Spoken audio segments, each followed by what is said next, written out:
In the towering apartment building, the figure of a young teenager could be seen faintly through the window, sitting on a low sofa. In his hands was a photograph of another young man, his smile radiant like the sun. The teenager stared at the photo, his expression thoughtful, his brows slightly furrowed. He tiredly said, "The first message I got from him, after we reunited, was bad news. 3 years ago, my mother, who knew his condition well, spent the rest of her life searching for my missing younger brother. She fell ill for a time before passing on to a better place." The teenager at that time looked at the pile of thick papers filled with images of his brother. His hands touched the paper, and with a bit of force, the fragile sheet crumpled. He stepped out the door, turned back to look at the crumpled paper, then decisively shut the door and left. At that moment, the missing person poster lay on the ground. He had given up on the idea of searching for his younger brother, left Nation HQ, and voluntarily joined Nation CP, sitting in a plain seat in his military uniform, staring out the window with the thought that he would no longer have a reason to return to Nation HQ. He picked up the cardboard box, slowly opening it. Inside was a Roman clock and a photo of his younger brother in an Iron Soldier's uniform. When my brother was found, these were the things he kept. He lifted the photo, muttering. He was filming. The photo was put down, revealing an old watch. A watch, he wondered, staring at it.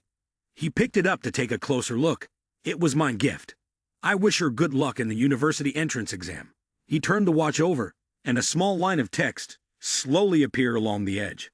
It was an inscription, etched very carefully, with many scratches beside it. "This is my gift. I wish her good luck in the university entrance exam."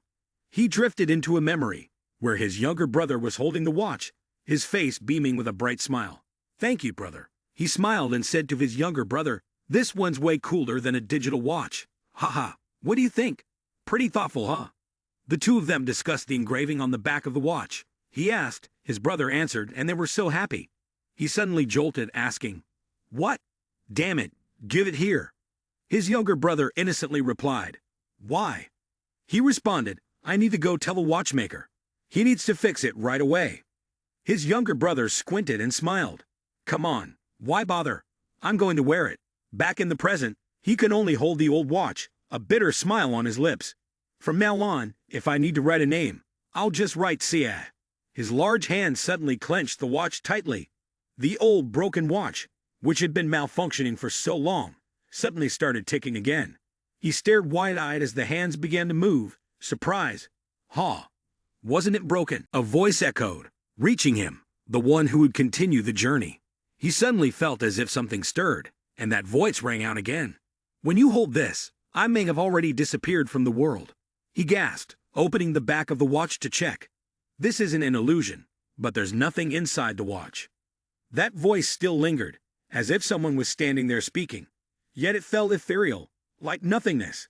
"I'm sorry, you must have gone through a lot because of me. I just wanted to find a way to cure my mother's illness. I thought I would return home soon, but I got swept away." His eyes widened instinctively when he heard the last sentence. The voice continued. "On October 9, 2013, I received a strange message. The content was too bizarre to be spam. It didn't mention anything other than whether I wanted to participate or not. Usually I would ignore it, but the image of my sick mother lying in bed kept appearing in my mind. I told myself to just join in, hoping that it might be real. On October 12, 2013, this wasn't a dream. I was sure it was real. I was certain goblins and dwarves existed. It was the world of Orsi and dragons. In the center stood the sun god's tower. There was a rumor that if you could overcome the obelisk, you'd become a god. However, I was only interested in the medicine that could cure all diseases in the tower, called the elixir. On October 28, 2013, I formed a group of like-minded individuals to begin climbing the waterfall. However, compared to the real world, this was no joke. On November 9, 2013, I decided to leave home. I only had to struggle for half a year. That way, I severed all contact with the real world. On December 1, 2013, our group was named Artia. Artia always leads in every aspect. On May 7, 2014, the progress of our conquest was slower than expected, and it might take a few more years. On November 11, 2014, conflicts with the higher-level guilds erupted, hindering the progress of our conquest.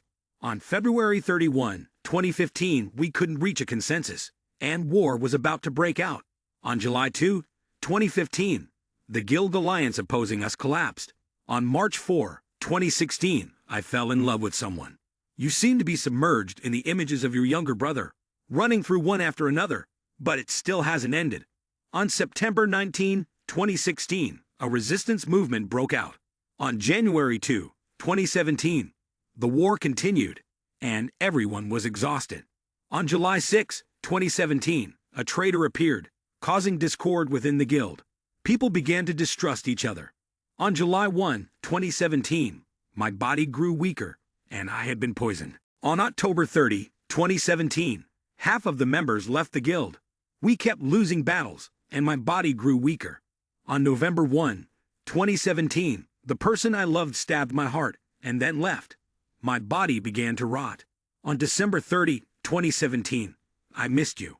On February 1, 2018, I was the only one left in Artia. How did everything turn out like this? On February 28, 2018, I had obtained the elixir, but I couldn't send it home because the enemies surrounded me. It was then that I realized there was only one person I could trust, but I couldn't show my weaknesses to them. That is why I left this message. I know that if you hear this, you will take the elixir and bring it back to Mother. But as the words finished, the hand that was holding the watch subconsciously tightened. What my younger brother said seemed like a fast-forwarded diary. I sat on the chair, looking at the hundreds of clocks. Beside me was the portrait of my younger brother. I turned the knob at the top of the clock, and the hand started to move again. The voice continued, following the rhythm of the turning hands. To you, the one who will continue this journey. If my brother hopes that someday you will hear these words. I still sat there, drained, surrounded by the pitch-black night. Suddenly, I lifted my head. A mechanical voice, pre-programmed, echoed, confirming the inheritance of the power. In my heart, a small flicker of light glimmered, as if trying to break free. Both my arms and legs clearly showed the veins. I could not speak, only think about the energy. This is the power of my younger brother and those from other worlds who possess it. The blood vessels ran up his neck and then to his face. He grimaced, trying to suppress the pain coursing through him. The image of his younger brother with that broad smile, and his voice appeared once more. To my older brother, the one who will read this message. In an instant, the seed shifted. His brother was kneeling on the ground, covered in blood-stained armor, tears of utter despair streaming down his face. The delicate features and spring-like smile were gone, replaced by streams of blood covering his face. July 6, 2017. A traitor appeared, sowing discord within the gang. Suspicion began to grow among the members. May 1, 2017. His health had been gradually deteriorating. He had been poisoned. October 30, 2017. Half of the members left the gang. They kept losing battles, and his body weakened further. November 1, 2017. The one he loved stabbed him in the heart and left. His body began to rot. December 30, 2017. He missed his brother. On January 1, 2018, only he was left in Artia. How did everything end up like this? The mechanical voice rang out. Awakening complete. Inheritance process failed. Please complete the inheritance after your body is fully restored. Progress, 5%. Your current condition is incomplete. The mechanical voice sounded again. Awakening complete. Inheritance process failed. Please complete the inheritance after your body is fully restored. Progress, 5%. Your current condition is incomplete. A blue screen appeared next to him. It notified him that he had leveled up, his potential had been discovered, and skills had been automatically added. You can only register your account at Obelisk. He tightly gripped his younger brother's watch in his hand, silently understanding. Now, he finally understood exactly what had happened to his brother. Why had he disappeared for 5 years and left this message for him? If all of this was true, by entering that world, I will get revenge on all of you. His face was filled with rage, veins bulging on his face, and his eyes flickered with a hint of bloodshot. Xiaohuan Wu stared at the status window, deep in thought, and wondered, is this the status window? This looks pretty much like a game. After awakening, my body will be perfected, but I still feel like something is missing. The wisdom trait, the ability to always practice in any situation. You will be immune to mind control or brainwashing. An image of an intelligent brain appeared. Xiaohuan Wu thought to himself, Not bad at all. Dragon visual prowess has the ability to detect the truth. You can preview your enemy's actions. A dragon with its mouth wide open appeared. Jung Woo had said he encountered a dragon named Kalatus and made a contract with it on the 11th floor. These were its remnants. Enhanced senses. Your senses are greatly increased. Next came the arms, legs, eyes, nose, and mouth, which appeared one after another. I thought the senses had been upgraded, and they were working very well. He cast his eyes toward the status window. But the last one was the most notable, his ability to see through objects. Cha Huen-woo held the pendulum clock in his hand. All of this is because of you, right? He was determined to grip the pendulum clock tightly. All right, let's begin the journey. The photo of Cha Jung-woo appeared in a very blurry state. He only wanted to find the elixir and disappear quickly, but he wasn't sure if he could manage that. A sharp voice came from the phone of Cha Huen-woo. Surgeon Cha. What are you talking about? Don't you want to have dinner together? Cha Huen-woo ignored the voice in the phone. What's the matter? Are you busy? It's Kane. What should we do if he comes back? He apologized and hung up abruptly. I'm sorry. His next action was to throw the phone into the trash can. For that reason, I had given up my current job. I sold my house, burned my military uniform.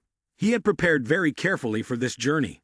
I had bought a backpack with clothes, some food, a few knives, and a personal first aid kit. Cha Huen-woo pulled his cap down low to cover his face. I wanted to get a gun and some explosives. But if I bought more, the police would start asking questions, making everything more difficult. Cha Huen-woo continued walking through the park. It seemed like a week had passed. The leaves rustled in the wind and fell to the ground. Players who started late would have an advantage. How late could they be in order to have a fair test round? If they could surpass other players, they could accumulate points and also gain hidden fragments that players could utilize. Cha Huen-woo took out his pocket watch, adjusted the time a little. It should appear now. A powerful energy began to manifest in the sky. It grew stronger, swirling right in front of Cha Huen-woo. A few seconds later, a door appeared there, and the black energy slowly dissipated. The door opened.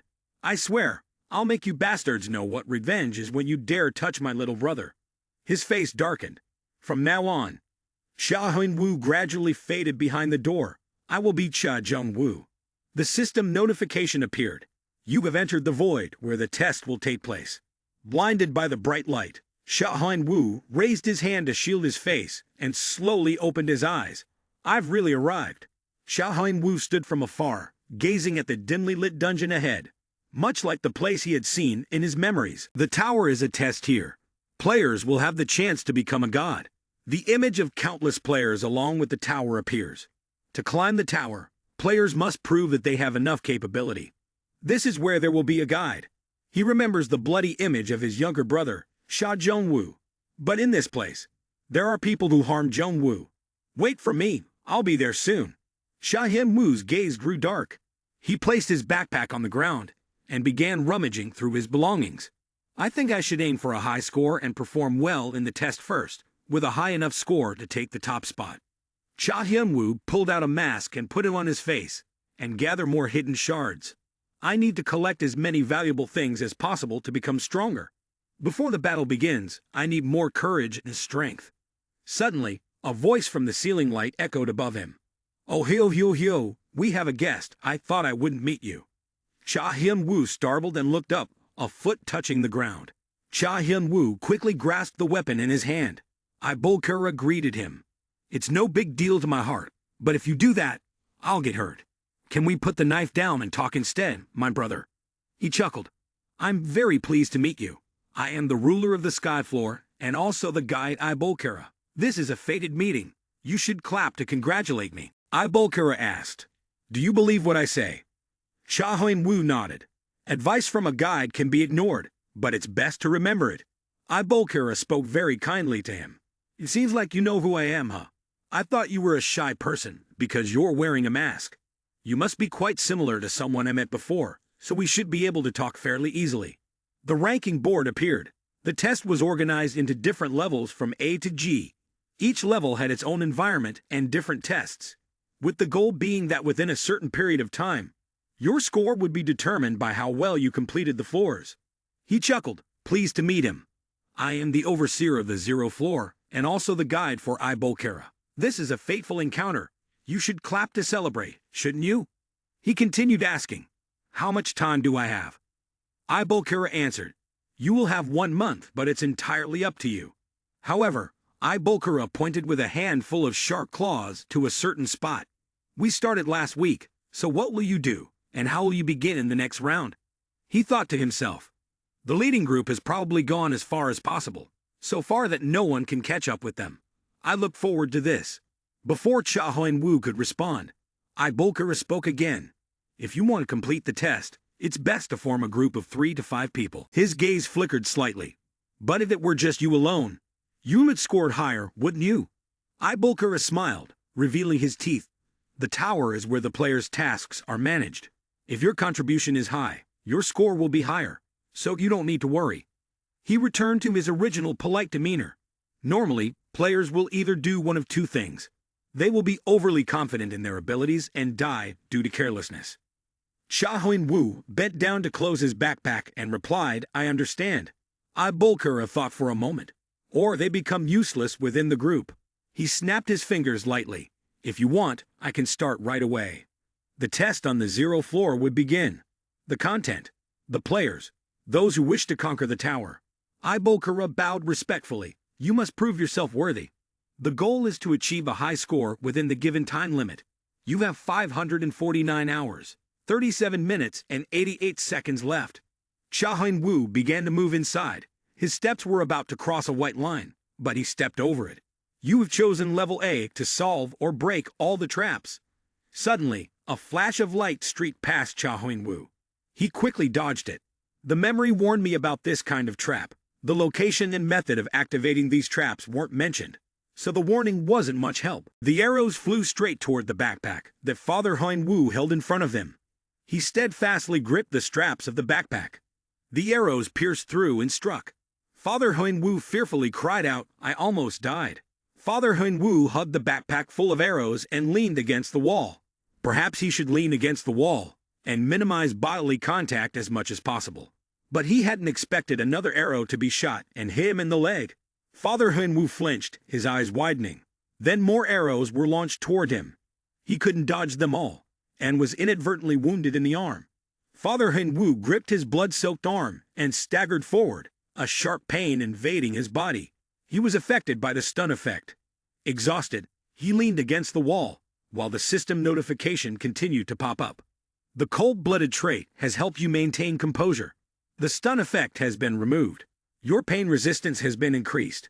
He gasped for breath, struggling. I know it's dangerous, but I didn't think it would be this bad. If things keep going like this, I might just lose it. He grabbed an arrow and tried to pull it out. Immediately, he yanked the arrow with all his might. Father Huan-woo took out a lighter and burned his own skin. Smoke began to rise. His wound was bleeding heavily, and his body was burning. The cold-blooded trait has helped you maintain composure. The stun effect has been removed.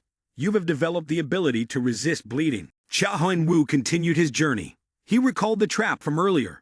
When the arrow shot towards me, it was probably already set up, and there was even a signal. Faint as it was, enough for me to realize I needed to time my movements perfectly. Cha Huan-woo thought to himself. Just finding a few arrows with the naked eye is tough enough. In this darkness, I have to pay attention to the gears when they shift, a perfect moment to spot the placement of the arrows and their trajectory. The image of the gears appeared, and in that brief moment, he had to hear exactly the sound they made. He closed his eyes and began to use his technique. Heightened senses. A thin layer of green energy enveloped Cha Huan-woo's body. The heightened senses skill had been activated, enhancing his hearing. The heightened senses skill was increased by 0.8%. The gears turned faster and faster. Cha Huan-woo looked up. I found it. Then a sword fell from above, aimed directly at Cha Huan-woo. He quickly dodged, causing the sword to strike the wall. Following that, a series of arrows were shot down, but none of them hit him.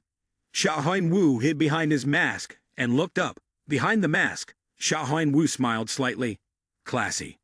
He gripped the dagger firmly in his hand and successfully avoided the barrage of arrows, depending on how he handled them. The difference in his state had increased, dodging the green arrows to gain speed. Cha Huan-woo skillfully dodged all the subsequent arrows.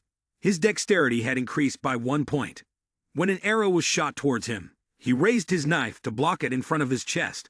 His strength had increased by 1 point. Cha Huan-woo extended his hand, letting the arrow strike directly into his arm. He showed no sign of pain. He removed the arrow and continued walking. Being hit by a golden arrow increases endurance. Your endurance has increased by 1 point. A status window appeared. Asterisk if I can accumulate more, it will be easier to succeed in this kind of task. I wonder if I should keep farming levels like this asterisk. Player Cha Huan-woo. Attributes: cold-blooded, strength 19, agility 19, endurance 14, MP 21, dragon visual prowess 0%, heightened senses 4.3%, long-range vision 0%. Suddenly, drops of blood began to drip from Cha Huan-woo's face. He wiped the wound with his hand and said, "The only thing that bothers me is not being able to increase my MP. Even so, I still have the chance to easily improve the stats I want." From the observation screen, a familiar voice echoed, "Oh hail Hugh. Bolkera stood watching all the players. Things are getting more and more interesting. I never thought I'd see someone like this before. Strange, the people in Group A still draw my attention more than those in Group E." He looked at Cha Huan-woo and said, "This guy has potential." Bolkera continued to focus on observing him. Even if he has the ability, he'll still have to struggle with all those dangers. But if he's clever enough to outsmart the others. Bolkera twirled the glasses on his face to observe the other players. It seemed like there were still many entertaining scenes ahead, even in this tutorial phase. At this moment, on Cha Huan-woo's side, the status window notified that he had reached the final point, and the information had changed slightly. Player Cha Huan-woo. Attributes: cold-blooded, strength 29, agility 33, endurance 30, MP 21, dragon visual prowess 0%, heightened senses 8.3%, long-range vision 0%. Cha Huan-woo adjusted the status window, and except for his MP, the other stats had increased significantly. Achieving this in one day wasn't too bad. He was a bit surprised. It seems like it's not just that. Cha Huan-woo, pleased, made up his mind. Strength, speed, endurance, and destruction ability have all increased quite a bit. He gently pushed the door. Suddenly, beams of light emanated from the door. The process of healing his wounds would begin right now. He stared in amazement at the light enveloping him.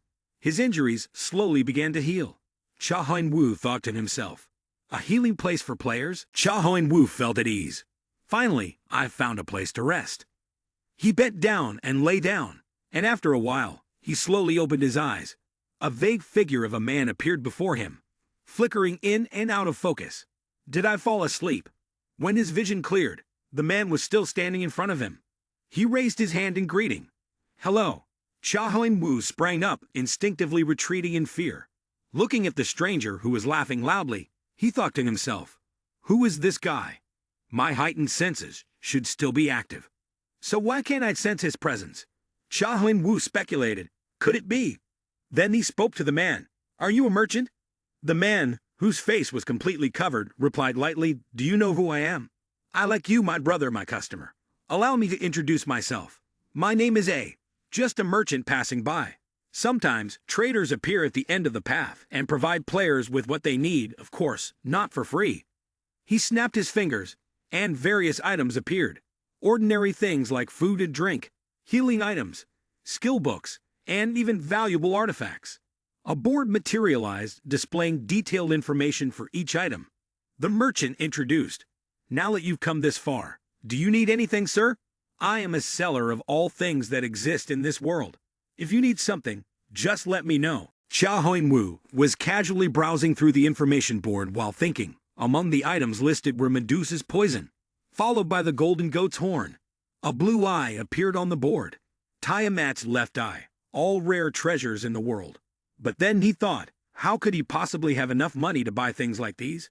He silently thought to himself, I'm not even skilled enough to use these. I should just focus on the essentials for now. It seemed like Cha Huan-woo had found what he was looking for. Found it.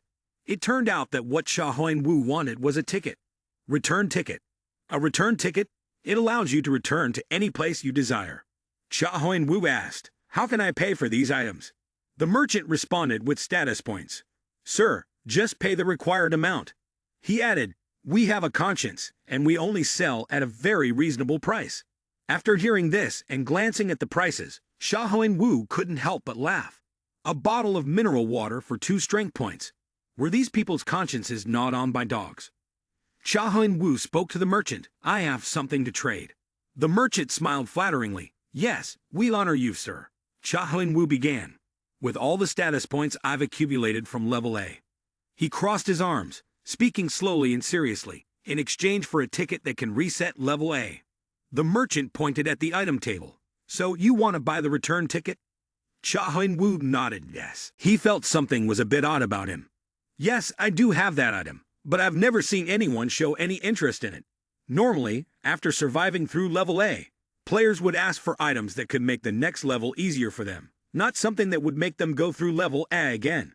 Xiaohuan Wu replied, "I still have some important things to take care of, so I need to go back there." The merchant chuckled lightly. If you say so, in his mind, he thought this man was quite interesting. Then he began to explain how to use it to Xiaohuan Wu. The method of use is very simple. Tier the ticket at any point you want, and you'll be transported back to your starting position. After saying this, the merchant bid Xiaohuan Wu farewell and left. "I have to go now. I hope we'll meet again." Once the merchant was completely out of sight, all of your stats in level A have been lost. He looked at his hands. "I can feel my strength fading away." System notification. You have successfully purchased 10 return tickets. A ticket slowly fell into his hand. Xiaohuan Wu didn't hesitate, slowly tearing the ticket in half. The ticket emitted a blinding light. The light shone directly into Xiaohuan Wu's face. This is the null level, the starting point of the game. Once the light faded, Xiaohuan Wu had returned to his starting point, a dark and gloomy null level. This is the tutorial level, and it will begin now. He quickly drew his knife. "Now I need to increase my stats, as much as possible." A series of arrows began to shoot directly at him. Xiaohuan Wu skillfully dodged them. His gaze shifted to the distance as he silently thought, "This is the end point of layer A. I need to fine-tune my senses through the repetitions in this layer." The attribute points seem to have increased quite a bit. Suddenly, Xiaohuan Wu remembered a skill from before. Dragon Visual Prowess. A skill that allows the player to borrow the eyes of the ancient dragon Kalatus. At a certain level, it helps see the truth.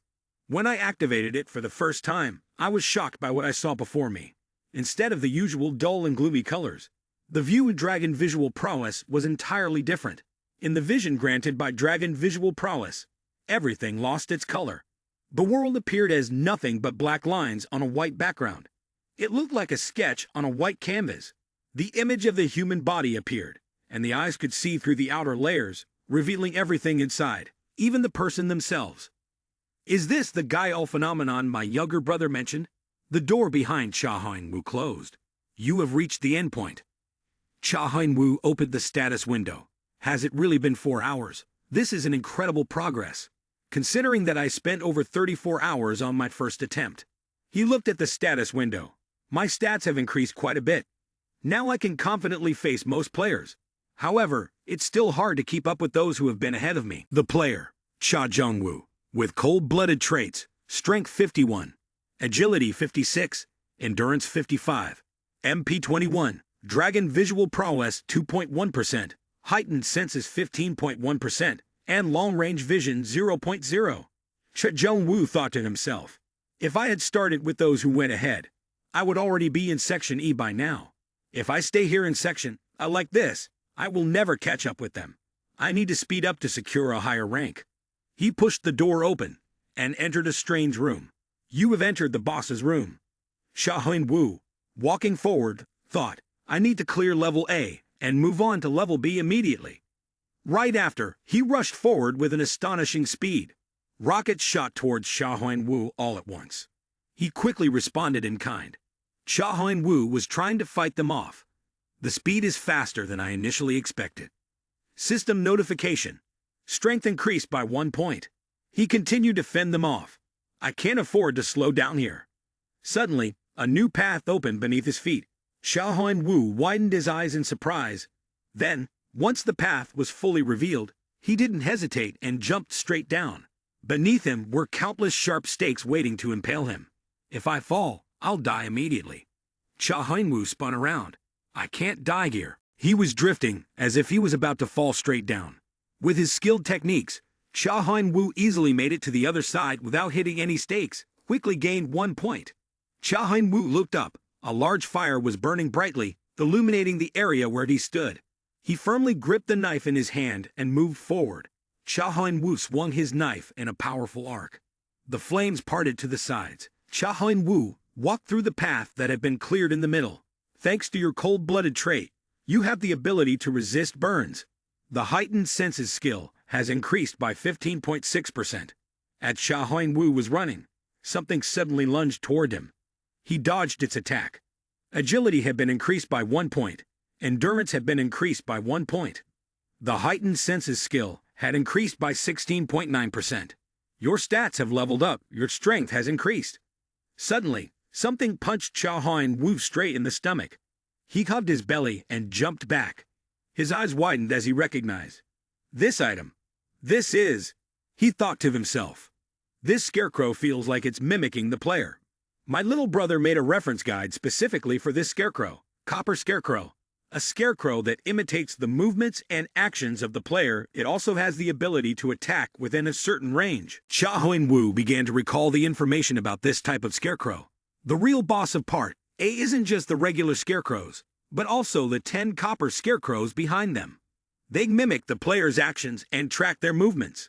Their bodies are as powerful as a hellstorm. That's why they've been hindering us for so long. There are 2 ways to get past them. One is to fight head-on, and the other is... Cha Hongwu was already in position, ready to subdue them. He activated Dragon Visual Prowess. Cha Hongwu's vision through the dragon's eyes turned colorless. He could see through the body of the scarecrow. That's its weak point. Cha Hongwu rushed forward, intending to stab the weak point with his knife. A foreign voice shouted, "This copper scarecrow operates based on a sensor. You need to find and destroy the sensor." Cha Hongwu suddenly stopped. Perhaps this was the person he had seen earlier when his senses were heightened. He took a small step back. I already know these scarecrows move based on their sensor. With that thought, Cha Hongwu punched the copper scarecrow's sensor from behind. He succeeded in destroying it, and with the loss of its sensor, the copper scarecrow exploded. Yule, who had been hiding this whole time, asked in surprise, "What was that?" He silently looked at Cha Hongwu, then muttered to himself, "Did you just hack the game?" Yule still stood behind, observing. Cha Hongwu noticed someone was watching him, and he slowly turned his head. Upon seeing this, Yule immediately flinched and trembled. Cha Hongwu walked toward him. I could tell that the copper scarecrow operates through its sensor if I use my enhanced senses. But this is a regular person. How could you possibly figure out how it works? Cha Hongwu's towering figure blocked Yule's path. How do you know? Yule, trembling, asked. What are you going to do to me? In his mind, he thought. Such terrifying power. Cha Hongwu spoke again. What am I going to do with you? Yule stammered in reply. You're coming toward me. Are you going to kill me? Cha Hongwu reassured him. Don't worry. I'm not going to hurt you. How could you know that? Yule questioned. Know what? Cha Hongwu explained clearly. The truth is, the copper scarecrow operates through a sensor. I'm asking how you know this. Yule nodded. What? It's because. After hesitating for a moment, he continued. I can read the mana flow inside the copper scarecrow when it's active. Cha Hongwu thought to himself. Just as I suspected, the kid can see magic, which means he has a very strong connection to it, even to the mana levels of those who control magic. Cha Hongwu continued asking, how can you see and control magic? Can you tell me? If I could learn it, it would be extremely useful for managing mana. Yule was surprised by Cha Hongwu's question. What? He responded. Of course, I won't ask you to tell me for free. He looked at the distant road ahead. I can see you've been stuck here for quite some time. So, I'll help you get out. How about it? That doesn't sound so bad for you, does it? Yule opened his mouth in astonishment, his eyes wide as he stared at Cha Hongwu in front of him. He turned to walk away. It seems like you don't want to. Yule hurriedly stopped him. Wait a minute. Yule was taken aback by one surprise after another. About what you said, is it true? You really don't know how to handle magic? No way are you saying you did that without magic. Cha Huan-woo replied honestly. What reason would I have to lie? Yule pointed to the shattered copper scarecrow that Cha Huan-woo had destroyed into pieces. This can't be. You clearly defeated all these scarecrows. Cha Huan-woo looked at the copper scarecrows. A monster that I struggled so hard to defeat with my teammates. Yet never budged an inch, even after hundreds of skills and attacks. That's the copper scarecrow, surviving through everything without a scratch. In Cha Huan-woo's mind, there were many questions. How could a few simple strikes have destroyed the copper scarecrow? And now you're saying you don't know how to handle magic. Yule agreed. All right, I'll teach you. He pointed to his chest and introduced himself. I'm Yule. You want me to help you learn how to handle magic, right? He turned his face away. All right, Yule, I'll go ahead and lead the way, so you should follow behind me. If you fall behind, I won't hesitate to leave you there. Yule fumbled along behind. Got it. Suddenly, Cha Huan-woo turned his head back. And one more thing. Yule froze. Huh. He used his dragon visual prowess, which was shining brightly, to speak to Yule. Use honorifics when speaking to me. I won't disappoint you, just because you're a child. With his dragon visual prowess, Cha Huan-woo could see the innermost parts of Yule. I can clearly see that you're probably only 10 years old, but you're likely not an ordinary person. Cha Huan-woo admonished him. You'd better listen to what I say, understand? Yule hesitated, then slowly answered, Yes, sir. Cha Huan-woo passed through a large ring of flames. Next, another copper scarecrow was destroyed.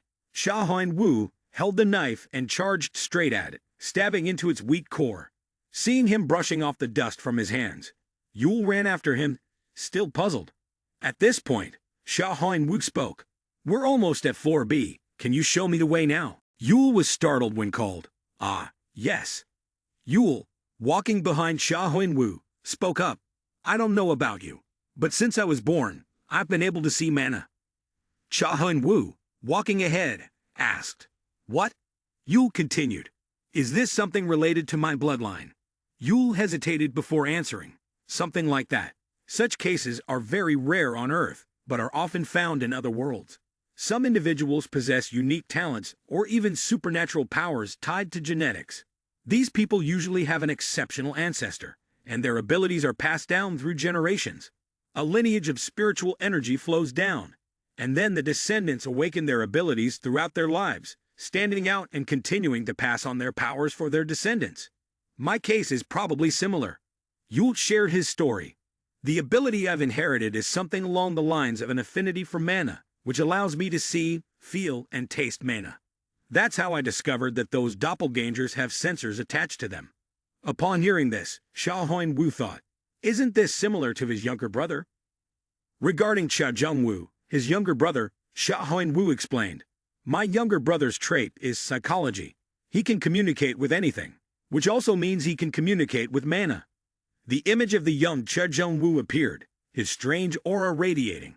Unlike others from Earth who struggled with mana, his younger brother had no genetic ability to sense it. Instead, he could handle mana smoothly, as if he were reclaiming something he had lost. The ancient dragon Kalatus reappeared in its familiar form. The reason why the younger brother was chosen by the ancient dragon Kalatus was because of this particular trait of his. He could communicate with everything. He inherited the abilities of the dragon clan, abilities that ordinary humans could not grasp. Technically, both of them could be classified as geniuses, but I was not. You'll use the image of a river as an example. You can think of mana as a river, with magic being the water drawn from the river and stored in a reservoir. Cha Huan-woo pondered. A reservoir? Huh. System notification. You have successfully cleared level A as a solo player. You have achieved a feat that is not easily attained. Additional karma will be granted. You have earned 500 karma. Cha Huan-woo looked at the status window, which kept showing new notifications. You have gained 300 karma. Your physical condition and mana have been restored. You now have 800 karma. He felt a bit relieved. It's a good thing Yule and I aren't recognized as a team. In the tower, the concept of karma was very important. Karma was a point system based on the player's achievements. The tower and its guardians provided rewards based on karma, and it was also used as currency between players. allowing them to trade items with each other. He walked up to the door and tried to find a way to open it. Basically, this was something every player had to strive to gather as much as possible within the tower. But I, who had just cleared the A section of the tutorial floor, had already accumulated this much karma. Others would be shocked if they knew. The door slowly began to open, but it was still not enough. I need to accumulate more. The more, the better. You have reached level B. Cha Huin-woo stood high above. Looking down, all he could see was a sea of people. Among them, some young men were sitting, gazing at the stars and swords, while others, injured, lay scattered on the ground. As Cha Huin-woo stepped in, everyone became curious and began whispering among themselves. Who is that person? What's with his mask? He just passed level A, right? What? At a time like this? Seeing Yule standing in a corner, hesitating to enter, Cha Huin-woo asked, "What are you doing, kid? Aren't you coming in?" Yule's whole body trembled, and he finally managed to escape. He looked at his two hands. He had finally gotten out of it. Suddenly, he looked up, only to find everyone staring at him with astonished eyes. They were silent, unsure of what to say to him. Seeing this, Yule gritted his teeth in anger, his sharp gaze sweeping over the crowd. Cha Huin-woo noticed the tension in the air and asked, "Are those people your teammates?" Yule replied angrily, "Yes, they left me behind in the boss room." Ignoring the group, Yule walked straight toward Cha Huin-woo. "I'll tell you about it." Cha Huin-woo calmly responded, "Do you want to tell me about the mana flow, or something else?" The two of them sat on a step. Knowing the objective difference between the two things meant that Cha Huin-woo's crying was a sign of his potential to grow stronger. Thanks to Yule, Cha Huin-woo could understand the basics of magic and mana, but as things started to form in his mind, it allowed him to absorb, to some extent, what his younger brother had written in his diary. Yule began to speak. Before Yule could continue, Cha Huin-woo asked, "I can understand what mana is on a basic level now, but if I can't use it, then it's completely useless. What I mean is, how do I make it easier to use mana, or something like that?" Yule shyly scratched his head. "I don't know how to use it, but it feels really refreshing. I guess I've actually known how to handle it from the start, so it's hard to explain exactly how to do it." Cha Huin-woo responded, "I see, so that's how it is." Cha Huin-woo slowly stood up. "Well then, I'll keep moving forward. You wait until the tutorial phase ends, and then come back, right?" Yule looked up at him. "What? Ah, yes, I'm saying goodbye to him. We'll part ways here," Cha Huin-woo said as he waved goodbye to Yule. As Cha Huin-woo left, the group of people approached Yule. Their voices startled Cha Huin-woo. Yule stood in the shadows and said to the group, "I really like your gazes. People like you will definitely achieve great things." He introduced himself. "I am Boone, known as Orangutan. We are in the waiting room on the next floor. If you want to join, come with us." Kan was intrigued by Boone's words and stepped forward to ask the guy, "Does this mean we'll be joining the Orangutan Guild?" The guy replied, "If it's indeed Orangutan, it was established to stop the chaos on the tutorial floor." In the dark basement, facing the copper scarecrows, both Boone and Kan felt terrified. "If we move, these scarecrows will attack." He tightly gripped his sword and thought to himself, "If this keeps up, I'm going to be in trouble. How am I going to get out of here?" His eyes darted around, looking for an escape. Seeing Yule holding a sword beside him, he was taken aback. He watched Yule, who was carefully observing the scarecrows. Yule's ability was to analyze the flow of magic and mana. That kid's not going to be of much help. Maybe I should just leave him here. In this case, it might be the best decision. Kan grabbed Yule by the collar and lifted him up. Yule suddenly spoke, "Huh? What are you doing?" Immediately after, Kan and the others threw Yule into the scarecrow horde to distract them, then hurriedly whispered to each other. Now, Yule, in fear, reached out his hand toward them. "All of you." He looked at the group running away, leaving him behind, with anguish. "Why are you doing this to me?" Thinking back to the situation, Yule angrily thought, "At first, I thought you were good people." He gritted his teeth. "What's going on? Do we still have something to talk about?" Kan and his friend looked at Yule with apologetic faces. "What now, kid?" Yule crossed his arms and spoke bluntly to them. "I don't need to tell you how I got out of there, do I?" He continued, "I don't know what you plan to say, but please, just leave. I don't even want to see you.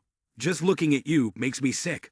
So let's pretend we don't know each other until the orientation time is over. I don't have the strength to do anything to you, do I? The group, after being scolded by Yule like this, all looked so uncomfortable that their heads felt ready to explode.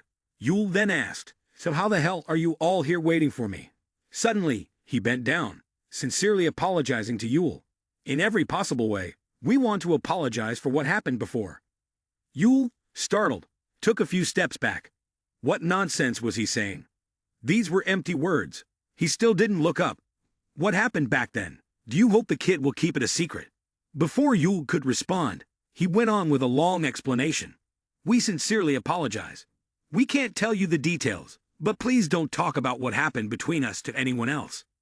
We beg you, kid, we haven't finished. Please forgive us this time. The people behind also simultaneously bowed and apologized.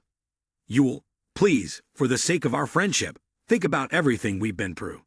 Yule felt that these people were truly making a fool of themselves. I don't know what you guys are talking about, but just get lost. I don't want to see your faces anymore. With that, Yule didn't care about them anymore and turned to leave. He frowned and thought to himself, this can't go on like this. If I let everything play out like this, the opportunity could disappear into thin air. He gritted his teeth in anger. If it were me, I'd hire little Yule here. Boone, after all, didn't know the kid's face. With that thought, he nodded to his friend beside him. Then, Kan and the others stared at Yule with dark expressions.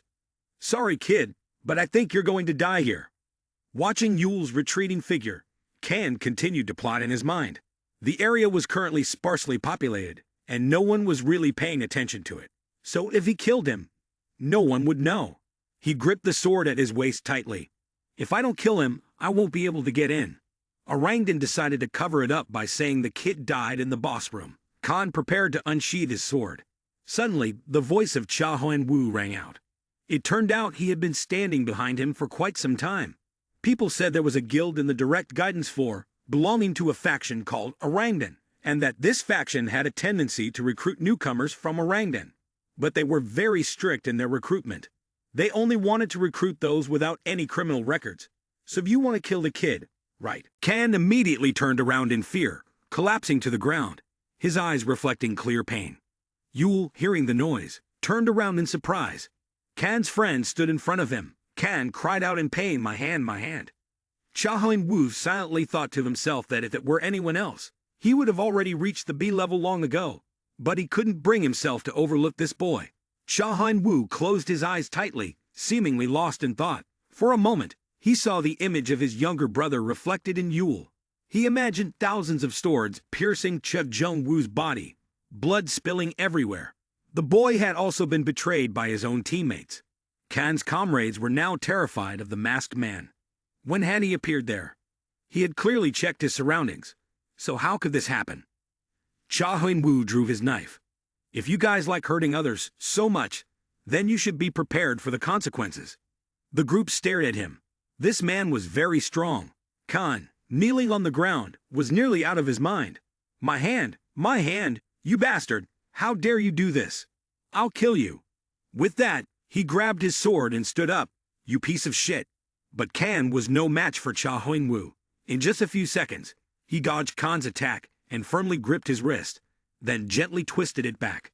Is that so? Cha Hoan Wu used his sharp eyes to glare at Kan. If you want, I can make it so you can never use your hands again. Kan's teammate spoke up at this moment. Why are you doing this? You don't have any personal grievance with him. Why are you attacking us? He gently squeezed his shoulder to loosen it. You guys have done something, and now you still want to ask me why. One of the boys hesitated before responding. This. Cha Hoan Wu threatened. Put your weapons down. The others exchanged glances for a moment but remained in their positions. He was starting to lose his patience. His hand tightened around Kan's, making him tremble violently. He repeated, I don't want to say it again. Kan, terrified, shouted, Put them down. Do it. Throw them down, please. All of them simultaneously threw their swords onto the floor. The boy who had spoken earlier said, We've done it. Let Kan go. Cha Hoan Wu smirked maliciously. Idiots. As soon as he finished speaking, he turned and kicked Kan. The man collapsed to the ground, falling face down. his other hand still tightly gripped by Cha Huan-woo and twisted. Kan cried out in helplessness. After a while, Cha Huan-woo stopped his actions. Kan's face had turned pale, and from the look of it, it was hard to tell if he was still alive. The other friend spoke up in protest on Kan's behalf. "That's different from what you promised." Before he could finish his sentence, a blow from Cha Huan-woo came down like lightning, landing on his face with such force that he collapsed to the ground. The punch had caused his mouth to spill a fountain of blood. The remaining teammates were terrified upon seeing this. They clenched their teeth in anger, glaring at Cha Huan-woo. He was slowly losing his patience. His hand, which was tightly gripping Kan's, made him tremble violently. He repeated, "I don't want to say it again." Kane screamed in fear. "Put them down. Do it. Throw them down, please." Cha Huan-woo wasn't about to back down, though. He gripped two sharp knives in his hands and charged forward. He carefully pressed the blade against his own throat. As the two men lunged at him, the knives pressed to Cha Huan-woo's throat caused them to get slashed in the legs. They cried out in pain and collapsed on the floor. "No, my leg." At this point, Cha Huan-woo turned around and landed another punch on the faces of the two men. Both of them immediately foamed at the mouth, their eyes rolling back to show only whites. Yule stared in shock, his mouth agape at the scene. He watched Cha Huan-woo, who remained completely composed. Manhwa knew that Cha Huan-woo was strong, but this was beyond anything he had imagined. Cha Huan-woo walked toward him. "You're drooling." Yule was startled and quickly wiped his face. He instructed, "Take care of yourself, and be careful of others from now on." Before Yule could say anything, Cha Huan-woo had already left. He immediately reached out and called, "Hey, wait a second." Yule shouted, "Thank you, big brother. One day I'll be like you." Cha Huan-woo stopped in his tracks, turned back, and said to Yule, "Try going to the Prezia garden." Yule was stunned. "Huh?" Cha Huan-woo continued, "It will be quite helpful for you." After that, Cha Huan-woo turned and left, leaving Yule standing there, confused. He clenched his fist. "Prezia garden, huh?" A look of determination appeared in Yule's eyes. A group of injured people were sitting nearby. He suddenly spoke, "Oh." He leaned his hand on his thigh and looked in the direction of Cha Huan-woo. It was truly unexpected. He kicked Dolly, who was next to him. Hey, stop sleeping." Dolly yawned and sat up. She rubbed her eyes. "You didn't even let me sleep. What's going on?" He sat down in front of Dolly with a serious look. "Did you see that?" Dolly didn't understand what he was talking about. "See what?" He replied, "Well, those who were bragging about getting into a rangdan. They just got beaten up." Dolly raised her hand to the sky to clear her mind.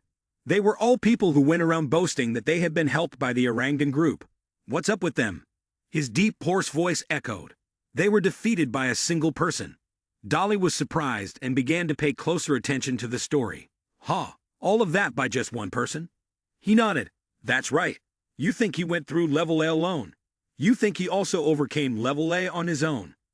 Dolly became even more intrigued. "Huh, is all of that true? Is he really that strong?" The two continued their cheerful conversation about making him a member of our team. "Do you think he fit?" Of course, he thought Cha Huan-woo was a perfect match. Playing solo means he doesn't belong to any team. "I don't think there's anyone else like that." He bent down and looked at Dolly. "That's why I want to invite him to join our team. If we manage to recruit him, our team's power will increase significantly." Dolly scratched his chin thoughtfully. "Yeah, you're right. If we don't manage to recruit him, we'll have to fight against him later." He stood up. "If that's the case, we just need to test him one more time. Should we follow him?" Dolly giggled. "Hey, that's a bad habit." He maintained his posture. "So you don't plan on following him?" Dolly was still a bit hesitant. "You really think we shouldn't think about it a little more?" He didn't answer Dolly's question, but instead asked, "Are you really not going?" Dolly stood up slowly. "Who said I can't go?" She smiled brightly. "Do you know that this is my favorite thing?" Haha. The challenge on level B was about to begin. Level B had a total of 4 doors, and one had to be chosen to erase the path. The image of the 4 doors appeared before Cha Huan-woo. Each door was designed to guide the player to a different room, each with a preset difficulty. Heading to the right would make it even more difficult. My younger brother had chosen the second door, the easiest one, but after a long time, once he had settled somewhat in the tower and learned about the secrets of the tutorial level, he regretted the choice he had made on level B. The rewards varied depending on the color of the door chosen on level B. The power I would gain later depended on these door choices. Cha Huan-woo stood before the black door and thought, maybe I should choose the black door. The sharp dagger that Cha Huan-woo had always dreamed of might be in here. I need to get my hands on Batory's vampiric dagger, the cursed dragon dagger. With that thought, Cha Huan-woo slowly opened the black door. After some contemplation, he stepped onto the black path. Cha Huan-woo looked at the stream of water ahead, safely swimming across the pond and heading toward the opposite side. The water looked murky, and its details appeared.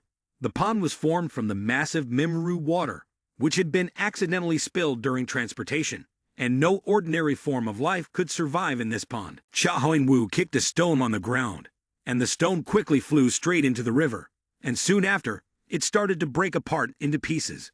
Is it broken already? Cha Huan-woo calculated that if he tried to swim across without knowing the depth and width of the pond, he would die immediately. He didn't even know what might be inside. Cha Huan-woo began to activate his dragon visual prowess. It must be somewhere. He looked at the wall and saw a dark streak. Cha Huan-woo touched it. A new path immediately opened up. Beneath it were some stairs. Here's the way. System notification. You have entered the dungeon. You have found a shard of the Frost and Flame Room. Cha Huan-woo descended, gaining 300 karma. His steps halted as he found it. He looked at the wall covered with white moss, a type of moss that contained the essence of the moon. If eaten, it would cause illness, and its taste wasn't pleasant either. Only later did I realize that the path, as difficult as it was, had many different solutions. One of those solutions was white moss. White moss was a type of moss that carried the essence of the moon. In theory, it was incompatible with the human body. Therefore, even if someone ate it, they might not be able to absorb the energy, which would lead to various diseases. As a result, players who somehow found their way into the dungeon usually avoided white moss. However, I learned about it after hearing it from my family's close friend, Yoden.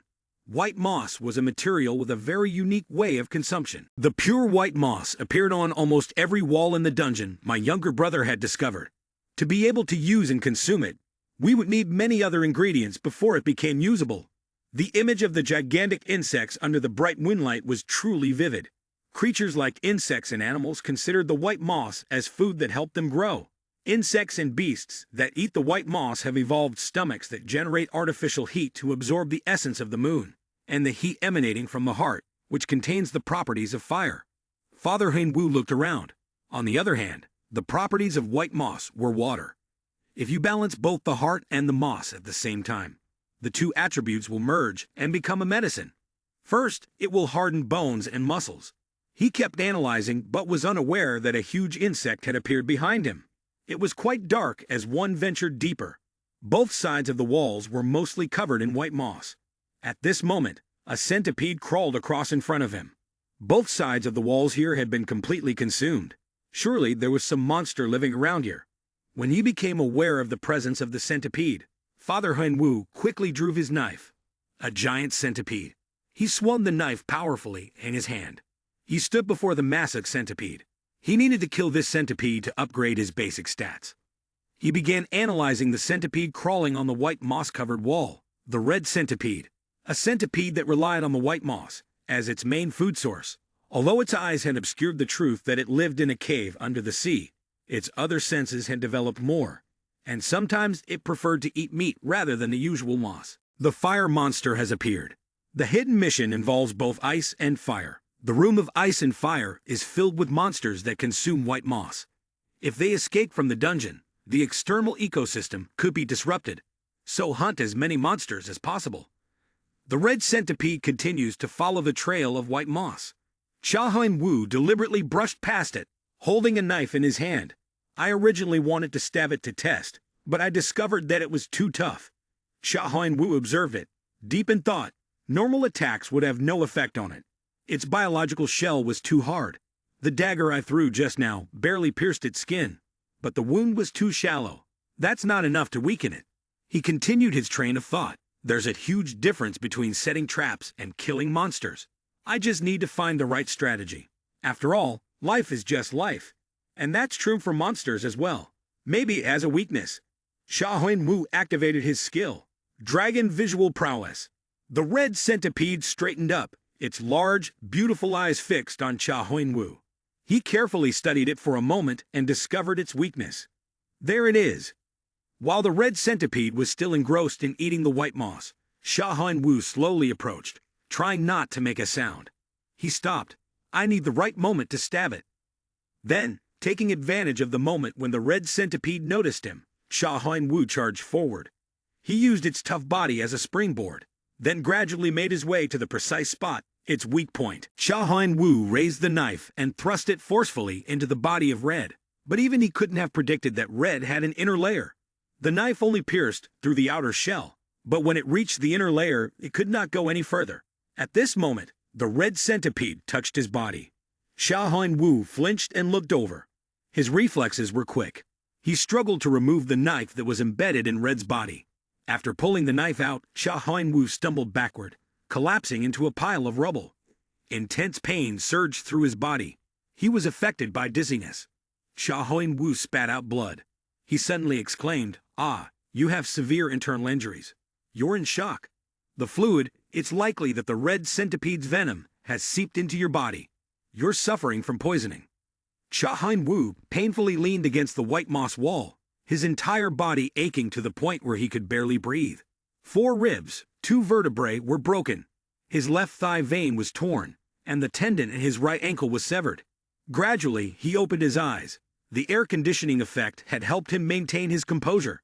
The dizziness status effect was cleared, and he developed pain resistance. The shock status effect was cleared, and he developed impact resistance. The poisoning status effect was cleared, and he developed poison resistance. A moment later, Cha Huan-woo drew his knife again, preparing to rise up. The skill of resisting physical strength had been created. You have shown remarkable composure of mind in every situation. You have achieved profound enlightenment regarding perseverance and an indomitable will. The red centipede opened its mouth wide in front of Cha Huan-woo. The skill of combat willpower had been created. Cha Huan-woo continued to thrust the knife directly into its claw. His hand began to tremble. It seems this centipede is not easy to deal with. The centipede kept crawling on the wall, the rocks there cracking under the pressure of its massive claw. Cha Huan-woo carefully reconsidered, noticing there was only one weak spot above, where the hard shell was currently. He raised the knife and then plunged it directly into its abdomen. This is its abdomen. The red centipede's blood gushed out from its abdomen. The greenish blood splattered onto Cha Huan-woo's mask and onto the knife lodged in its belly. The red centipede slowly slid down. It collapsed straight onto the ground covered with white moss. Next to it, Cha Huan-woo lay resting, exhausted. He panted, glancing at the knife in his hand, now stained with fresh blood. The red centipede trembled on the ground for a moment. After closing its eyes, it breathed its last and died from Cha Huan-woo's strike. You have successfully killed the red centipede. You have killed an enemy that would normally be impossible for you to defeat. Cha Huan-woo gently removed his mask. He looked at the ground covered in white moss, mixed with the blood of the red centipede. Cha Huan-woo reached out, grasping a small amount of white moss. He then put it into his mouth and tried eating it. The white moss slowly fell into his stomach. Cha Huan-woo wiped the corner of his mouth with his hand. He looked at the drops of blue blood on the ground. Cha Huan-woo grabbed a large lump. He opened his mouth. In another scene, Boone, upon seeing the beaten group of people, angrily asked, "What happened here?" Kan and his companion both had grim faces, remaining silent. Seeing their silence, Boone could only speculate. What exactly happened here?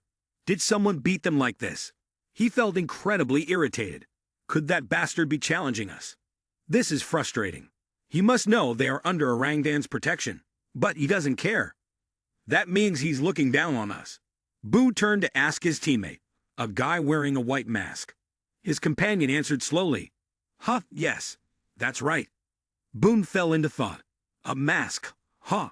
Then, without saying another word, he turned and walked away. As he walked, Boone thought to himself that he would find and hunt that person down right now. Its sharp gaze looked very angry. After Cha Huan-woo successfully killed the red centipede, a notification appeared on the system. You have successfully killed the red centipede. You have defeated an enemy that would normally be impossible for you. Karma points will be added shortly. Without hesitation, Cha Wu tossed the loot into his mouth and chewed vigorously. Along with the digestive process, a notification appeared. The red centipede's heart has been consumed in combination with the white moss. The heart reveals its hidden effects. Beneficial effects have been activated, your joints and wounds are healed, and have become tougher than before. The muscles deep inside are also tightening, and your skin is smoother. His physique also began to gradually improve bit by bit.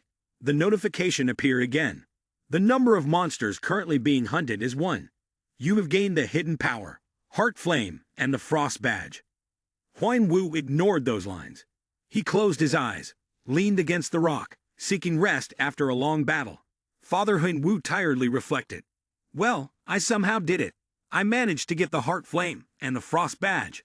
Although I want to rest, for now, Huan Wu still tried to open the system menu to check. I've heard that the stronger your body becomes, the faster you recover when you feel tired. It's a relief. Reading the status before him, he thought to himself, I didn't expect to get more stat points from killing the red centipede than from defeating the dungeon boss. Currently, Father Huan Wu's stats have undergone a few changes. Strength 60, Agility 65, Endurance 62, MP 21, Dragon Visual Prowess 3.1%, Enhanced Vision 17.8%, Physical Resistance 7.2%, Combat Will 3.2%, Long Range Vision 0%. Cha Huan Wu realized that his energy level was too low to comfortably use any skills. The magical power was truly the only flaw he had, but he didn't know what to do about it, since his MP wasn't increasing. He knew that his top priority was to figure out a way to sense mana as soon as possible. But the question was, how could he do that now? Still, he felt somewhat happy that his stats had significantly increased. This was not the only problem, however. Huan Wu analyzed the power of the dragon ancient Calatus and found it to be truly impressive. But there would be many situations where mana would be useful. He had enough experience to know that this would definitely happen as long as he continued to climb higher in this tower. Currently, his physical resistance at level E, with a proficiency of 72%, would be effective against external impacts. When activated, this skill would increase his resistance to physical attacks. Physical resistance would help against external impacts, minimizing the effects of an attack and reducing pain. Thinking back on the dangerous situation he had just been in, Huan Wu silently thought, I really have to thank my cold-blooded nature. Otherwise, I would have been done for just now. However, the pain still didn't seem to ease much. He felt that the pain was still intense, even though it had been somewhat reduced. This meant that the user had to possess an iron will. But in future battles, this skill would definitely help him a great deal at defeating his opponents. This is about physical resistance, as well as other adverse effects like poisoning, freezing, burning, and panic. Hallucinations and curses are the biggest obstacles in raids. But if I can avoid all of those, it will create a significant advantage. After a while, Huan Wu decided to take a break to apply his most notable skill, Fighting Spirit. Cha Huan Wu's Fighting Spirit skill was rated D+, with a proficiency of 32%. Thanks to his perseverance and indomitable will, he could also ignite his fighting spirit regardless of the circumstances. While focusing on combat, the increased speed of thought helped him make quick decisions. He considered this to be the most important skill he had ever encountered. Huan Wu understood that in a life-or-death situation, being able to make a calm judgment was crucial, and this skill was vital for that. Moreover, this skill could be used in many different ways. It was lucky that he had it, or else he would have been sent straight to the altar by the Ogong. He smiled contentedly, genuinely thinking that this skill wasn't too bad. It was hard to acquire a D-rank skill in the tutorial level. After a brief rest and some reflection, Huan Wu put his mask back on and continued to explore the dungeon. The further he went, the more monsters appeared. Against weaker creatures like these bats, a simple strike was enough for Cha Huan Wu to take them down. The notification popped up. You have successfully defeated 5 sonic bats. Number of monsters killed, 147. Cha Huan Wu felt that he had gradually gotten used to the task of hunting monsters and disarming traps. He picked up a bat, extracted a few of its teeth and claws, which belonged to the sonic bat. These could be useful materials. Next, Huan Wu took out a vial of liquid and thought to himself that this was a mixture of white moss and the venomous blood of a red centipede, and he had used the exact ratio when preparing it. If he poured it onto the bat's teeth and claws, He recited the steps in his mind as he proceeded. The liquid and the pile of teeth and claws began to mix together. Immediately, a reaction took place, producing thick smoke. Shortly afterward, he had extracted a powder with the essence of fire. It was highly volatile and could explode when exposed to flame. This could be considered a simplified version of gunpowder. Once completed, Huyen Wu took out a small bag and collected the explosive powder inside, ready for use when necessary. Before long, he'd have filled several pouches at his waist. He then looked up and silently considered what to do next. Looking ahead, he saw a gigantic colony of green ants surrounded by numerous large ant eggs. These were known as blue army ants. Each ant ranged in size from 30 centimeters to a full meter in length. Hundreds of ants formed a society around their queen. As Huyen Wu approached, he thought to himself, due to the nature of ant society, all types of ants, including worker ants, were willing to sacrifice their lives to protect their environment if it was threatened. Thinking of this, he couldn't help but feel exasperated. Just get into the fight with all of them at once, please. Father Huyen Wu guessed that the room outside this tunnel was where Batory's vampiric dagger was kept. The vampiric monarch was one of the lords who had been destroyed long ago. According to ancient legends, the Countess was the one who brought death and destruction. She could drain the life force from others to feed her own, and if allowed to continue, she could even steal their skills. This demonic queen was described with hair made of venomous snakes, much like the image of Medusa in mythology. He had heard that many players and families still ground their teeth in frustration whenever they recalled the damage they suffered at her hands. When it comes to artifacts, the fewer there are, the higher the quality. Artifacts with a 3-digit number, in the range of 300, are among the best. The item that Father Huyen Wu was targeting this time was Batory's vampiric dagger, artifact number 352. Moreover, this was an extremely unique piece, one of the rarest artifacts in the entire tower and the guide levels. Therefore, Huyen Wu couldn't afford to miss this. By all means, he had to get this dagger. He was determined not to let it slip away.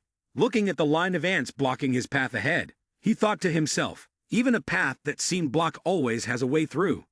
With that thought, Father Huyen Wu reached down to his side, readying himself. In an instant, he accelerated, charging swiftly towards the blue army ants. These ants were incredibly sensitive, shaking their antennae when they sensed someone approaching. He quickly reached to his side, pulling out 3 homemade grenades, and threw them towards the green ants.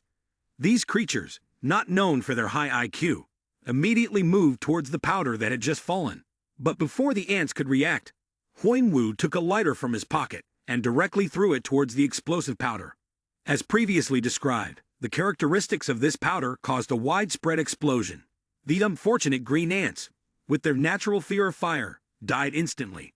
The flames spread to their entire nest. The system displayed a notification. You have successfully blown up the ant dungeon. 217 blue army ants have been blown apart. 89 of them have been burned to death. Karma bonuses will be provided.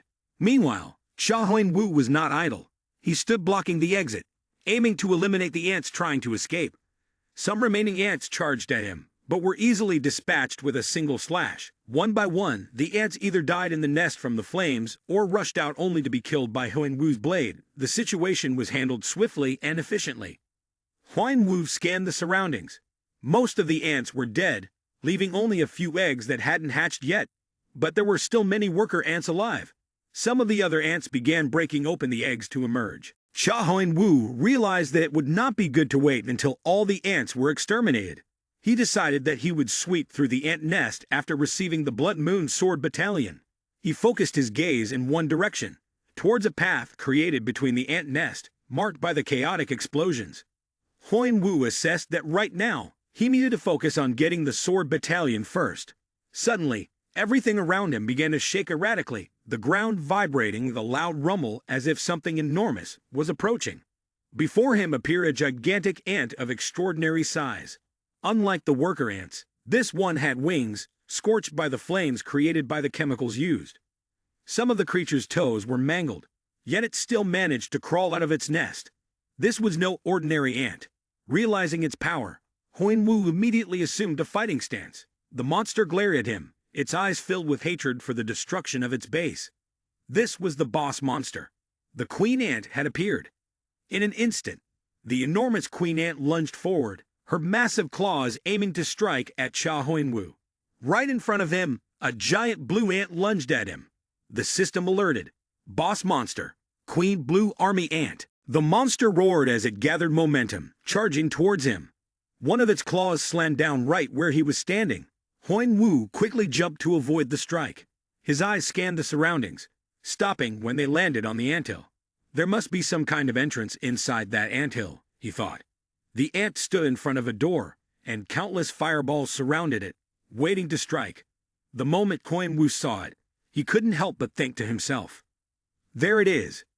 He pulled out 3 daggers, holding them between his fingers like darts.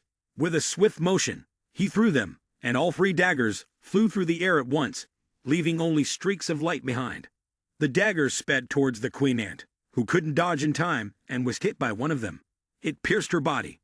Huinwu quickly withdrew the dagger and aimed it at the monster. He dashed forward and slashed at its leg. The blade cut through one of its legs. The queen ant lost balance and fell, unable to stand. The worker ants, seeing their leader defeated, rushed forward. Meanwhile, Huinwu succeeded in passing through, approaching the door. He used all his strength to push it open. As the door creaked open, a stream of green light reflected onto his face. The system chimed again. "You have entered the shrine of the vampiric monarch." 2 torches flickered with green flames in front of the temple. But inside the shrine, the light glowed with an eerie red hue. In the center stood a statue, motionless. The statue of a woman with snakes for hair holds in her hand a small dagger with a glowing blue light. Batory's the vampiric monarch. It is the highest-rated weapon of the vampiric monarch.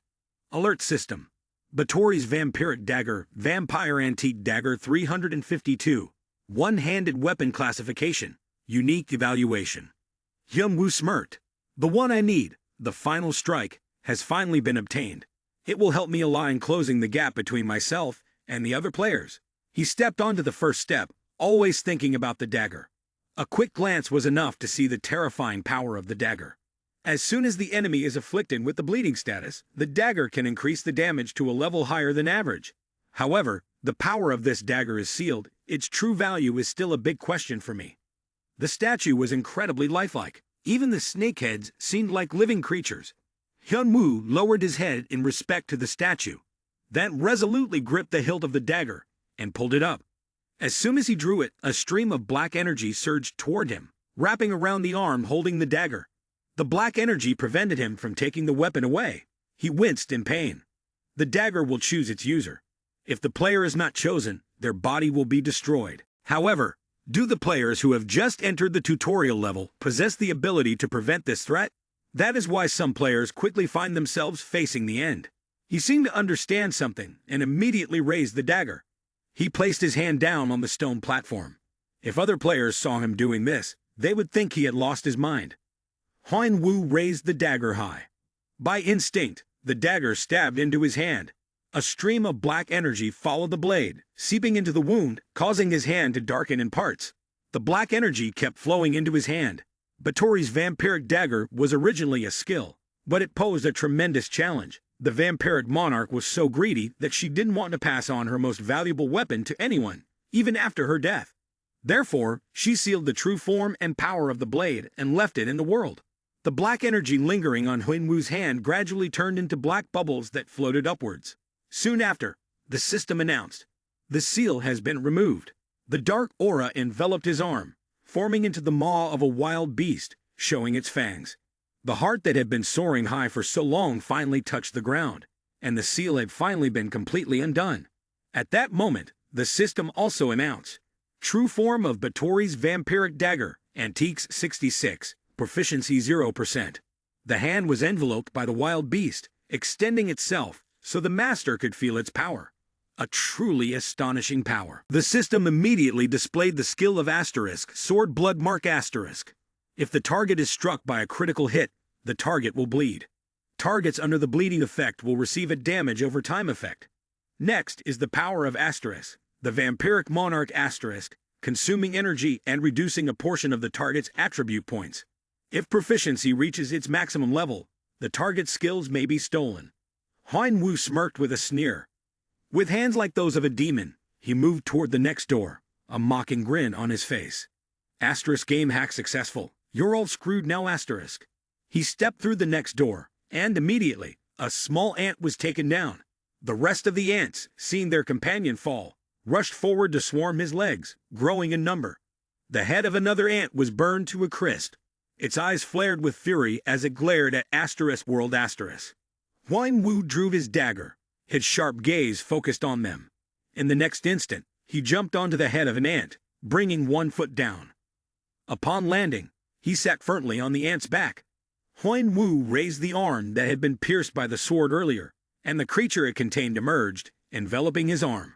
One hand held it, while the other struck down onto the ant's body. He softly muttered 2 words, "Swallow it." The arm began to pull the essence from the ant's body, as the system voice echoed.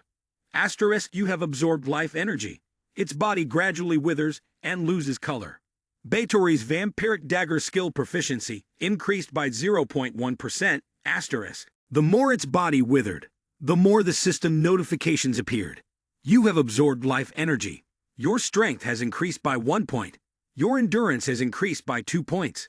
You are still continuing to hack the game. As soon as the queen ant fell, you had killed the boss monster, Queen Blue Army Ant. Karma will be added. You have gained 300 karma. The remaining Blue Army ants, seeing their queen fall, trembled in fear. From above, different-sized water shadows fell along with the system's warning sounds. The Blue Army ants have lost their will to fight. The ant tunnel will soon collapse. The collapse was already in progress. In the 2 dark chambers, 2 voices kept responding to each other. "Imph. Is there anywhere like this place used to be? I'd never seen this place before. At least he wasn't strong enough to enter a place like this.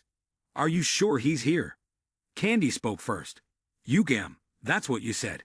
If you don't believe me, you can go back." Dolly yawned and sighed, covering her mouth. "Ah, who said I didn't believe? Why are you being so harsh?" Candy smiled and tried to smooth things over, slinging an arm around her. "Come on, don't be like that. We're family."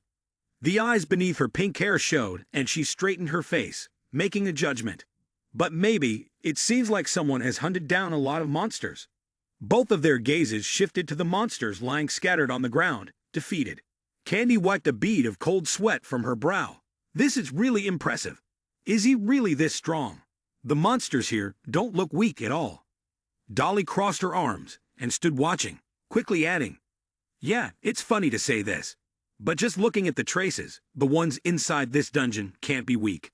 Maybe he's just too strong." Dolly opened his eyes wide, as if suddenly realizing something. He quickly said, "Brother."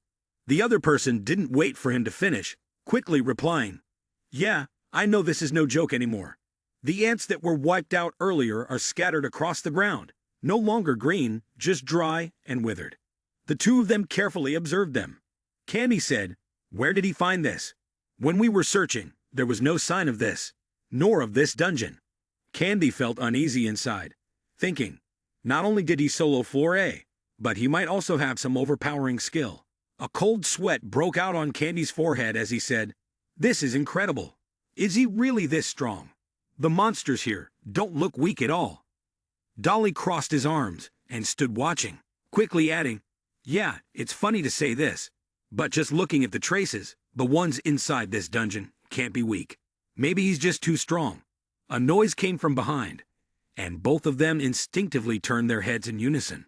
At the entrance of the cave, a swarm of green ants was slowly advancing. The 2 of them understood each other, exchanged glances, and nodded. Elsewhere, Huang Wu was still sweeping through the tunnel. The system's notifications kept coming. "You have killed a brown-scaled salamander. Monster kill count 1,000, along with a series of achievements displayed." Right after the system's last message, his hands reacted. 2 streams of green energy wrapped around his arms. The effects of Heart of Fire and Crest of Frost were complete. Everything inside his body started to change. "You gently called. Status window." The status window appeared with insignificant numbers. "Thanks to the energy of the monsters I drained using Beitori's vampiric dagger, my stats have undergone an unparalleled significant increase. My stats have been boosted quite considerably." The system window then displayed another set of stats. Enhanced physique, essentially meaning you have consumed the heart of a fire attribute and absorbed its essence.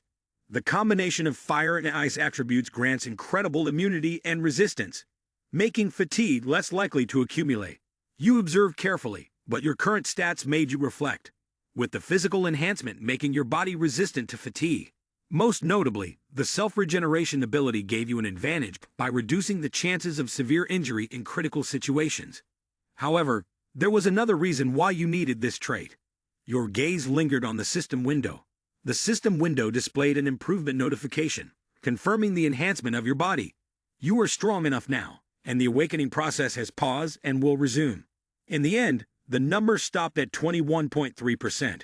Your face was hidden behind the mask, making it impossible to discern your expression, but there was definitely a feeling of joy within. I did it, but this is just the beginning. I need to keep refining my body further. The system offered an option. Your rank in the tutorial stage has been updated. Would you like to register your name on the leaderboard? Your finger moved to select no. The system screen displayed. Registration has been cancelled. Huan Wu looked at the text and gently thought to himself, it's better not to. I don't want to appear on the leaderboard and attract too much attention from the guilds. You opened the ranking table to check your position. I'm ranked 281st. You looked down with a doubtful gaze. I was happy to be in the ranking, but why is the gap so large? Maybe the top 10 competitors are better than I expected. At this rate, everything will go down the drain. I need to accelerate significantly. It was as if you sensed something, suddenly turning around, your heart already realizing, someone's there. Huan Wu moved closer to the cave entrance. There are two people behind me. When do they start following me? You instinctively grabbed the knife at your waist. Who are they? They might be from Orangdan, seeking revenge. A shadow appeared briefly after the movement. Your eyes shot a glance in that direction. Without hesitation, Huan Wu threw his knife. The person who arrived was Dolly, his face pale, and the knife passed less than half a meter from his face. He collapsed to the ground, shouting loudly, "Damn it!" Candy rushed out to shield him, knocking the flying knife aside. The dagger fell to the ground, while Huan Wu remained in a combat stance. Candy rolled her eyes, growling, "What the hell are you doing?" Huan Wu calmly asked, "Orangdan, right?" Candy shot back, "Orangdan what? What do you mean?" Huan Wu bluntly asked, "Then why are you two following me?" Candy lowered her voice, speaking ominously. "What the hell are you doing?" Huan Wu said, "If someone is following you, and you don't know their intentions, you would react the same way I did." The two of them lowered their heads, and Candy apologized. "You're right, we sincerely apologize." Huan Wu looked at them silently. After a while, he spoke up, "All right, explain your situation." Candy looked at Dolly and smiled. Excitedly, Candy pointed at him and said, "You should join our team."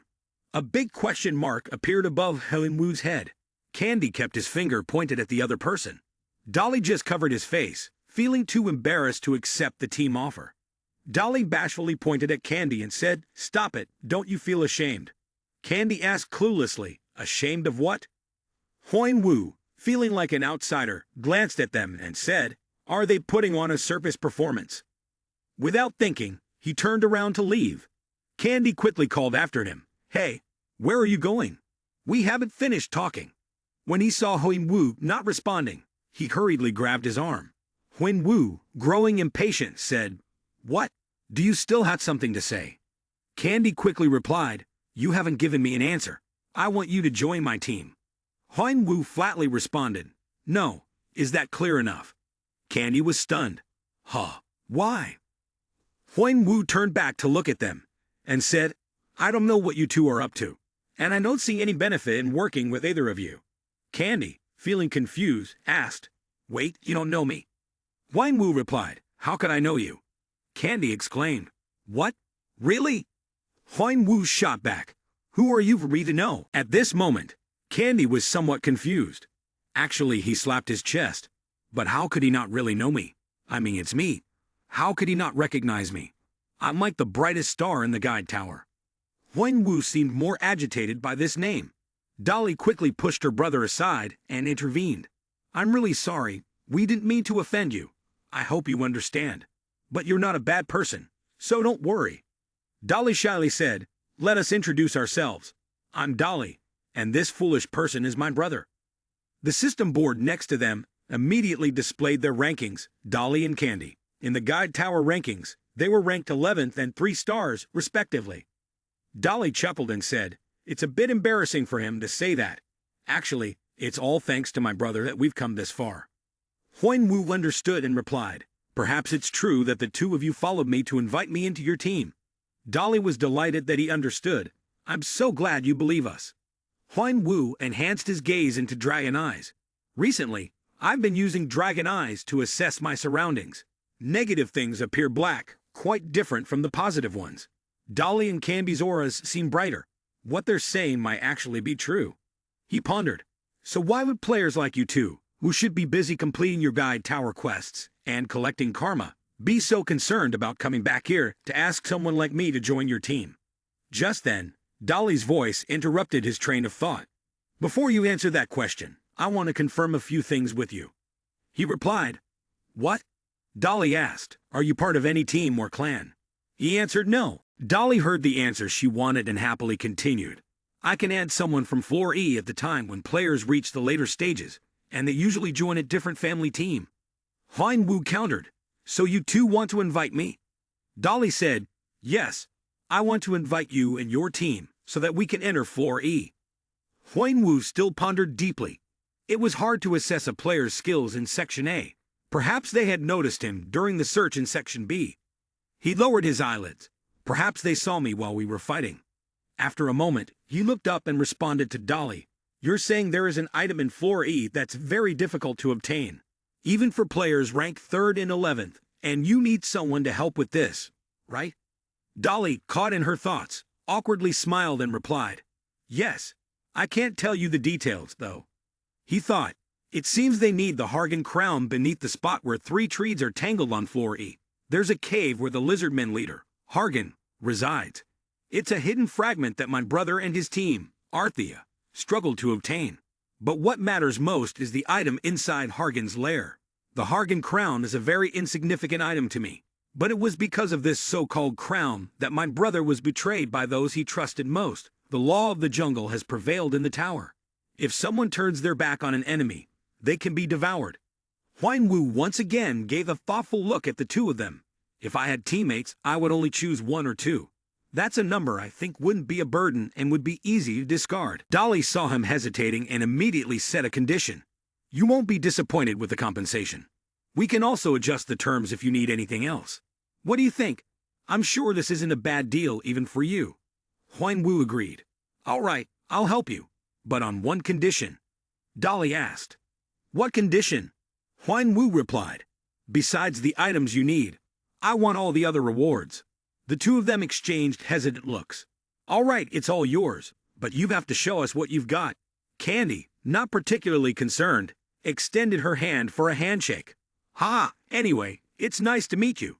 So tell me your name, brother." The two shook hands quickly in peace. "He seems friendly, but I can't reveal my real name. Instead, I should give them my code name, my second identity when I enter the nation's CP battlefield." He gently replied, "Kane. My name is Kane." The defeated Green Goblin mumbled, Humans are too strong. I need to. Candy noticed Huan Wu wiping blood off his dagger and suddenly wondered, what am I looking at? Is he the same person from Floor B earlier? How could he have developed so quickly? Then, Huan Wu reached out and opened the door, with light seeping in. "You've completed Floor D as a solo player. All status effects will be cleared. You've entered Floor E," Candy grumbled. "Hemph, it's really quite stuffy inside the dungeon, particularly in Section C." Dolly, on the other hand, rubbed her eyes and said, "I'm a bit sad about leaving. It's the perfect place for a short nap." The tutorial floor can be divided into 2 areas, the inner area and the outer area. The inner area refers to the first areas from Floor A to Floor B, which are designed to help new players assess their skill level and train on what they lack. The outer area refers to the later areas from Floor E to Floor G, which test the skills players have learned in the inner area and validate their expertise. System notification. The challenge for Floor E will begin shortly. Huan Wu looked up in surprise at his hand, as the system notification read, "You have been granted a token."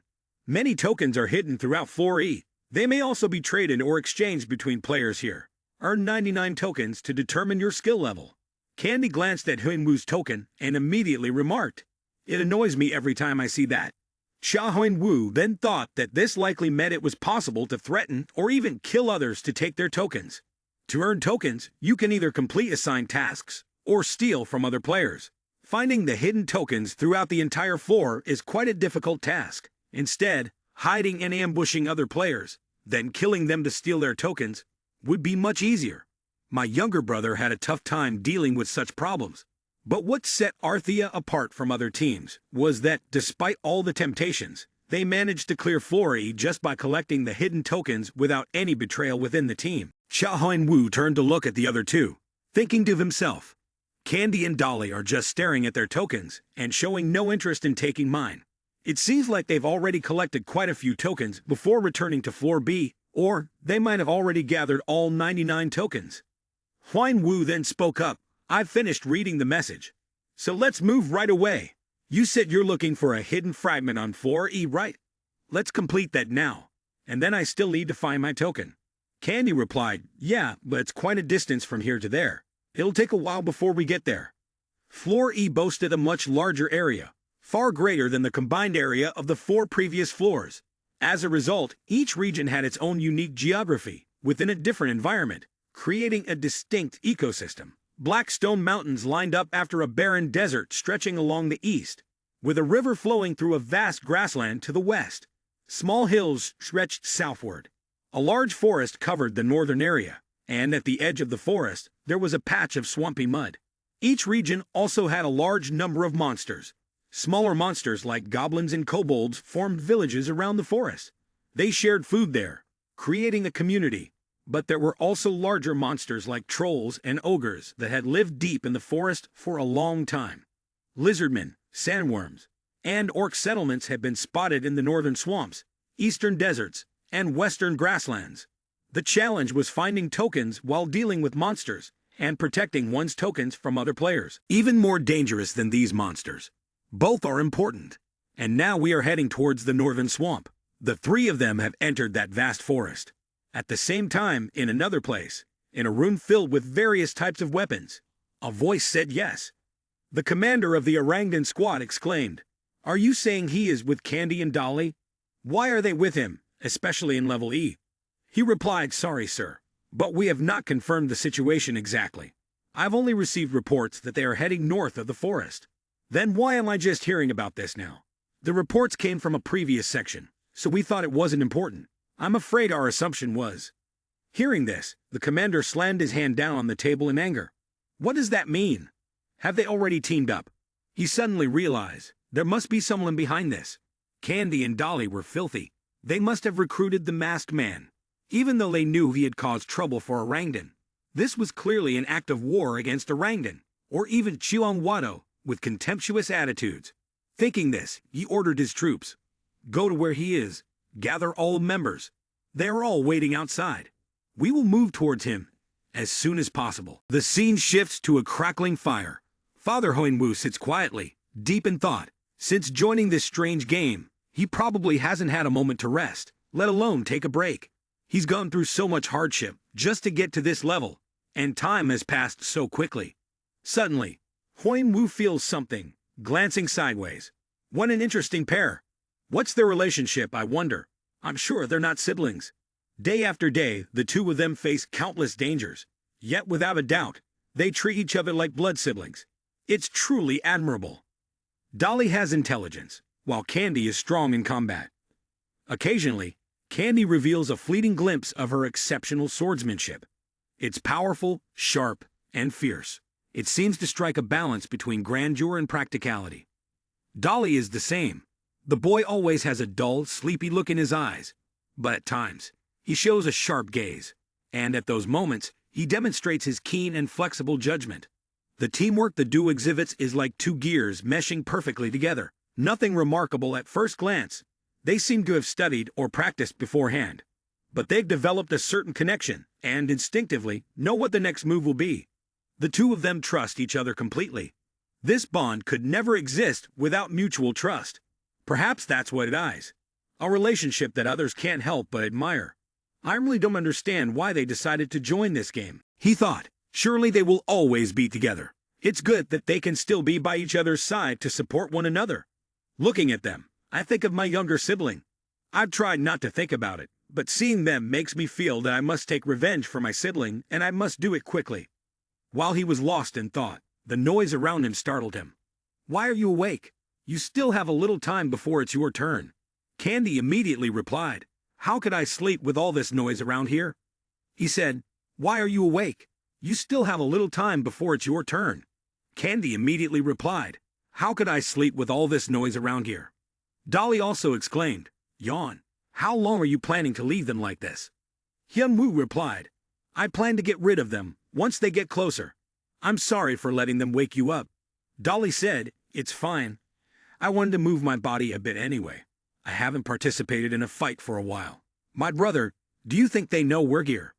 Candy asked again, Is there a problem? Then he drew his sword and looked at it. More importantly, they are enemies, and they are aiming at us. After that, Candy swung a sword into the bushes. One of them fell dead, and they exclaimed, Damn it, how did they notice we were here? Another one said, They know we're here, and another added, Split up, it's more dangerous if we stay clustered together. Candy's gaze became sharper. He charged into the crowd, and swiftly took down each person, one by one. In the blink of an eye, the entire group was logged out of Earth. Cha Hyun-woo stood still as he saw the insects flying by, and then more bugs appeared. He looked toward Dolly. Is that the Tamer class insect skill? Quite a powerful ability, kid. The insects flew toward the group of people, swarming all over them. They screamed, Damn it! These damn bugs! Get away from me! Go away! Another noise echoed. Dolly turned and was surprised. Two people were lurking behind their Hyun-woo. Dolly realized that these idiots, out of all the choices, had picked the worst one. So dumb. These fools were going to mess with Cha Hyun-woo. That was the end of them. Brothers, 1 minute of silence. It's about to begin, Dolly thought. Other groups were likely carrying out their looting on this E-tier floor. They truly enjoyed this dirty work. Under the pretext of collecting tokens, they robbed players of their wealth, items, and other goods. Afterward, the items were distributed among the group members to significantly boost their combat strength. If they were lucky enough, they might even get a few skill books. Tokens could be sold to top-ranked players at very high prices. Additionally, there were certain places in need of slaves. They bought workers or slaves from prostitutes, livestock, and even specimens and people for experimental purposes. They use human bodies for many dark purposes, so they don't have to worry about where to sell the prisoners. Of course, who wouldn't want to make money from such a profitable business? Besides, I am on the same team as the top-ranked players, Candy and Dolly. No one knows how many tokens they carry or what items are being kept for them by the two top-ranked players. While Cha Hyun-woo was still lost in thought, the guy behind him was trying to sneak up, holding a dagger. He raised the dagger to strike at Hyun-woo's neck.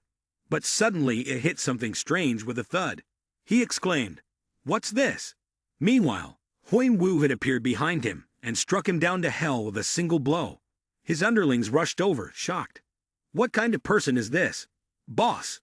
Then, they charged at him together, running full speed, but Cha Hyun-woo didn't hesitate to meet them head-on. He dashed forward, and in an instant, the entire group was wiped out.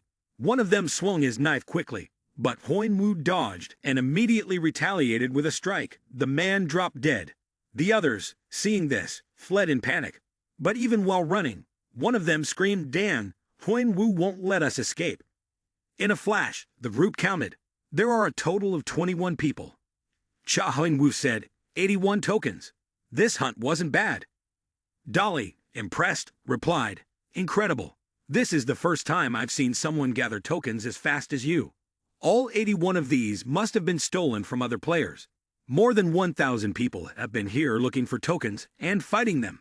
81 is a tiny number compared to 1,000. Father Hyun-woo continued, but that's only possible because they are the so-called spirit seekers. Most players have 10 tokens or fewer, which means stealing from others and killing them is justified. Dolly also agreed. That's right.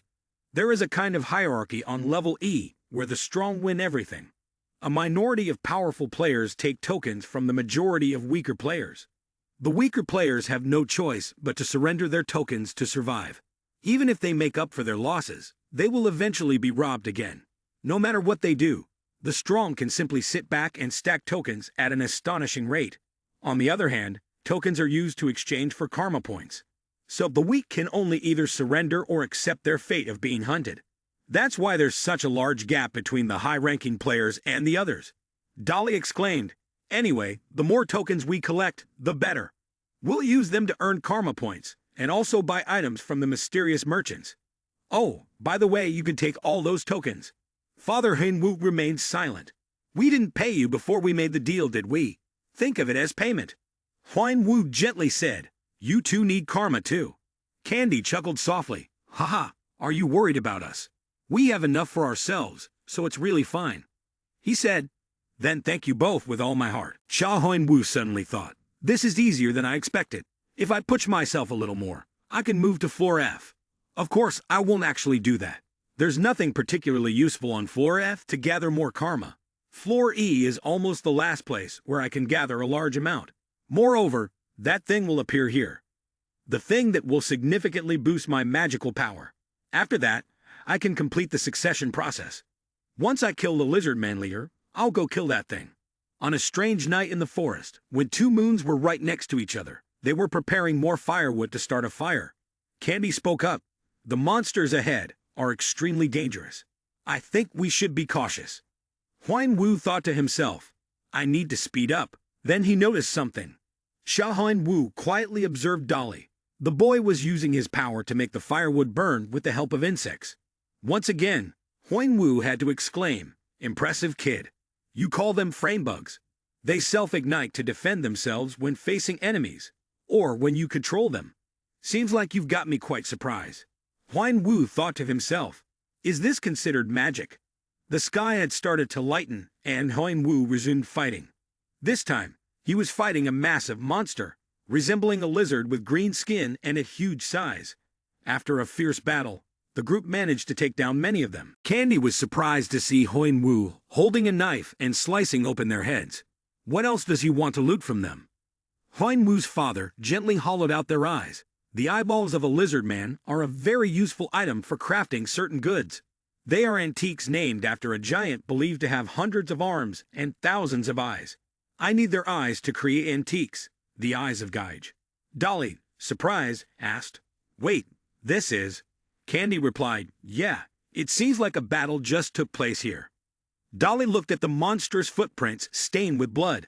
Huan Wu bent down to check the blood on the footprints and muttered, "It hasn't been long since that confrontation happened. 5 hours, maybe 6. The hidden fragments, literally, must be concealed. They are only valuable when hidden and play an important role in uplifting the player's spirit while encouraging them to acquire them so they don't fall behind." Dolly wondered, did these people succeed? That's right, the hidden fragments on the floor of the direction still never appear again in the same round once they've been found and collected by the player. There's also something else they want to acquire by using the crown. It's an essential element for two people who are scheming something quite big. Therefore, the intervention of other players isn't good news. Huan Wu's father responded, "There are traces leading inside, but no signs of anyone leaving. And it's clear that those who came here didn't find Hargan's hideout." Candy, hearing this, exclaimed, "What? What do you mean?" Huan Wu immediately pointed down at the trace. "Look here, the trace on the ground is very clear. It's the trace of something heavy being dragged across the ground. Perhaps it's the body of a player. I think the lizard men used the smell of resin to lure them here." Candy asked, "So what happened next?" No one knew what happened next. Monsters weren't always the prey. There were times when monsters became hunters, viewing players as their prey. For them, this place was home. They knew the advantageous geographic locations to ambush players. And of course, there would be traps lying around. This was certainly related to those traps. The more he listened, the angrier he became. Damn monsters, we should be more careful. Huan Wu's father suddenly thought that he was quite naive, yet he was able to remain calm in necessary situations like this. He turned to Dolly, who seemed very angry, deep in thought. Huan Wu looked over at Dolly, who was frowning. Dolly noticed that Huan Wu was looking at him, feeling a bit shy, and he raised his head to smile awkwardly. He raised his head to look at him, then gave an awkward smile, when suddenly Can's voice broke the uncomfortable atmosphere. "We haven't told you anything about this place, Have we? This place is called the Hargan Lair. Huan Wu mumbled, asking Candy again, lair? But in truth, Huan Wu already knew exactly what it was. Up until now, I've been pretending not to know, so now I'll have to keep pretending. Besides, I want to know how much they know about the Hargan Lair and what plans they have in mind. Hearing Huan Wu's question, Ken immediately explained, yes, do you remember the lizard man we dealt with on the way here? Hargan is one of its leaders, the head, a king. Well, Hargan is like that, and this is where Hargan resides. Huan Wu sighed. It seemed like Hargan was very powerful. Candy continued, yeah, definitely, the two of us probably couldn't kill it. Huan Wu interjected, even I, the game hacker. Candy hummed a few times, then said with a doubtful look, eyeing Huan Wu, I'm not sure about that, but it would still be very difficult. Besides, there's a female in this lair, and she's even stronger than the male. One thing's for sure, no matter how hard we try, the three of us can't kill both bosses. We'll die in vain. Ignoring Candy's words, Huan Wu quickly asked, so what's our plan? Candy furrowed her brow and looked straight at Kane, speaking with determination. Steal. Then, Candy clarified the plan further. The male is outside the cave, while the female is inside. While I deal with the male, you'll distract the female. After that, Dolly will take the crown off its head. Huan Wu quickly asked, what will they do after that? Candy said, we'll run away from here. As I said, the female is ridiculously strong. You can't kill it on your own. Huan Wu responded, showing that he understood what Candy was saying. In his heart, Huan Wu remembered his days on the battlefield in Nation CP. He had carried out his missions there, and this was no different from that. The only difference is that I used to be a soldier, simply following orders from my superiors, but now I'm like a mercenary, driven by money. Not long after, the three of them immediately set off and entered the battlefield. The monster guards at the gate saw them and shouted to alert their companions. There are humans here. The three of them immediately got into fighting stance, ready to battle any monster that charged at them. With a loud boom, the Hargan appeared, roaring in a threatening manner.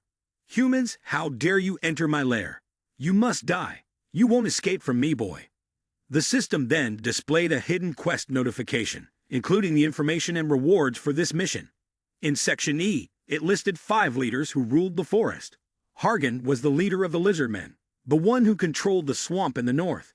The quest was to defeat all the chieftains and kill the leader of the lizardmen. The rewards were Hargan's crown, the blue scale scimitar, and the ownership of Hargan's lair. Hargan roared again. The roar was fierce and powerful, causing Huan Wu to recall the fear he felt when he first stepped onto the battlefield. The intense tension made his hand holding the knife sweat profusely. At that moment he thought to himself, this monster has terrifying strength, but now I'm strong enough. Then, Hargan suddenly locked eyes with Huan Wu, his gaze cold and filled with murderous intent. The monster shuddered, but quickly regained its composure, its eyes turning savage. It screamed and swung the sharp blade straight toward Huan Wu. Candy immediately charged to block the Hargan's blade, the clash resounding through the area. The Hargan glared at Candy, cursing. Human, get out of my way. You are nothing but a tiny pest. Candy sneered, responding confidently, I'm sorry, but I'm not the same as I was before. Infuriated by Candy's taunt, the Hargan swung its blade toward her. But fortunately, Candy managed to dodge. This only enraged the Hargan further, and it swung wildly, causing 2 lizardmen to fall. It screamed, don't dodge. Face me.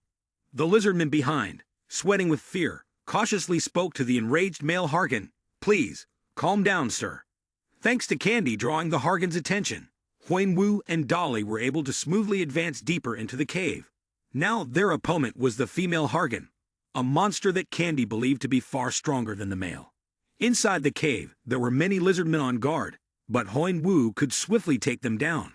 After dispatching 2 guards, a voice suddenly rang out. There, that's a human. Looking to the side, Huan Wu saw human bones scattered across the ground. The Hargan's furious roar reminded Huan Wu of the fear he felt the first time he stepped onto the battlefield, the boiling tension causing his hand holding the blade to sweat profusely. Both of them suddenly looked around to see where the voice was coming from, and then they suddenly noticed a small prison inside Hargan's cave, where many people were being held. The people in the cells were overjoyed as if they had found treasure, rushing and shouting loudly to beg Dolly and Huyen-woo for help. "Save me, please. Please save me." Seeing the desperate people trying to cling to a fragile thread, Huyen-woo scanned the area and silently assessed the situation. The arms and legs were severed from the body, and the faces bore expressions that reflected the excruciating pain they had endured. Flesh and blood stains were scattered everywhere. It was a completely barbaric scene.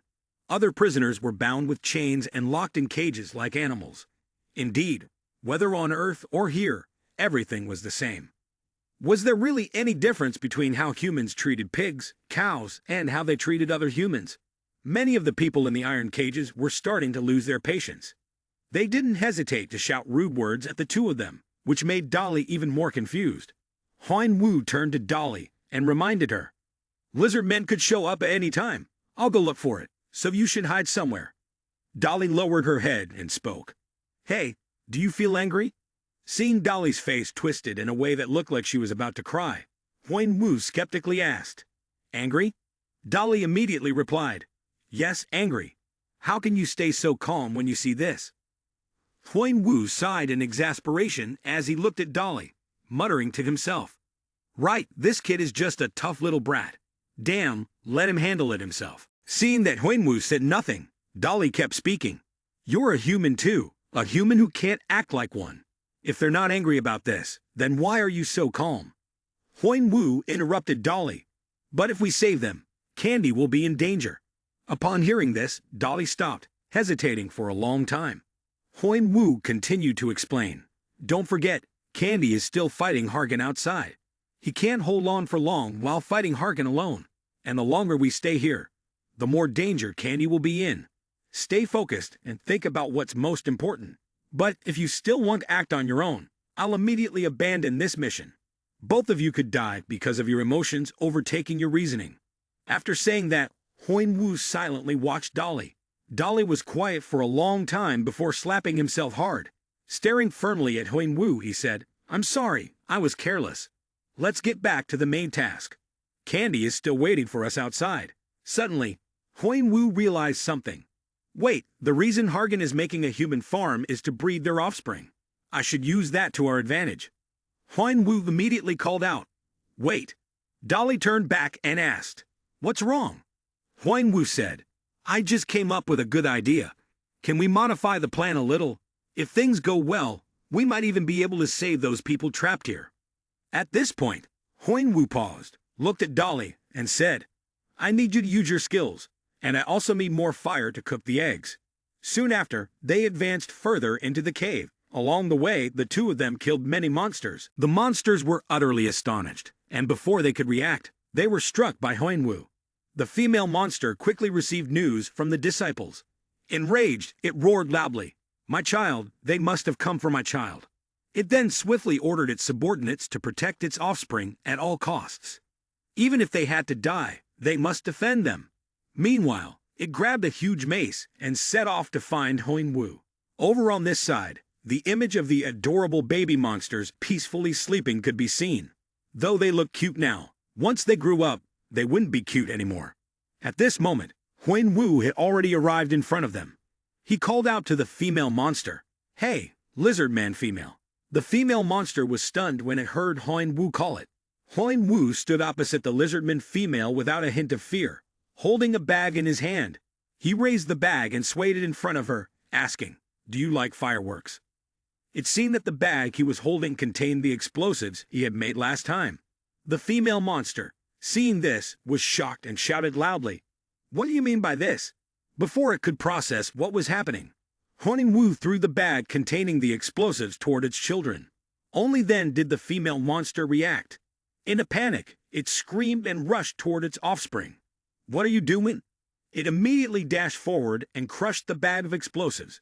Suddenly, a sense of dread washed over it, as if it had just realized something was wrong. Huyen-woo silently thought to himself, that was the powder made from the monsters he had hunted down in the room of ice and fire. Immediately after, Huyen-woo called Dolly to signal him to use flame bugs on the monster. Dolly promptly used his flame bug skill, spraying fire toward the creature, transforming it into a glowing lizard man. The monster couldn't react in time and screamed in pain. Ah, these pests. After withstanding Dolly's attack, it suddenly realized that its offspring was in Huinwu's hands. He grabbed the neck of a baby monster, pressing a knife to its throat to use it as a hostage. Seeing this, the monster became enraged and shouted, "Ah, human, how dare you do this? I will kill you." Without hesitation, Huinwu released the baby monster and calmly said, "If you treat humans as pets, you should understand that the same thing can happen to you, right?" With that, he grabbed the neck of another red baby monster and pressed it against its throat, asking for a bit of blood. Seeing this, the mother monster charged forward, yelling, "Take your hands off of it, human!" Suddenly, the monster noticed something beneath its feet. It turned out that it had stepped on one of Huinwu's explosive devices. A loud explosion followed. The mother monster was obliterated, its body torn apart. Yet it still clutched its child tightly. At that moment, the system displayed a notification. "You have killed the boss Terrigan, the female lizard man leader. Karma bonus will be provided. The lizard man has lost its will." The monsters in Hargan's lair have entered a state of panic. Huinwu stood, looking at the monster with a somewhat pensive expression, then said, "Take the crown quickly. We need to hurry and join Candy outside. We don't have much time left. We need to get out of here fast." Dolly rushed over and replied hastily, "I understand." He trembled as he held up the crown, feeling an overwhelming sense of disbelief. He had finally obtained it. Just then, a loud scream echoed from outside. It turned out that the male monster had managed to enter. It was running and screaming loudly. "How did you get in here? Why did you kill them?" It shouted, "Terrigan, my children," but it's too late now. Candy, standing behind, was utterly shocked, unable to believe that such a powerful monster could be destroyed. The monster screamed in agony. "Why? Why? How could I be killed by such inferior humans?" At that moment, the monster was consumed by fury, and it seemed to be using some kind of power. Its body started to tremble. It turned out that it was using an absorption technique to absorb power from the female lizard man. Its body gradually grew larger, exuding an aura of terrifying, lethal power. Huinwu was astonished by the sight, then quickly warned Dolly and Candy to get away. The monster raised its sword high and slammed it into the ground. Instantly, a surge of power shot out, shaking the entire ground as stones and gravel flew into the air. Huinwu hid behind a rock, thinking to himself, "Its power can no longer be underestimated. A special skill. It will follow us no matter where we run, even if we hide underground. Moreover, its skills aren't something I can easily get past. We need to do something now. What should we do to take it down?" While he was thinking of a countermeasure, suddenly a butterfly emitting a green light flew in front of Huinwu. "Hey, can you hear me?" Huinwu asked in surprise. "Are you Dolly?" Dolly asked if he had come up with a plan to defeat the monster yet. Quickly, a plan formed in Huinwu's mind. He then asked Dolly to tell Candy about his plan. "Can you tell Candy about this plan? If you want, I can send it to him." "Good. Let's act on it quickly." Out there, the monster is still going crazy, screaming, "Humans, you scum, come out, you lowly beings." Huinwu hid behind a rock, then suddenly jumped out in front of the monster and waved his hand, taunting it. "Come here, kid." The monster saw this and charged toward him in a frenzy, shouting, "I'll finish you right here." At that moment, Huinwu used his asterisk dragon eyes asterisk skill to spot a gap in the monster's attack. Quickly, he identified the ideal spot in its strike. When the monster swung down, he used the small dagger in his hand to block its body. With just a small knife, he managed to find the weak point in his opponent's weapon, and before long, the large sword was cracked. He quickly used his strength to dodge to the side, causing the monster to veer off course, then swung his blade down hard onto the ground, catching it completely off guard. Waiting for the monster to gather all its strength and strike down with a powerful blow, Huinwu shouted loudly, "Doi can now!" Immediately, Candy rushed forward. He swung his sword and struck the monster with a powerful blow. It let out a pained scream. Seeing this, Dolly seized the opportunity quickly. He sent a swarm of insects toward the monster, causing an explosion that rocked it. It screamed, "You bastards!" Huinwu thought to himself. Thanks to the coordination of the three of them, the monster had been significantly weakened. Enraged, the monster roared, "How dare you do this to me? It won't be long before I send you all to hell. Seeing it lose control, Huinwu thought, if I make one wrong move now, it could be dangerous. The monster was becoming more frenzied, raising both hands with its massive blade, preparing to drive it down.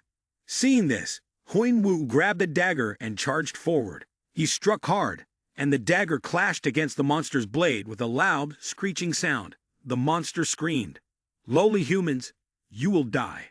At that moment, Candy seized the opportunity, rushing forward to slash at the monster's leg. It screamed again, "You bastards!"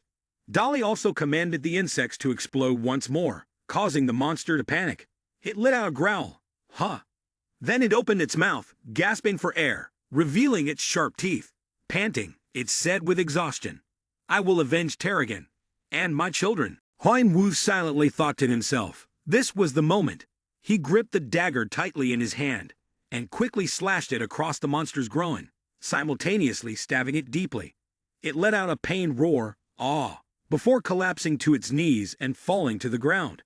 Seizing the opportunity, Huinwu circled behind, leaped onto its back, and placed his hand on its head. The monster, startled by the sudden movement, recoiled in shock. Huinwu immediately activated his skill. "Devour it, my hacking skill." The system displayed. Batori's vampiric dagger increased by 5.4%. Hargan's life force and energy are being drained. A fiery aura surrounded the monster. It screamed in agony, "I'll kill you. I'll kill all of you." Huinwu intensified his attacks, causing the flames to flare up even more. His mask, too, cracked under the pressure. Candy and Dolly stood outside, astonished. What's happening?" The monster continued to scream, "Nice try, but you won't survive for long. Terrigan, my children, I'm so sorry. I'm so useless." The system announced, "You have successfully defeated the boss monster Hargan. Additional karma has been granted. The Battery Bloodsucker Guild has successfully stolen power and gained certain skills from the target. You have learned the Living Heat skill." At that moment, the monster lay burnt to a crisp on the ground. Huinwu silently thought, is this an innate skill? And is it a power-enhancing skill? How should I test it? Suddenly, he felt dizzy, staggered, and couldn't stand still. Can and Dolly saw this and immediately shouted out, "Hey, Hung, are you all right, buddy?" Candy spoke while supporting him. "Did I also ran over? Hung, you should sit down for a moment. You don't look so good." Huinwu replied, "Don't worry too much, I'm fine. I'm just really tired, but it'll get better. Go ahead and rest, brother." That's right. Candy and Dolly each took one of Huinwu's hands, babbling to him, making him feel helpless. "Seriously, you two. You don't need to worry so much, I'm really fine. But there are still people over there. Go save them quickly. They might be in danger from the fire." Hearing this, they immediately went to rescue the others. They thanked him profusely. "Thank you so much." Sob, "Really? Thank you all so much. I want to thank everyone once again. Thank you, brother. Without you, we might have been dead by now. We've avenged our fallen comrades. As long as everyone is safe, that's what matters. By the way, you look a lot like someone I admire, Candy. Could you be?" "Oh, haha, I try to keep it a secret." Candy patted his head while laughing awkwardly. Dolly turned to look at her older brother with a sigh of exasperation. "Brother, don't you have any chain left?" "But unfortunately, I wasn't the one who took down Hargan, I only helped." Then, Candy pointed at Huinwu. "He's the one who defeated Hargan." When the two of them realized that Huinwu was the one who defeated Hargan, their expressions changed. They seemed quite angry, since earlier they had heard that Huinwu had no intention of saving them. When thinking back to the image of them being locked in the prison, Candy recalled the scene where he was standing, talking to Dolly, confirming exactly who the person wearing the mask was. "When we were locked up in there, he was the one who abandoned us and left." Candy wondered, why? He's really despicable. We didn't want to get near him. "Shut up, you idiots." Candy seemed very angry as she stepped closer to the man. What's the matter?" the man asked, terrified. "Don't let me hear that again. He's the one who figured out how to save you all, and he's the one who killed Hargan. Right now, he's badly injured. Otherwise, you'd still be locked up in that cage. Think carefully before you speak, you bastard. If you insult him again, I'm not sure you'll survive." After saying that, he trembled. He looked at the others, but they all turned away, not interested, not helping him. He lowered his head and muttered. I'm really sorry. Candy responded. I didn't hear you clearly. I said I'm sorry. Candy, still angry, said, go over there and say it to him. Huan Wu, sitting over there, heard it, and after a moment of thought, the distinction between the weak and the strong was clear at that moment. The man approached Huan Wu, lowered his head, and said, I didn't think before I spoke. I was wrong. I'm truly sorry. Huan Wu remained silent and did not respond. The man, frustrated, cursed under his breath. This bastard. He ground his teeth in frustration. He had fallen into a trap set by the lizardman. Otherwise, how could this have happened? Why hadn't anyone spoken up at the time? Suddenly, someone ran up and said, My lord. He snapped angrily. What? The man lowered his head. I'm sorry I couldn't help you, but we're still alive. Isn't that something to celebrate? He growled, I don't care. You'd better stay as far away from me as possible. The man quickly said, Please, don't be like that, my lord. Hear me out. Don't you want more karma, tokens, or antiques? He said with a surprised look. Huh. The brown-haired man turned to look at Dolly and Candy, then said, Aren't there many treasures here that you want? Candy and Dolly were still talking, unaware that they had fallen under the watchful eyes of the evil men. He turned back and asked, What do you mean? The man replied, What do I mean? We have to do this to survive. To survive, you want to kill the people who saved us? He looked at the man, his voice harsh. We won't kill anyone. How can we fight them? Fighting them is like self-destruction. Then those monsters took all our stuff, and now we don't have anything left on us. I mean, if we go out there now, we'll just die. Won't we? The man lowered his voice. So let's steal enough to survive on our own. Then we'll escape. The others anxiously asked, What if we get caught? They'll kill us, won't they? We may die whether we steal antiques or not, but if we follow my way, the chances of survival will be higher. He then laughed maliciously. Haha, one of my friends has a quick hand. He could take what we want. What do you think, my boss? He immediately agreed. Humph, let's do it. Move to the other side. Dolly and I will take Hargan's crown as promised. I think this is the time we need it. What do you think, Kane? Huan Wu agreed. All right, you can take it. Upon hearing this, Candy stepped closer and nudged him. Thanks, bro. I knew you were a good guy. Stop kidding. You're such a shy guy. Then Candy said, Dolly, go ahead and take it. Huan Wu cradled his sore arm where Candy had nudged him, thinking, These fools. But really, they're all good people. He then turned to the side, looked at Candy, and spoke loudly. Everything in here belongs to you, just like we promised. Blue Sword of Scales, classified as a two-handed weapon, a weapon favored by Hargan, also known as the Lizard King. The weapon is filled with fire elements, highly durable, and destroys everything it touches.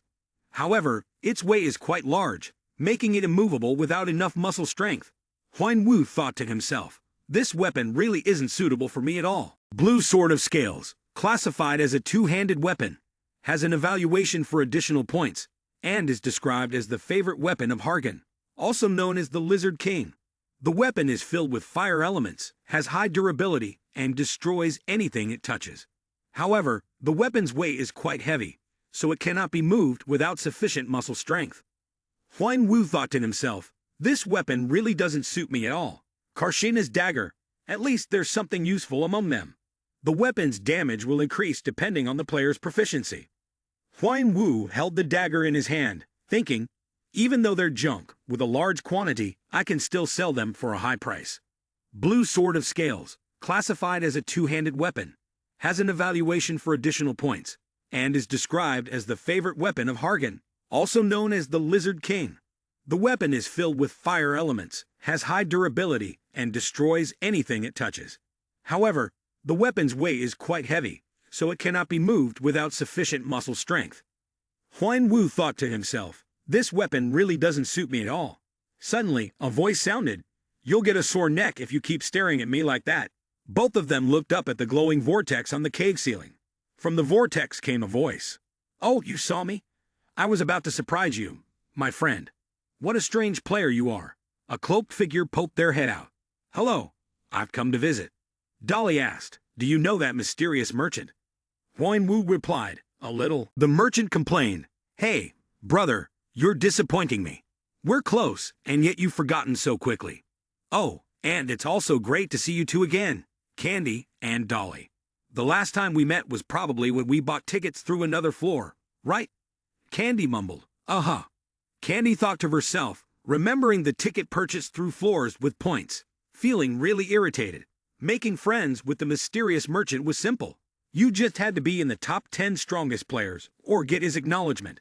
It seemed like he was one of those who had been recognized. The merchant spoke up. By the way, would you mind sharing how you managed to spot me?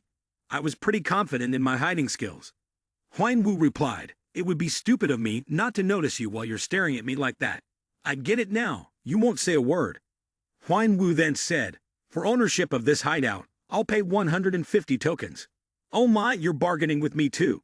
You know, even the top players don't get anything from that mysterious merchant.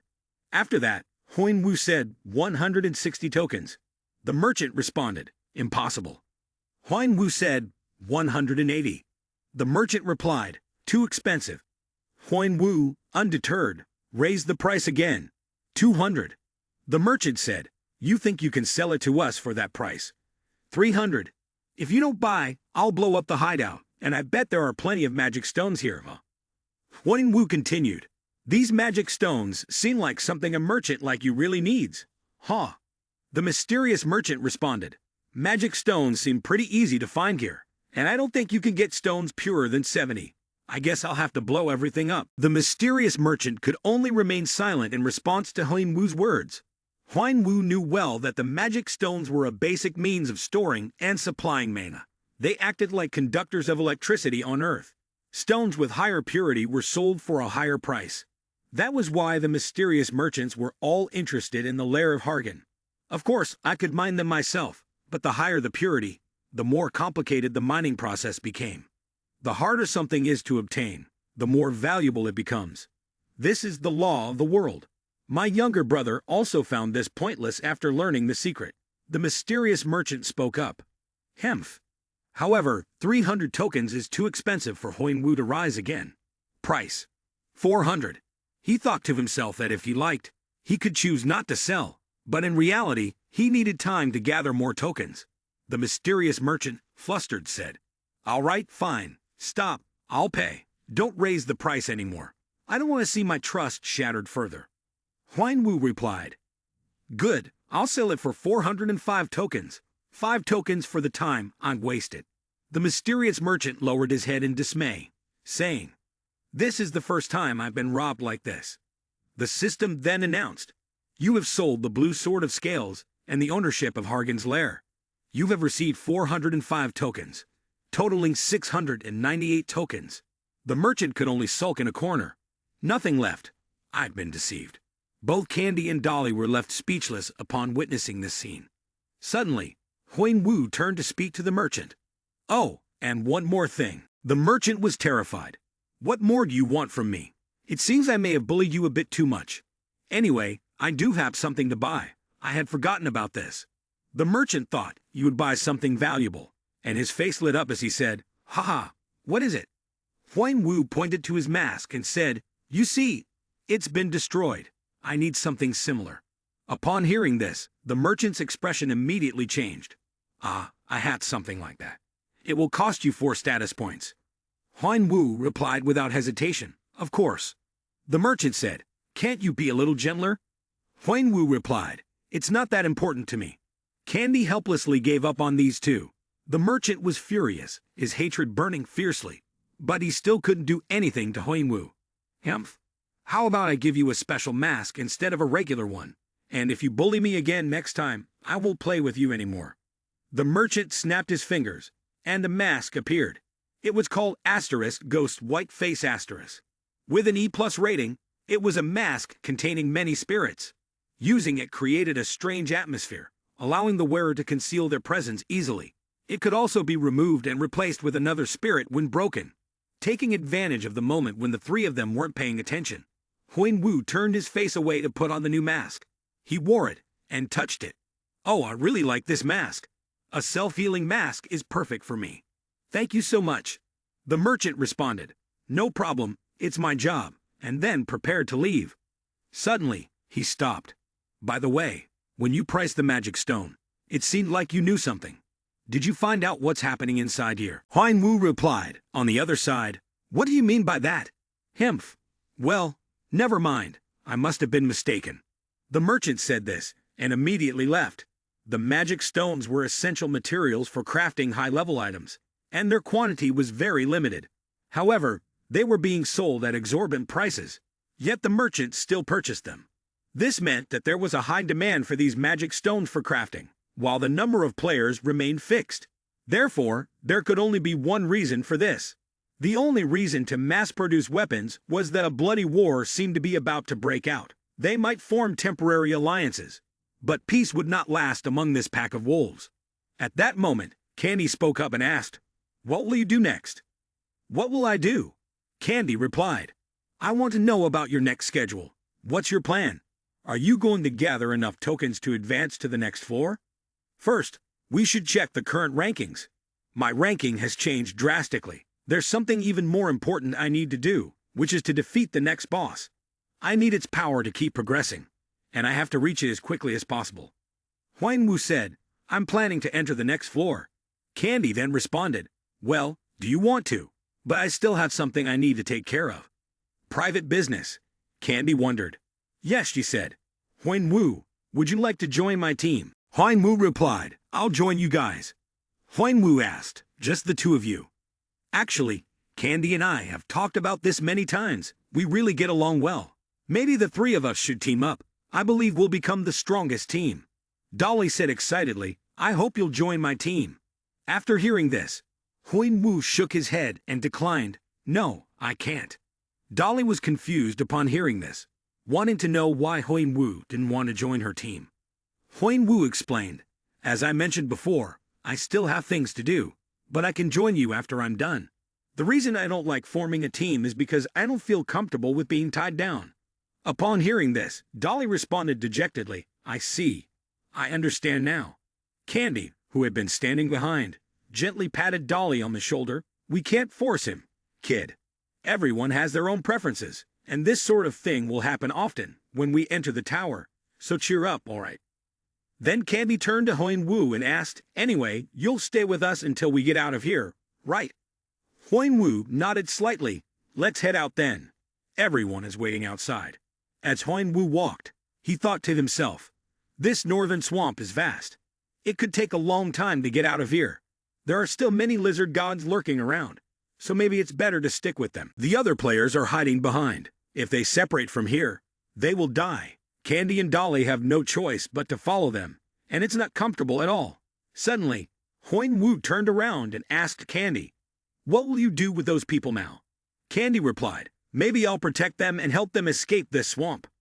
Huan Wu continued, "It's not your duty to keep them safe. Hey, I have a human heart. How could I leave them here?" Candy replied. Huan Wu felt something strange about these people. Their attitude was too unusual, and there were many monsters here, so he didn't want to stay any longer. Suddenly, a man approached and asked him, "Could you give me some food?" Huan Wu also noticed something else. Dolly was being too kind to them. Dolly immediately took some food and handed it to the man. "Here, take some food." "Thank you." The man thought to himself, "Haha, this was easier than I thought. This kid really trusts people." It turned out the man was a petty thief. Huan Wu observed and thought, "I'm sure my instincts are right. I need to keep an eye on these guys." Scene changes. After getting the food, the petty thief went over to the handsome brown-haired guy. "Here's the food. I got it from the kid. It went well." He then smiled slyly. "The plan seems to be progressing quite well. If they discover us, they will kill this guy first, and I'll remain safe as usual. But if I can take down the one ranked 3rd and 11th, and the one who already killed the Lizard King, I could take the first position. A perfectly flawless plan. Haha, a dream I've longed for."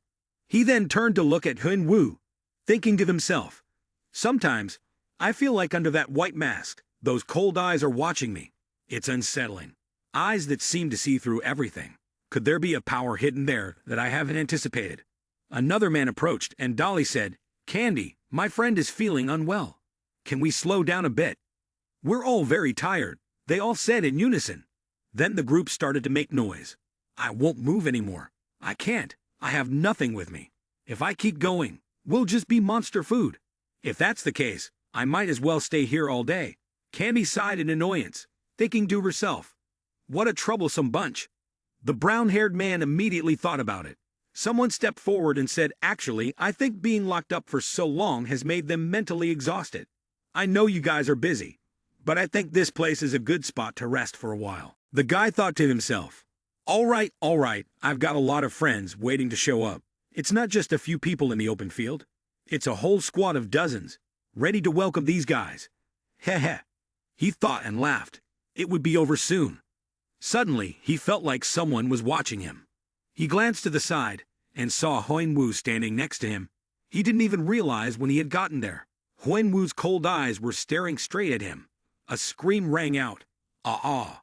Candy and Dolly turned around in shock. Everyone froze when they saw Huan-Wu kill the guy. They exclaimed, what the hell? Then Huan-Wu immediately turned in another direction, looking so innocent, a bunch of fools. It seemed like they realized Huan-Wu had discovered their plan, and they shouted, how did he? Damn it! Huan-Wu charged toward them, finishing off the guy in front with lightning speed. I shouldn't have killed these guys from the start. Throughout this journey, he's been keeping an eye on both of them. His attitude and actions made me even more suspicious.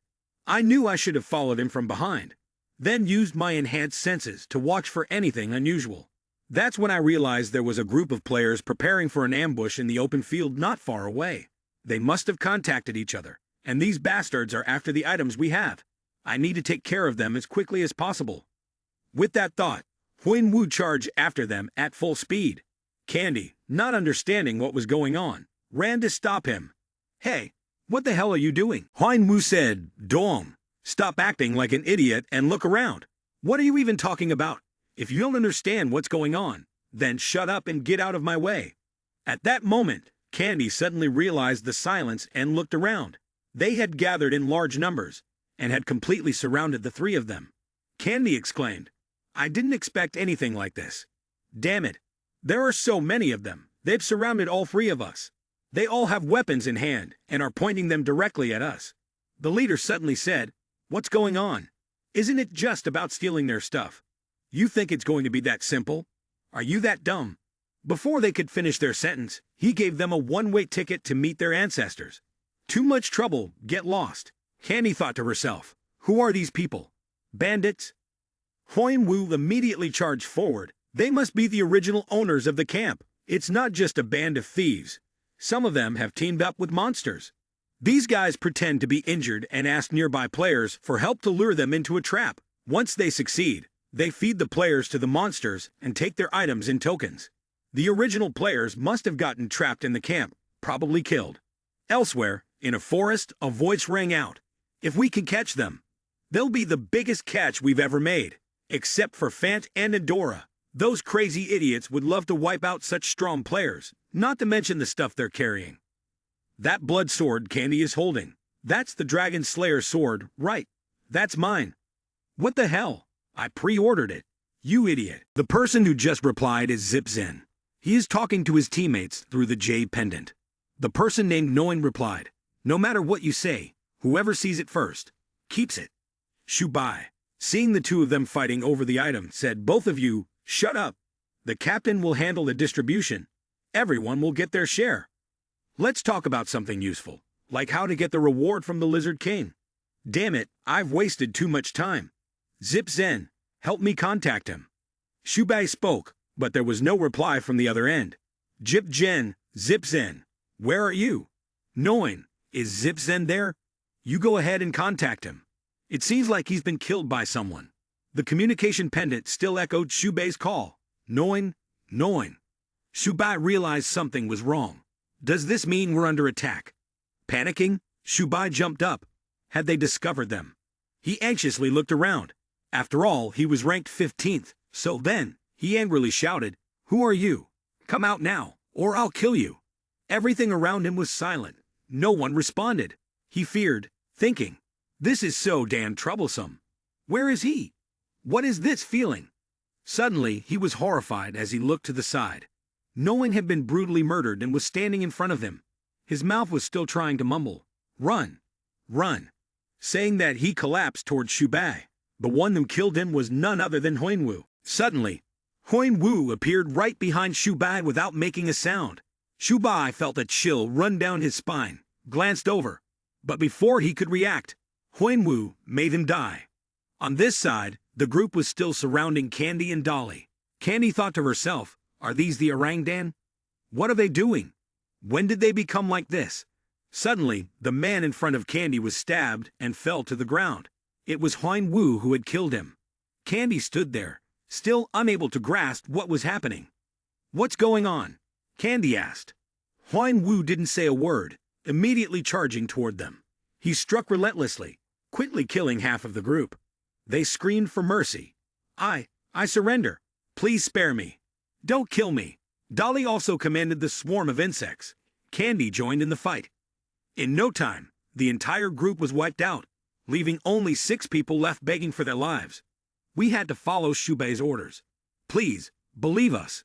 They were trying to gamble on Candy and Dolly's mercy.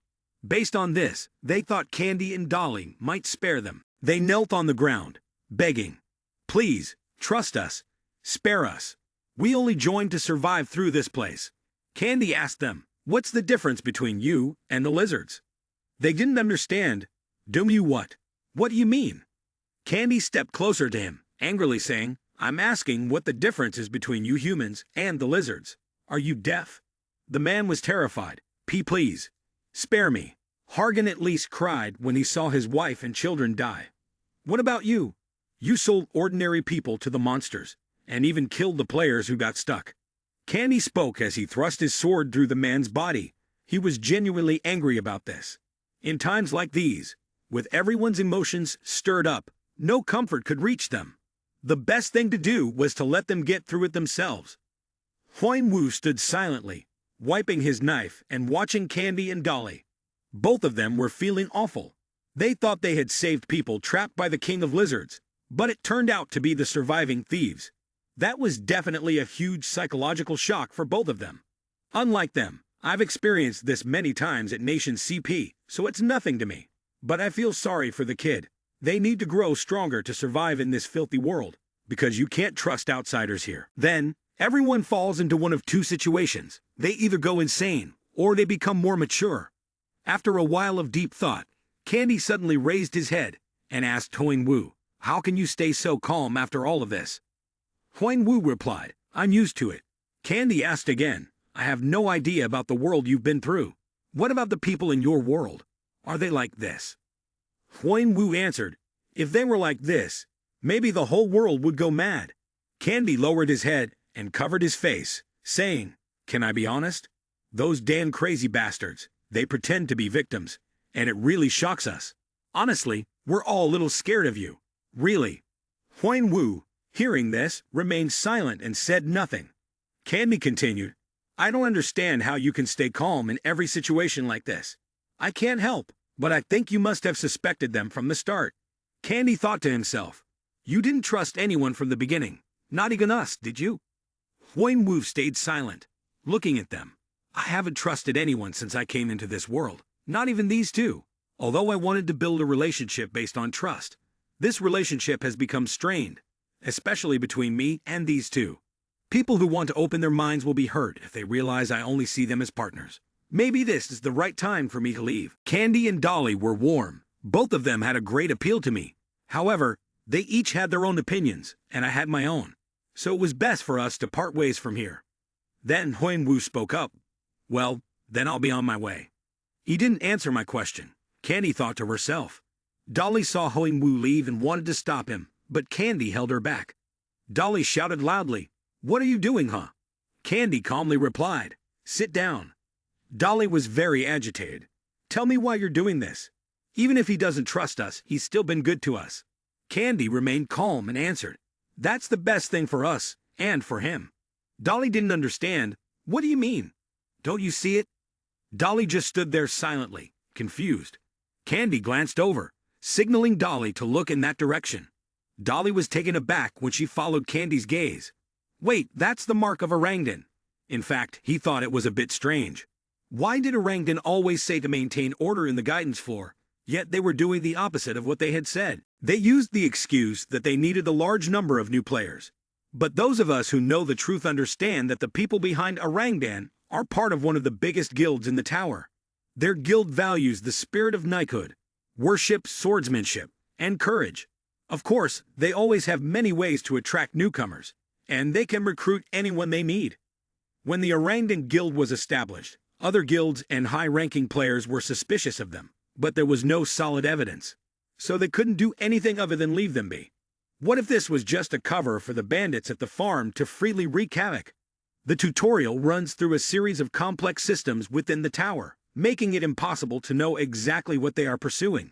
But if they are using it for the purpose of plunder, then, Dolly said, so they have our information here and know we're with Kane, so they want to kill us. Candy replied, exactly, we're not safe anymore. Candy thought to herself, that's why I didn't want to get him involved. Kane has his own business to take care of. Dolly responded, I understand now. So you don't want him to join this fight.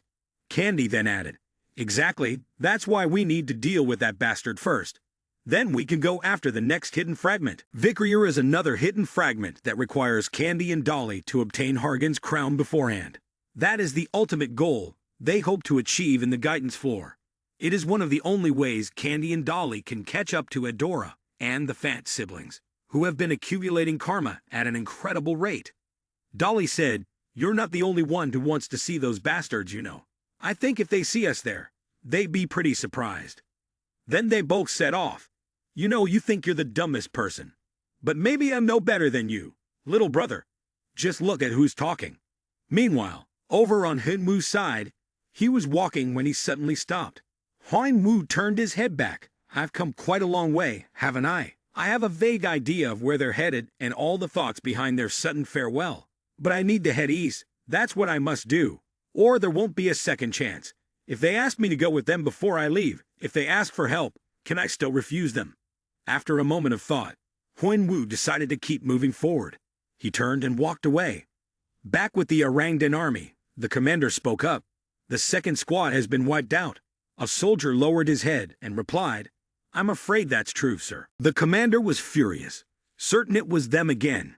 You said they were capable of this mission, so I gave you the chance, but you've disappointed me.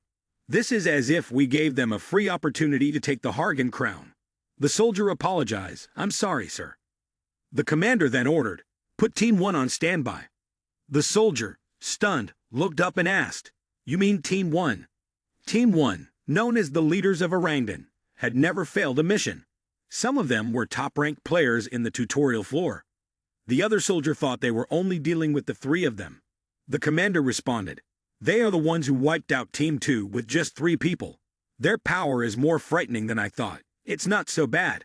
This will be a good combat experience for Team 1. The commander added, and I will move with them. The soldier was shocked upon hearing this. The commander frowned, silently thinking, no matter how skilled the players in the tutorial floor were, there was still a significant gap between them and those who had already entered the tower. Team 2's strength was also quite formidable, surely only slightly weaker than Team 1, so the strength of these people was unpredictable. There was no reason to overlook potential risks. It was better to be thoroughly prepared. After the fall of Artaya, the peace within the tower was gradually being destroyed. It was like a ticking time bomb. The commander thought, no one knows when it will explode, but it's best to concentrate as much power as possible before it goes off. We cannot let things like this continue happening. Suddenly, the entire room shook violently, followed by a loud scream. We've been attacked. There were 2 of them. The commander immediately exclaimed, what the hell is this? Another soldier ran in to report. They are here. The commander asked, they who? The soldier replied, Dolly and Candy, they're preparing to come in. A huge explosion rang out right in front of the commander, startling him. Candy and Dolly entered the room. Both of them exuded an intense killing intent. After enduring numerous battles, they were now far stronger than before. Candy stared intently at the commander. In anger, she yelled, creating a massive surge of power that sent several soldiers flying. The commander laughed and said, I've been getting bored being stuck here. Let's enjoy this moment. Then he swung his sword and charged toward Candy, shouting, I don't know where you got the courage to come in here, Candy. Candy didn't say a word. She immediately drew her sword and rushed toward him without hesitation. The two of them clashed with their swords, the air charged with a deadly aura. Turning eastward, the vast and barren desert stretched out. This was the territory of the Ore Sea. As a few monsters stood on guard, something suddenly shot toward them. It turned out that it was Hoinwu. He rushed forward as fast as lightning, and within seconds, he chopped off the heads of two monsters. The remaining one, aggressive, holding a stick and charging at him, was quickly subdued by Hoinwu, who pressed a knife to his throat, pinning him against the wall. Trembling, he said, "Damn, powerful human, spare me. Let me ask you one question. Have you seen any house nearby? It's somewhere on a rocky mountain or up in a tree." The monster panicked, answered, Yes, there is one. I've never seen it, but my friends scouted it, and they saw a strange house. But it was too high, so they turned back. Honestly, that's all I know. Please spare me, sir." Huan Wu thought to himself, "It must be that one. That's where Akesha's snake resides. It's a rare monster, only appearing at specific times under certain conditions. Without my brother's journal, I wouldn't have been able to find it." Huan Wu asked again, "Where is it?" Recalling the moment when the snake lunged at his brother, Huan Wu silently thought, "They say Akasha's snake sometimes rises from the ground to breathe. It will also fill its empty stomach as it emerges. My brother and the Artaya group tried to kill the monster without knowing anything about it. No wonder they were losing, but fortunately, they met him. The one who saved both Artaya's heart and my brother in the battle with the snake. His first teacher, Galliard." At this moment, he had arrived at the simple old house perched on the high cliff. Looking at the house, he wondered if this was the place. Now that he had come this far, there was nothing left to lose. Huan Wu approached the wooden door, raised his hand, and knocked a few times, asking, "Excuse me, is this the house of Galliard?" Unexpectedly, no one was home. Just then, the man returned from hunting, saw Huan Wu knocking on the door, and asked, "Who are you?" Before Huan Wu stood a man carrying a boar he had just slain. He was tall, about 1.9 meters, with a strong and sleek physique, brown skin, and a handsome face, especially his long pointed ears. Galliard was not human, but an elf, one of the prominent members of his kind. He was a Dard elf, and was regarded as a born warrior. Huan Wu turned to face Galliard and spoke, "I am Cain." Galliard furrowed his brows and said, "I don't care about your name. I'm asking what you're doing in front of my house." Huan Wu replied, "I was advised to come here, because there is something I need. You must be Galliard. I'm here to ask for the Undane Cup." Upon hearing that he was looking for such an item, Galliard's previously stern expression turned to one of surprise. "Who told you that?" he asked, and received the name Brahm.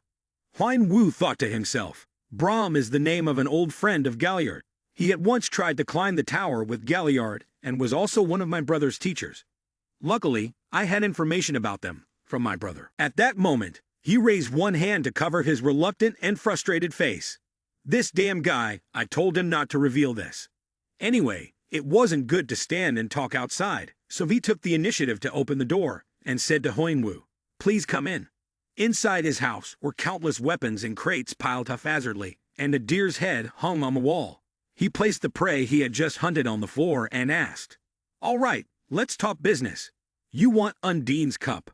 Huan Wu replied, 'Yes. Undine's cup is an artifact designed to draw Akasha's snake to the ground. The Undine cup is an item that contains a large amount of food the snake loves. But the only problem is, Galliard is the only one who knows how to make it.' He calmly asked, 'Do you know what the conditions are?' Huan Wu answered, 'I have a general idea.' Then Galliard said, 'All right, let's begin. System announcement. Hidden mission. Galliard's mission. Content. The Dark Elf has tested many players over a long period of time to find someone with the right qualities. Blessed with the ability, his legs are said to be as fast as the wind. Your task is to catch Galliard while he's fleeing by marking him at least 5 times within 10 minutes. Rewards will be given based on how many successful marks you make. 3 or more Undine's cups, 5 or more Undine's cups plus a secret item." Huan Wu thought, "As mentioned earlier, very few people pass this test, but if I succeed, I will gain additional skills from him." Huan Wu continued thinking. That is a special skill that has been passed down from generation to generation in the Dark Elf tribe. Shumpo accelerates the movement of the user and eliminates the sound created by it. It will be very helpful in combat. It's a skill that greatly benefits my attacking style. That's why I mentioned it in my plan. A fantastic skill. He shifted the conversation to another topic and said, "The rules are simple. I'll hide around here, and all you need to do is touch me. I'll give you 15 minutes each time. I know there's a large gap between you and me, so I'll add a little challenge for myself. I won't use my hands, and will only rely on my skills to run. Now let's begin." As soon as he finished speaking, he instantly used his skill and vanished. In the blink of an eye, Huan Wu could no longer see him. His movements were as fast as the wind and almost impossible to follow with the naked eye. However, Huan Wu was still able to find him. Using his keen eye energy, his eyes turned into amber dragon eyes. With this, he could see the residual energy trail left by Galliard as he maneuvered around sharp rocks. Following the trace left behind, Huan Wu quickly chased after him, reaching a dangerous spot. At the corner, he saw Galliard. "Here you are." Huan Wu didn't hesitate and threw a hidden weapon with all his might towards him. But Galliard reacted just in time, jumping high into the air to avoid the trajectory of the sharp throwing dart. Seeing his expression when he was discovered, Huan Wu silently thought, the most important feature of Shumpo is its optimization. It eliminates unnecessary movements. He only uses one method of movement. Galliard disappeared again from his sight. Shumpo has many flaws, so he won't escape my observation. Thinking this, Huan Wu relied on his dragon eyes to follow his movements. When he saw the shadow darting towards the withered tree, Huan Wu secretly rejoiced. "Up on that branch, huh? You won't escape from me." The throwing dart Huan Wu had thrown once again grazed past Galliard. This left him quite flustered.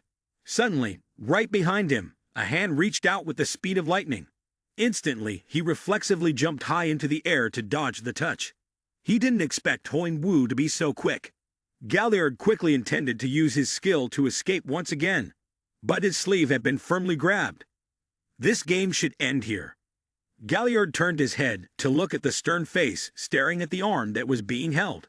He had promised not to use his hands to retaliate. Huan Wu spoke up as both of them settled onto the tree branch. The first attempt was successful. Then, the announcement rang out. "You have successfully touched Galliard 7 times. The most difficult requirement of the task has been completed.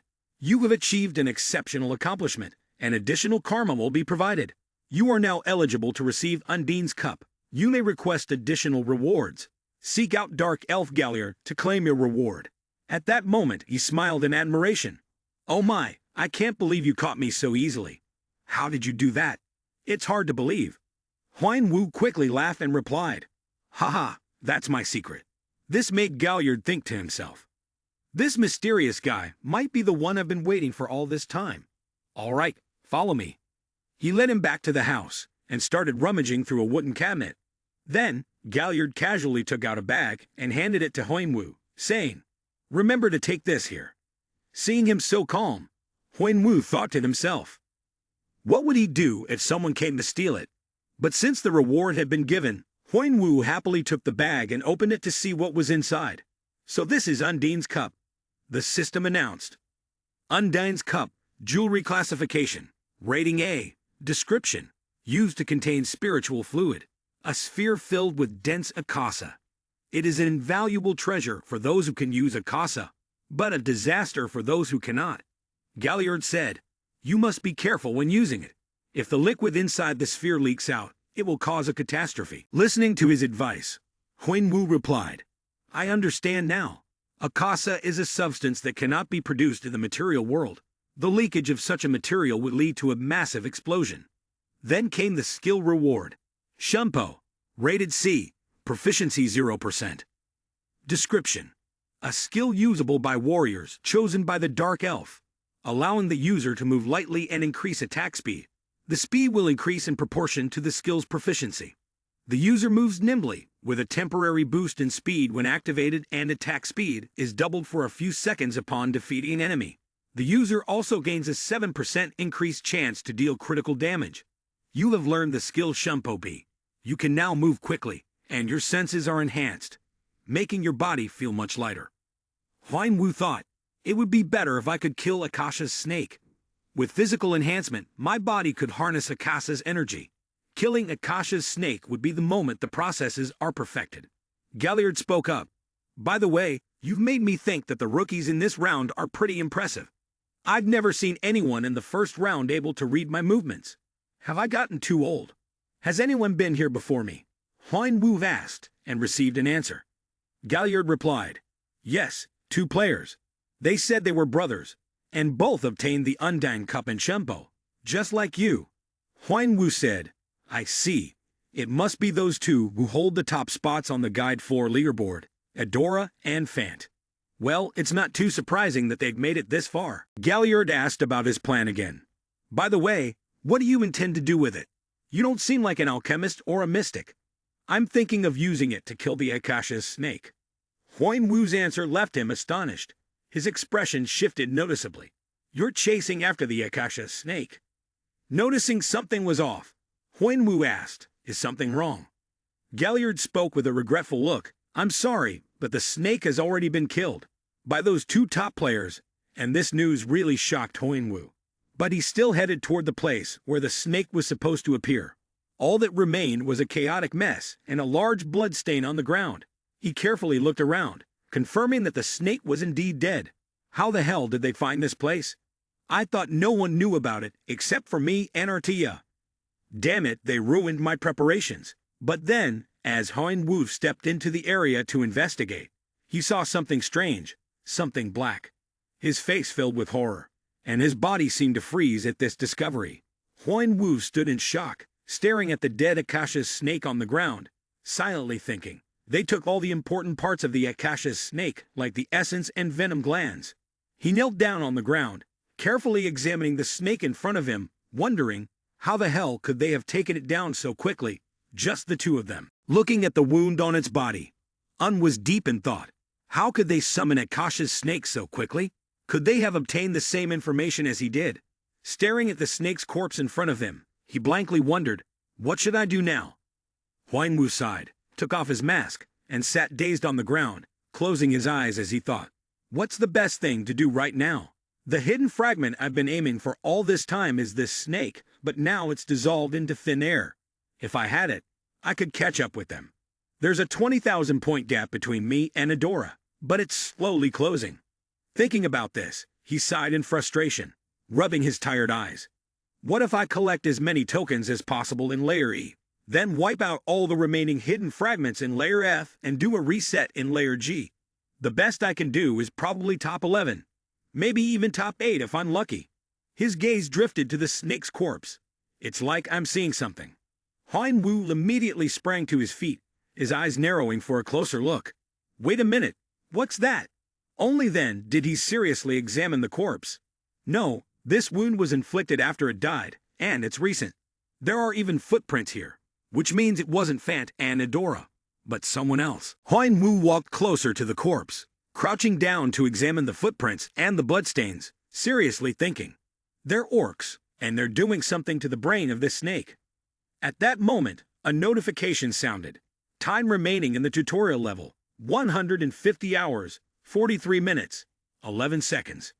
On the other side, the 6th ranked player in the tutorial level looked at the person in front of him and asked, an assassination mission for me.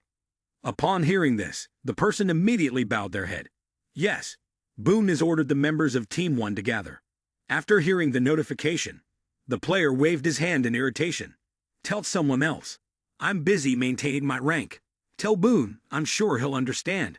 After saying this, he thought about the problems he was already dealing with, yet now he had to take on an assassination mission, and the target wasn't even in the top 10. Hearing his refusal, the other person said, This is a special order. Those who don't participate will be immediately expelled from the guild. Upon hearing this notification, he froze, staring at the person in front of him in confusion. Special. The other person immediately answered his question. Yes. Therefore, you must move together as a team. Boom will reward anyone who brings back his head. However, because the target is behind the destruction of Team 2, Boom advises you to be as careful as possible. Upon hearing this, his heart immediately thundered. This is my chance. If I succeed this time, the reward will be enormous. He thought, there's no doubt about it. This will help me reach the top, and Boom will help me complete it too. The person in front keeps reminding me to be careful, because he's very strong. Despite his warnings, my mind is preoccupied with my own thoughts. Wait a minute, if the target has wiped out the entire team, that means he has all their tokens. If I kill him, I'll rise to the top. How great is that? With this thought, the corners of his mouth curved up in an excited smile, and he said to the person in front, "All right, tell him. I'll move there immediately." On the side of the forest, where Huan-Wu was, he carefully followed the path through the garden. The system notification echoed in his ears.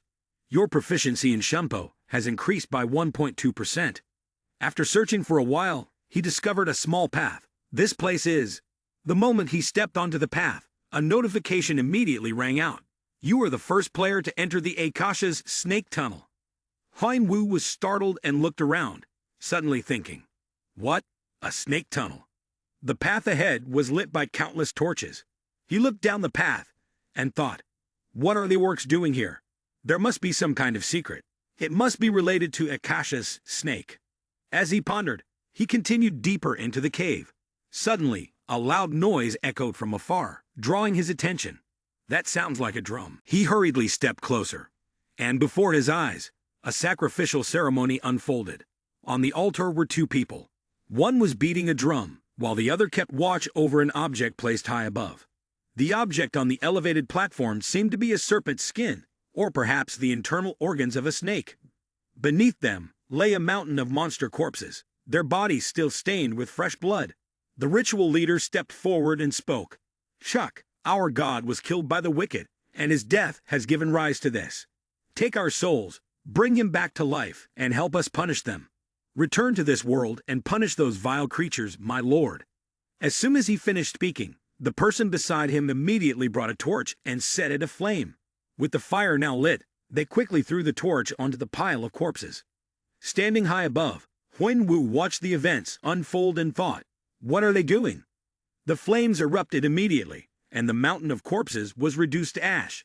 In the blazing light, strange tendrils of black smoke began to rise. The black smoke gathered around the skin on the high platform, and the skin began to move in an eerie manner. It shifted violently, as if something within was wriggling. The outer layer of skin tore apart instantly, releasing the creature within. And Akasha's snake was instantly revived before Huan-Wu's astonished eyes. It let out a fierce, thunderous roar, exuding an overwhelming, menacing presence. He was startled as he looked at the Akasha's snake that had just been resurrected. A resurrection ritual?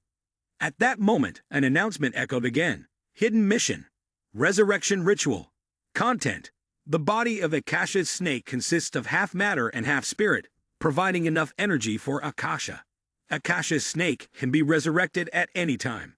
The orc species is trying to bring Akasha's snake back to life using their ancient ritual.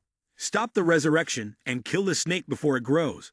Upon hearing the hidden mission notification, Huan-Wu immediately crouched behind a rock, leaning against the wall, thinking, if I can raise Akasha's snake and kill it, absorb it, as long as the ritual continues, I can make Akasha's snake grow bigger. It won't be too late to kill it when it reaches its limit. The key factor in the resurrection of Akasha's snake is spiritual energy. It's like Batory's vampire dagger. If that's the case, I need to bring a lot of food to fatten it up. He stepped out, staring intently at the ferocious snake, thinking, when it resurrects, it will be hungry. I need to figure out a way to provide food for it continuously. He pondered deeply. Undine's cup, no, it's not enough, and I don't have much. So the best way is... It seemed as though he had just come up with an idea, a cunning smile spreading behind his mask. Not far away, in a nearby tribe, a deep voice could be heard instructing the person beside him. Our king is dead. Don't let it leak out. The person who just spoke was none other than the leader of Tribe 21. He looked at the person in front of him and carefully reminded, especially the Orc. If the rumors spread, they'll come after us and try to kill us. Be cautious. The person facing him listened attentively and respectfully replied, yes, sir. After the soldier left, the leader of Tribe 21 sat down in his chair, sighed and placed his hand on his forehead. This is exhausting. Before he could rest for long, a sharp pain from the back of his neck sent a tremor through his body, and he let out a painful scream. Just before losing consciousness completely, he shakily spoke. Intruder. No sooner had he finished the words than he collapsed forward. Behind him stood the man. He calmly took hold of another body, placing it on top of the leader of Tribe 21's corpse. As he did so, he thought, when the lizards see this, they'll think the Orc did it. The more damage, the better. With that thought, he raised his hand to pass on the fire. The flames quickly spread. He looked at the scene in front of him with satisfaction. It was small, due to his still developing skill, but it was enough. Having completed his plan, he quietly left the tent. The fire spread further and further, and soon the members of the tribe took notice, rushing over to shout loudly, "Fire! Fire! Chief!" As he walked away, he glanced back at the chaotic scene behind him and quickly turned to leave. I should head toward the western forest. Perhaps this is the moment I become stronger. The fire in the western forest started with just a small spark. However, the flames spread and grew as they devoured the village of Koba, continuing to spread until it engulfed the entire forest. The whole forest was nearly completely consumed by it. After losing their homes, goblins and kobolds began to migrate out of the area. Countless disagreements occurred among the monsters living in the region. They were fighting for space to live for themselves. Panic spread throughout the forest, with everyone suspecting each other, including both humans and monsters. In one tribe, a monster from the outside happily ran into the tent, excitedly saying, "Chieftain, chieftain, we are." "Ha!" The Goblin King, upon seeing the newcomer, spoke in a low, solemn voice, "I am no longer the chieftain. Now I am the king of you all." Upon hearing this, the monster immediately bowed his head, and with some concern, said, "Yes, my king." The Goblin King paid him no mind and turned to the person beside him, asking sternly, "Are you sure it's the Orc?" The person beside him immediately confirmed, "Yes, the number of villages destroyed exceeds the fingers on my hand, and the bodies of the orcs have been found in every village." Upon hearing this, the Goblin King's eyes gleamed with a dangerous intensity, and he smirked, saying, "Orcs, I don't know what you plan to do, but we are goblins, and we will never forget what you have done." From outside, a figure hurriedly rushed in, bowing respectfully, and spoke in a rushed voice. "My lord, kobolds and gnolls have sent emissaries. They are requesting an alliance to take revenge on the Orcs." Upon hearing this, the Goblin King immediately stood up and said, "Lead the way. Quickly, lead me to them. We will meet with them. We, the Orcs, will kill them all." On the other side of the forest, the tribes gathered together. One of them spoke to the Goblin King. "We are like you. The Orcs attacked us." Another person beside him spoke up. "Our worst enemies. The Orcs killed our king. We need to avenge him together. Many other races are in the same situation. Trolls and ogres have suffered the same fate. They are also requesting an alliance." Upon hearing these words, the Goblin King immediately raised his weapon high, his voice filled with murderous intent. "This is our chance for revenge. There is no more time to waste. Everyone here, raise your weapons, follow me, and let's destroy the Orcs." The others, upon hearing this, immediately raised their hands in agreement. "Follow the Goblin King for revenge. We will kill the Orcs."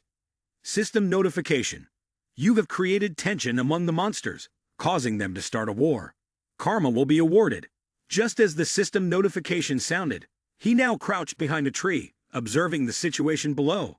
At that moment, another notification rang out. Unexpected quest, monsters in a hurry. The content involves the unwritten rules between monsters in this layer. It seems they will not allow intrusion into each other's territories. System notification. But the rules have been broken. A battle between monsters is about to begin. Survive and eliminate the source of the war. Rewards. 1. The title of Monster Hunter. 2. The Eyes of the Goblin King. 3. 5 Monster Jewels. 4. Bonus Karma.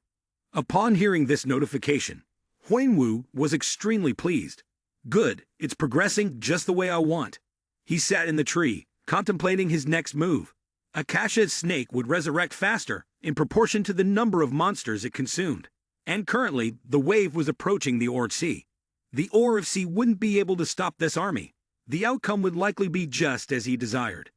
Huangwu chuckled out loud, feeling satisfied that every step of his plan had fallen into place. The seed has been successfully sown. Now I just need to sit back and wait for the fruit to ripen. Somewhere else, the group of the 6th-tier guide was carefully observing their surroundings. He crossed his arms in frustration as he surveyed the area, disdainfully saying, "I see some useless people around here." One of his companions, hearing his words, stepped forward, raising his voice, and look who's talking. As soon as he heard someone daring to mock him, he angrily confronted the person. "You little dog, do you even know who you're talking to?" The person who had teased him didn't back down either. He looked him straight in the eye and said, "What can you do other than stare at me?" The man sneered and taunted, "I'm so scared of you. Go ahead and do something right here." Just as the two were about to charge at each other and fight, Dyke immediately stepped in to stop them. He glared at both of them and said, "Both of you, stop acting like children." The person who had just spoken to tease them was now surprised and looked at him. Dyke.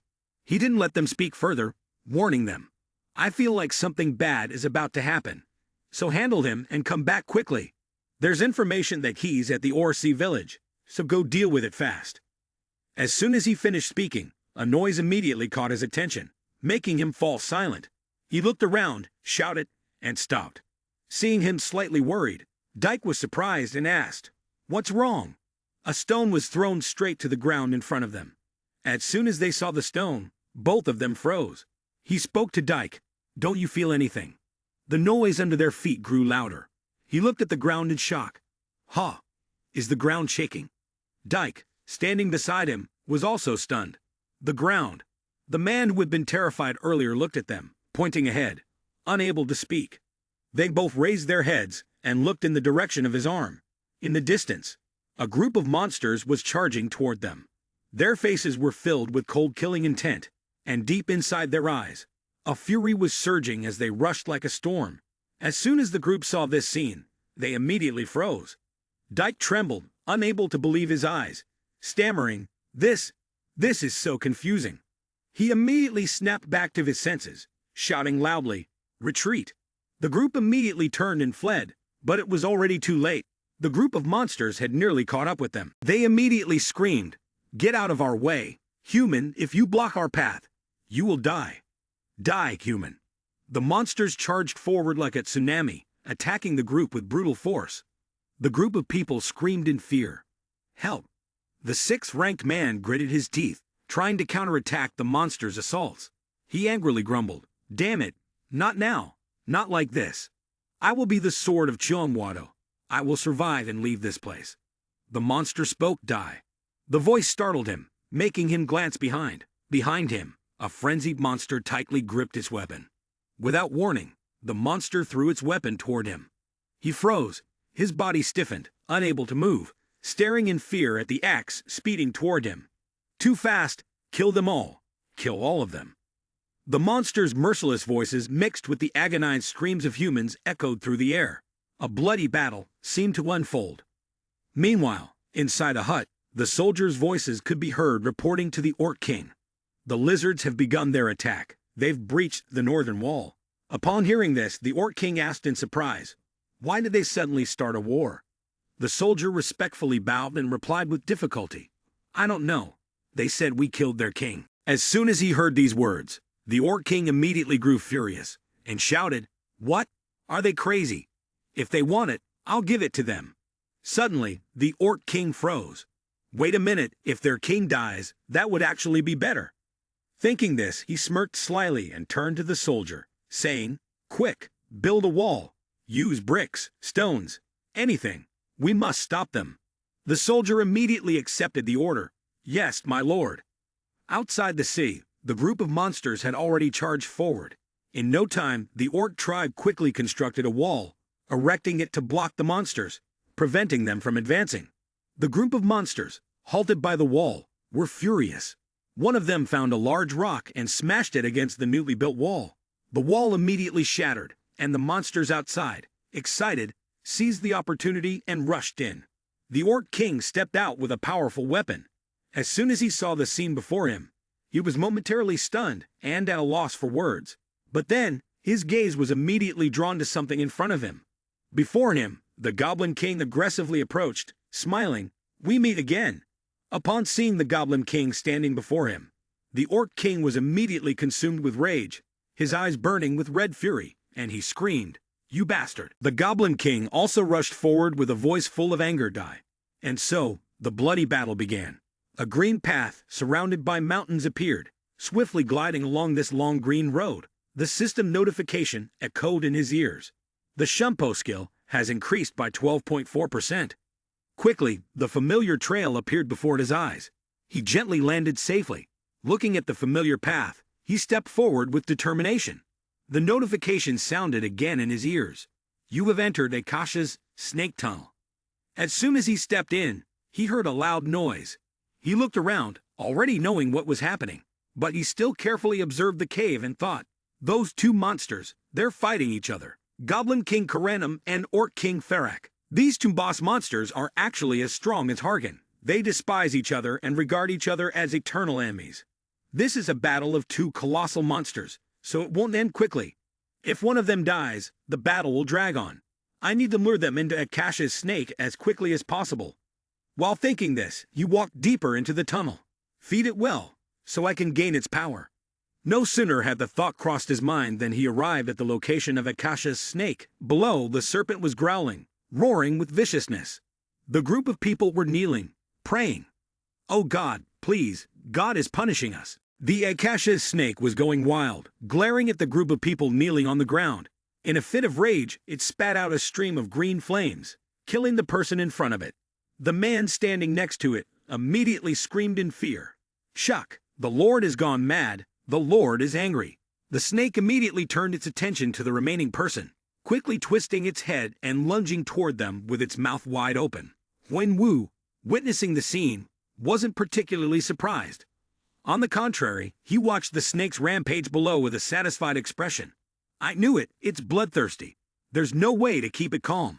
After devouring the man, the snake, still in its bloodlust, let out a roar and then slammed its head into the ground, disappearing without a trace. He immediately slid down and approached the spot where the snake had vanished. Reaching down, he touched the ground, sensing its direction. Satisfied, he muttered, it's heading toward the surface, toward the southwest, where the monsters are fighting each other. Great, it will take a lot of time for the Akasha's snake to consume all the monsters up there, but I can't afford to waste time. The Akasha's snake was an incredibly difficult challenge for players in the tutorial level, but there must be some reason it wasn't being dealt with here. However, not just him, but even Galliard, who had been observing the snake for a long time, didn't know what that reason was. Still, one thing was certain. This situation was not simple. Huan Wu thought, considering a snake's behavior, there must be some place where it can hide from external threats. With that thought, he turned and began walking. A cold wind blew from within. As he pondered this, Huan Wu stared ahead.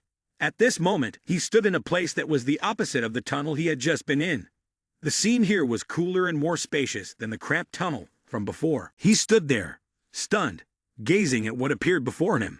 He was utterly astonished as he looked at the young boy meditating, seated on the stone platform in front of him.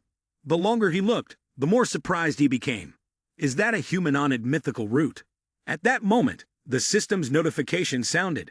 Humanonid mythical root, classified as divine root, humanonid mythical root rating, A+.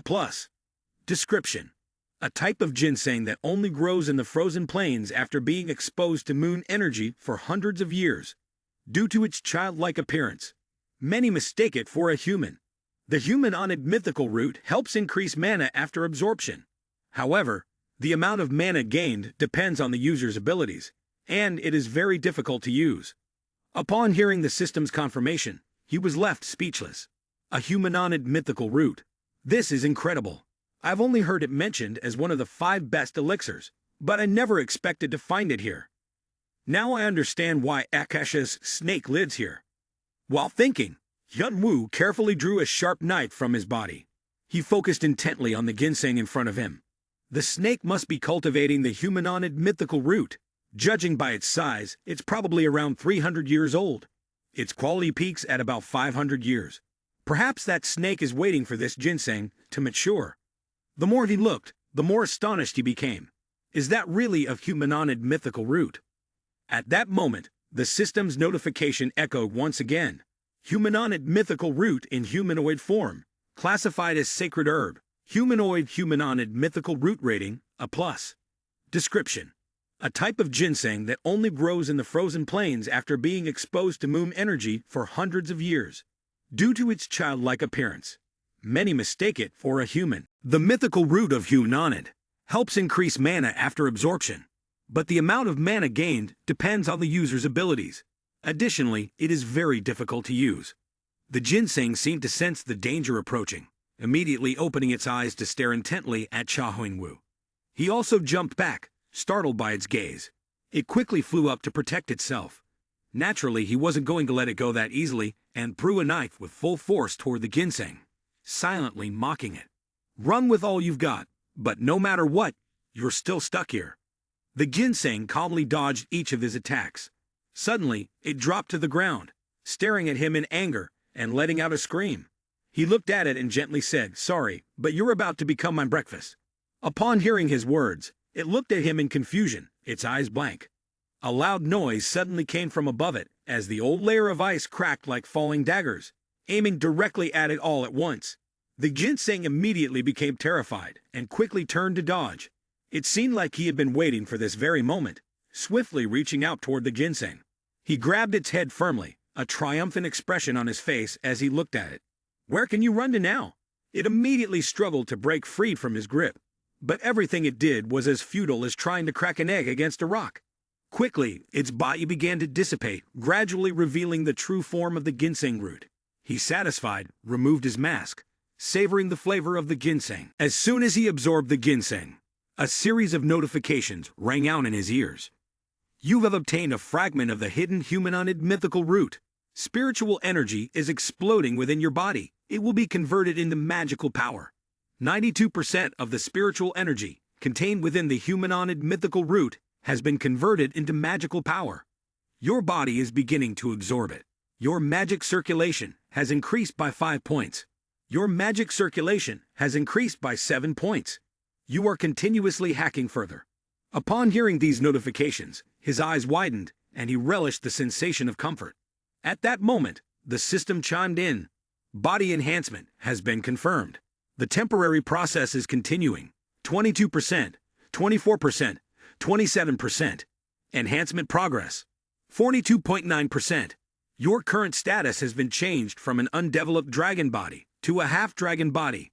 The magic circulation skill has been created. The notifications kept ringing in his ears, but he closed his eyes. Feeling the changes in his body right at that moment, he could feel his meridians shifting rapidly, and he was pleased to realize he hadn't fully mastered them yet. However, controlling his mana had become much easier than before. The system issued another notification.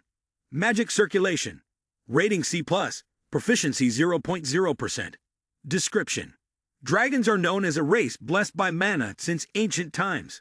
Those blessed by dragons are granted the ability to control mana. The range of mana control will increase with proficiency.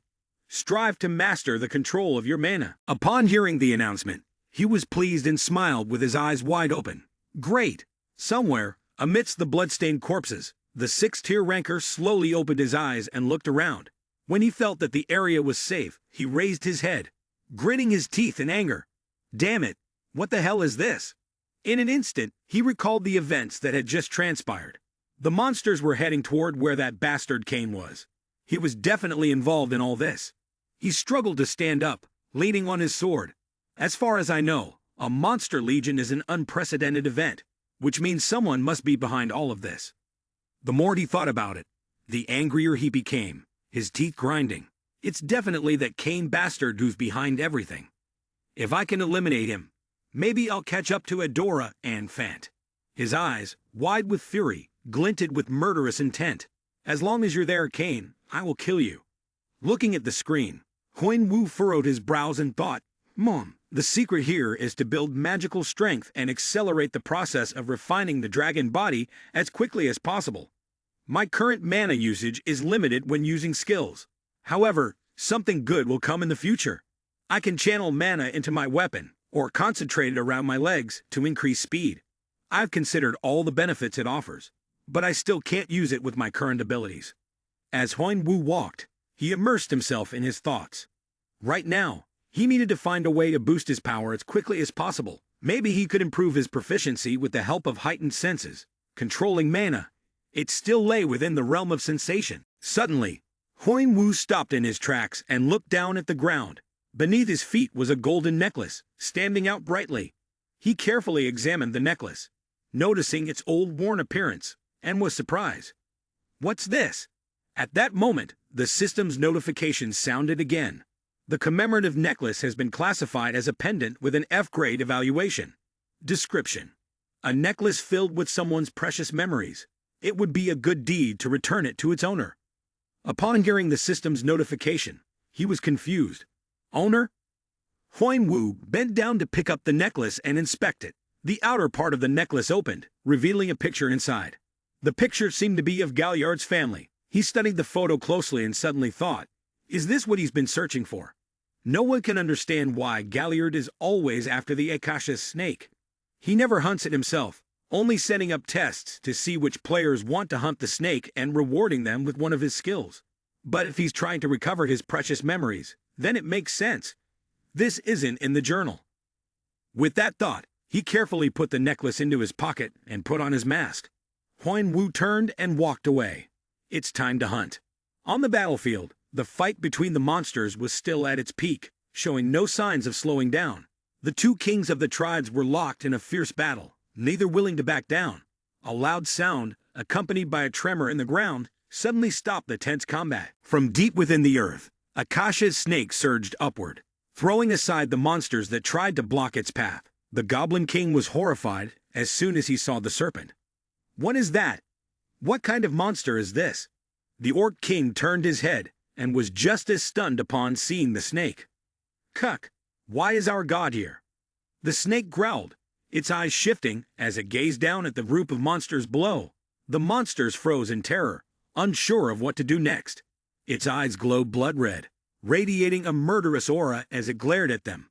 Without hesitation, it opened its mouth and swallowed the monsters it saw before it.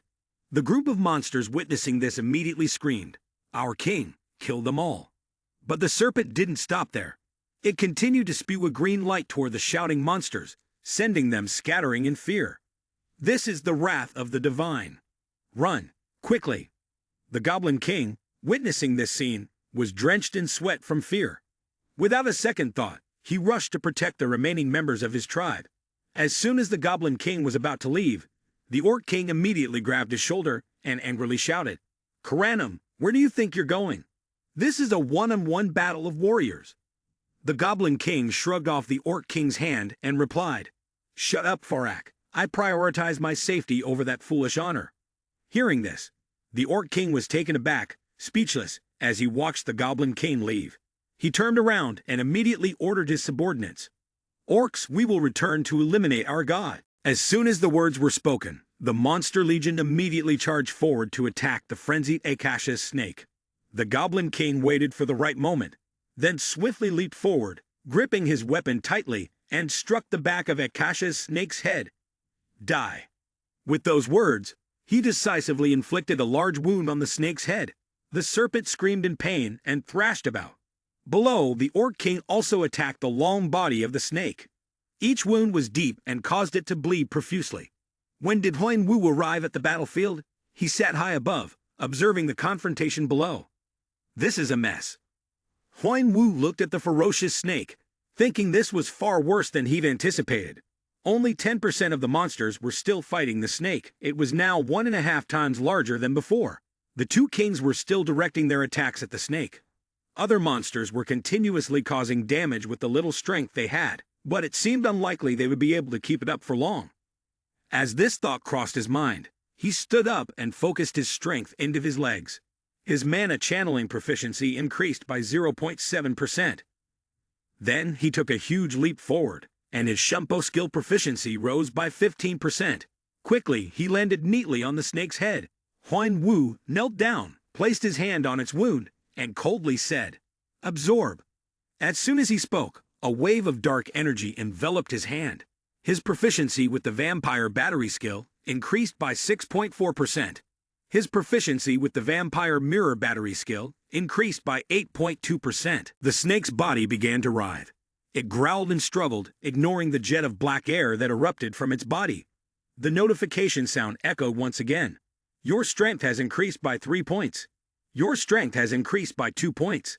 Your magic circulation has increased by 5 points. Not long after, the powerless snake collapsed to the ground. The system announced, "You have successfully defeated Akasha's snake. Additional karma rewards will be granted. The hidden resurrection ritual task has been completed. The surprise task, monster outbreak.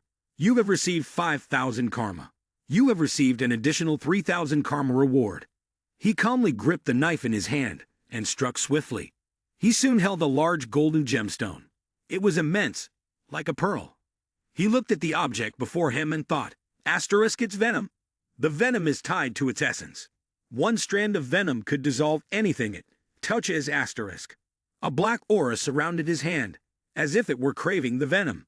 He smirked, thinking there was no problem for him. After a moment, he spoke. Swallow it. A massive amount of Akasa spiritual energy is transferring into your body, and it will be converted into magic circulation. A huge surge of poison is erupting within your body, being converted into magic circulation. Due to the overwhelming source of energy, the conversion process will require significant time and strength. Your asterisk half-dragon body asterisk state cannot contain all the mana and potential. Your body will continue to grow. The enormous strength causes blood vessels to appear in his eyes, struggling to withstand this transformation. The transformation process continued. The progress paused and then resumed. 44%, 46%, 48%. Notification system. You should stay in a safe place during the transition process, as external factors may slow down or distort the transformation. Estimated time, 15 hours. As the notification ended, he glanced around. This place is not safe at all. The two kings of the tribes were severely injured. The moment they saw him looking at them, they both flinched and exchanged nervous glances, afraid to meet his eyes. A thought crossed his mind, and his body tensed up, his eyes shining brightly. You're going to die soon. The Orc King stared at him, thinking, perhaps this human is the cause of all this. As this thought crossed his mind, the Orc King angrily charged at him, his voice full of hatred. I will kill you. He calmly gripped the knife in his hand. Both kings of the monsters were boss-like figures, and if it was true, they would bring him plenty of karma and tokens. With that thought, he quickly sliced off the Orc King's head. Notification system. You have defeated the boss monster Farak, the Orc King. Karma rewards will be provided. As the head of the Orc King flew off, the Goblin King stepped forward. He looked at Huin Wu, then at the severed head of his former opponent. For a moment, he seemed unsure whether to advance or retreat, but Huin Wu noticed his hand tightly gripping the weapon. Notification system. You have defeated the Goblin King. Additional karma rewards will be provided. He gazed at the rotting heads of the two kings, thinking, after the death of the two kings, the remaining monsters only have two choices. 1. Run away. 2. Resist to the very end. Thinking of this, he glanced at the group of monsters scrambling to flee, but perhaps there was no need to chase after them. All of them were weak and useless, just the same. However, he soon sensed a wave of murderous intent from behind, as one brave monster charged forward, wielding a weapon, to attack him. The fools who chose to fight. He calmly turned around and counterattacked, swiftly killing them in one strike. I will absorb them, and they will die without even knowing who they were opposing. I'll do whatever it takes to become stronger, and nothing else matters at this moment. The monster screamed in pain as he absorbed its entire power. Its eyes lost their pupils, leaving only white and bloodshot sclera. Its skin quickly dried up, and no more sounds escaped from it. After dealing with the remaining monsters, he felt exhausted, somewhat bored, but absorbing all of them had drained his energy. Now, he needed a quiet place to recover. He cast a glance to the side, sensing there was still one more thing bothering him. He spoke coldly. Come out. The person hiding behind the rock flinched, sneered, and then spoke. How did you know? The person stepping out was none other than the 6th-ranked guide. He smirked at Hyun Woo. Impressive kid. Hyun Woo looked at him coldly and said, You think you can hide with such a strong killing intent? Hearing this, the guide laughed and replied, You really are a monster. Then he thought back on the events that had just occurred. He had been following Hyun Woo ever since the Akasha's snake had gone on a rampage. I had hoped that when the snake grew large, it would kill him, and I would destroy the snake. Everything would belong to me. He pointed the tip of his sword at me, arrogantly saying, The power you possess, I believe it will be mine. It won't be long. I coldly replied, "Is that so? How?" He laughed coldly and said, "Don't pretend you don't understand. I know that right now you don't have enough strength to withstand an attack." Huan Wu said coldly, "Didn't I already tell you? How can you kill me when I'm not alone?" Hearing this, he was taken aback. What? His gaze immediately turned fearful as he looked behind. But it was too late. An arrow had already swiftly ended his life. I looked up, seeing a rough hand holding a bow, and a tall figure appeared before me. Galliard frowned, his cold gaze fixed on me. He immediately jumped in front of me and asked, "What caused all this chaos? Is this your doing?" I looked at Galliard, thinking to myself that I was so tired I could barely lift a finger while the transformation was still taking place. It's a good thing he showed up here. Galliard looked at me confused. "Mom, why are you laughing?" I stayed silent, thinking, I wonder if this is coincidence or fate. Never mind, the important thing is I'm about to get some rest. Then I called out to Gez. He responded with a puzzled tone. "What's going on?" I took the necklace and held it out in front of Galliard. "I brought you a gift." He was taken aback when he saw the gift, his voice trembling slightly. "What? Wait, you." Before he could finish his sentence, Yun Wu collapsed into his arms. Galliard looked at him with concern. "Are you okay?"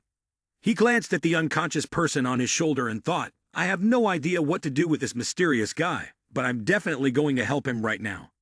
System notification. Attribute conversion successful. Your attribute, Enhanced Physique, has been converted into Diamond Physique. 92% of energy has been converted into magic circulation and absorbed into the body. Physical improvement results have been achieved. The body refinement process, which was paused, has resumed. Current progress is at 2.5%. Your body status will change from half-dragon body to incomplete dragon's body. He was awoken from his daze by the system notification, groggily sitting up. A series of notifications flashed before his eyes.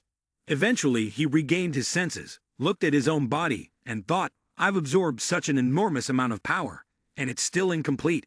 That's strange. I wonder how it will be when it's fully completed. He looked at his personal status window. It's been a while since I checked my stats. Magic circulation, my latest skill, has increased significantly. He immediately tried to feel the magic flowing through his body.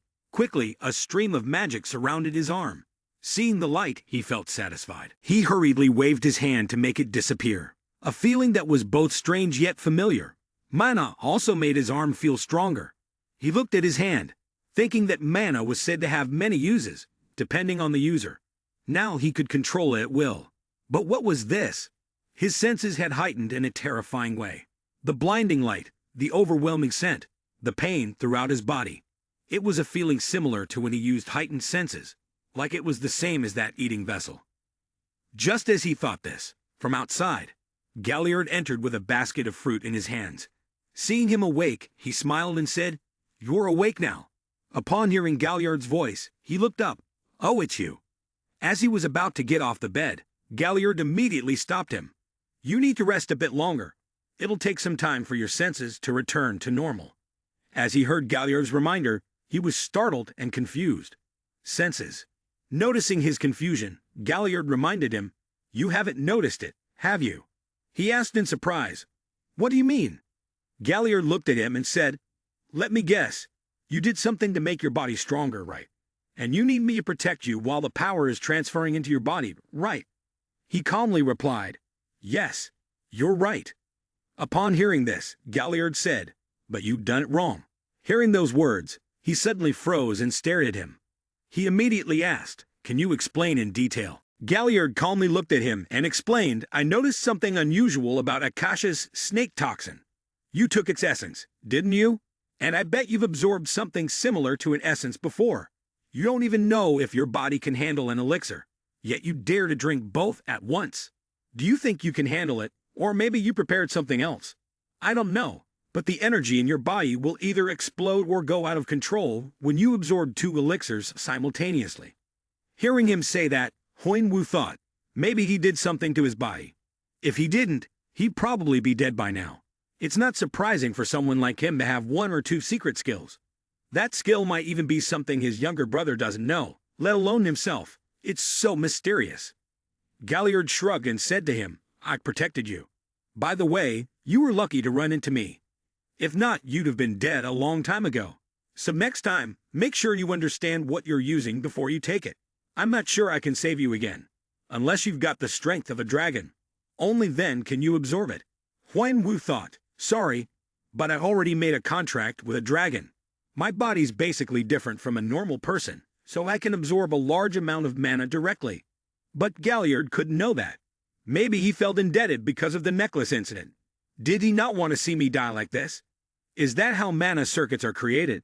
He looked at Galliard and asked, so you adjusted my mana to keep it from going off course, right? Hearing his question, Galliard seriously crossed his arms and said, it's similar to how I created the Undane Cup. I had to use something of yours to correct this distortion. Do you have any idea how hard I had to work for this? And there's still a lot more to do. He nodded and said, I truly appreciate that. Galliard still frowned and said, wow, you didn't get this easily. Huan Wu, upon hearing that, responded, I'll repay you when I have the chance. Galliard turned and walked away, saying, just like the hell you created. But I guess you're fine now. At that, he remained calm and continued to look at Galliard, and then he spoke again. Oh, and? The call made Galliard turn back to look at him. He turned around, smiling with gratitude, and said, thank you, truly thank you. It was then that he noticed the necklace hanging around his neck. Galliard had mentioned that his secret skill was Undine Divine Water, and he said he applied this skill to his body in the same way he had created the Undane Cup. But just like the cup was used to hold a casa, he had substituted the human body for the cup. As a result, not only was it easier for him to absorb mana while sleeping, but his body and senses had been enhanced. Truly fortunate. Galliard anxiously stepped outside, reminding him when he saw that he had left the bed. I told you to rest for at least 3 days to fully recover, unless you have an extraordinary recovery ability. Before he could finish his sentence, the man stretched out and used his mana to fly around in a few loops. Upon seeing this, Galliard helplessly let out a bitter laugh and thought, how can someone who just recovered from a severe injury move so quickly? Moreover, his shumpo is incredible. It's as if he's had it from the very beginning. He flew through the sky, feeling the mana coursing through his body. He thought, is this the sensation of operating mana? All I did was wrap the mana around my legs, and it made everything feel much more perfect than before. Even using just 1% of my mana, the difference is immense. With it, I'm much stronger than before.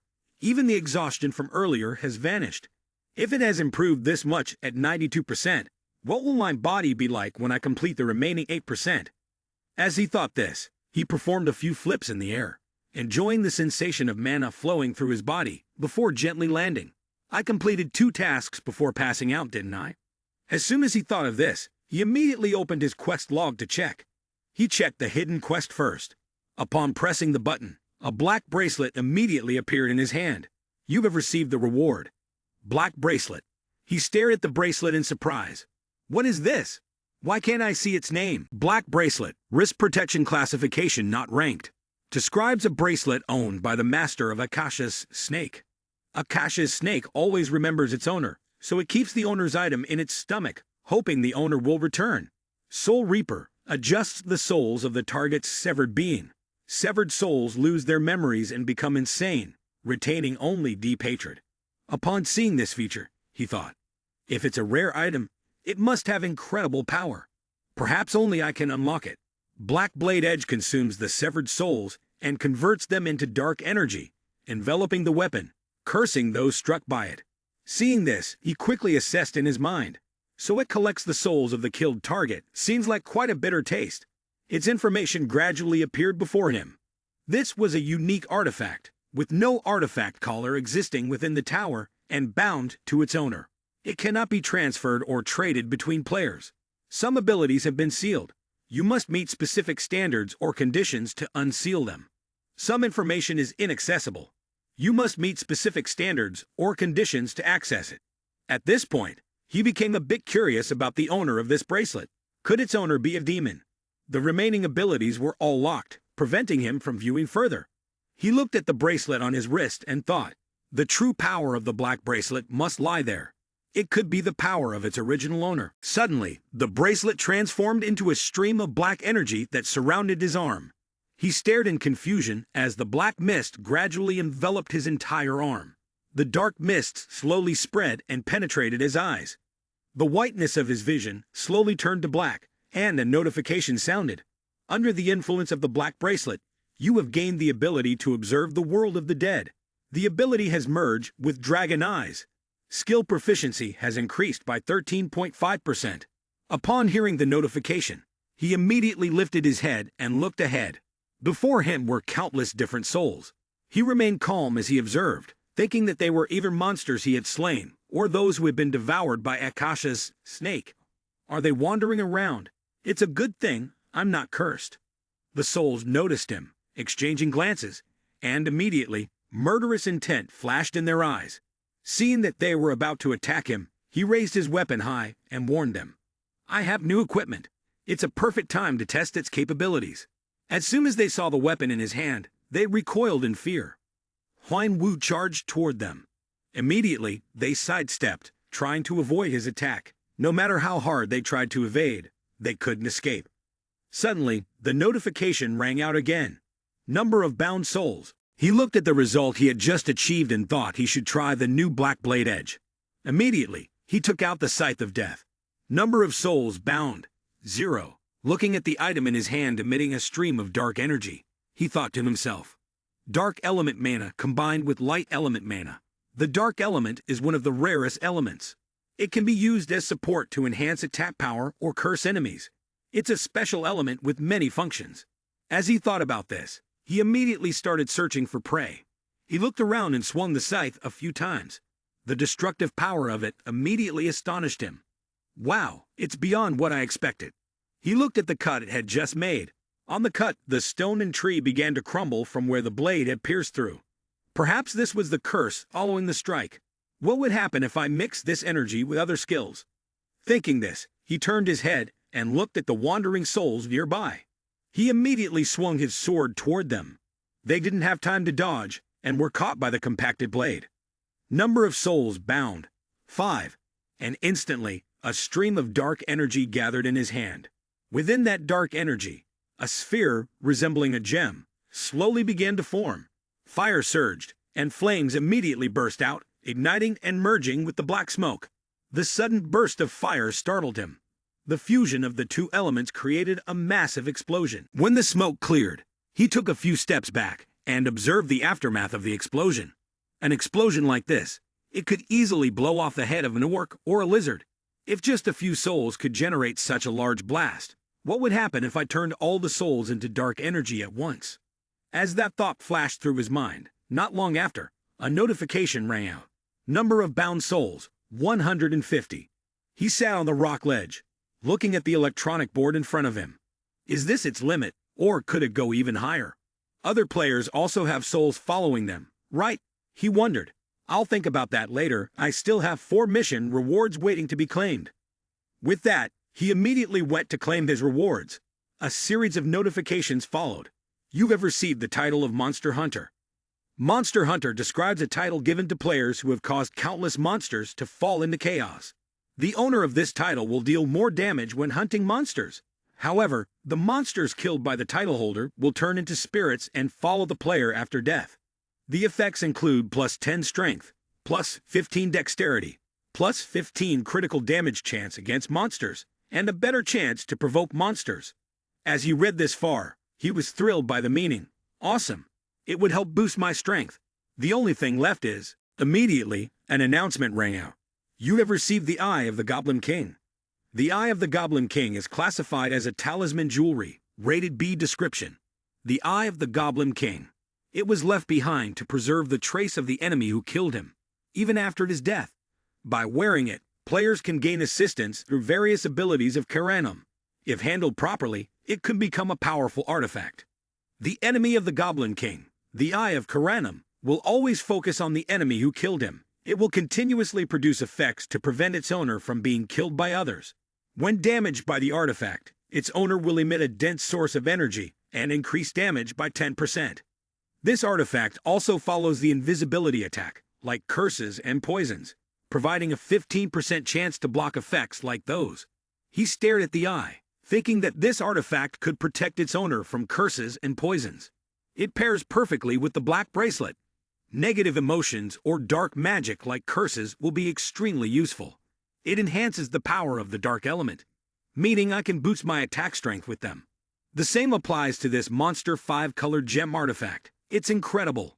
The Monster 5-colored gem is classified as jewelry, rated C+.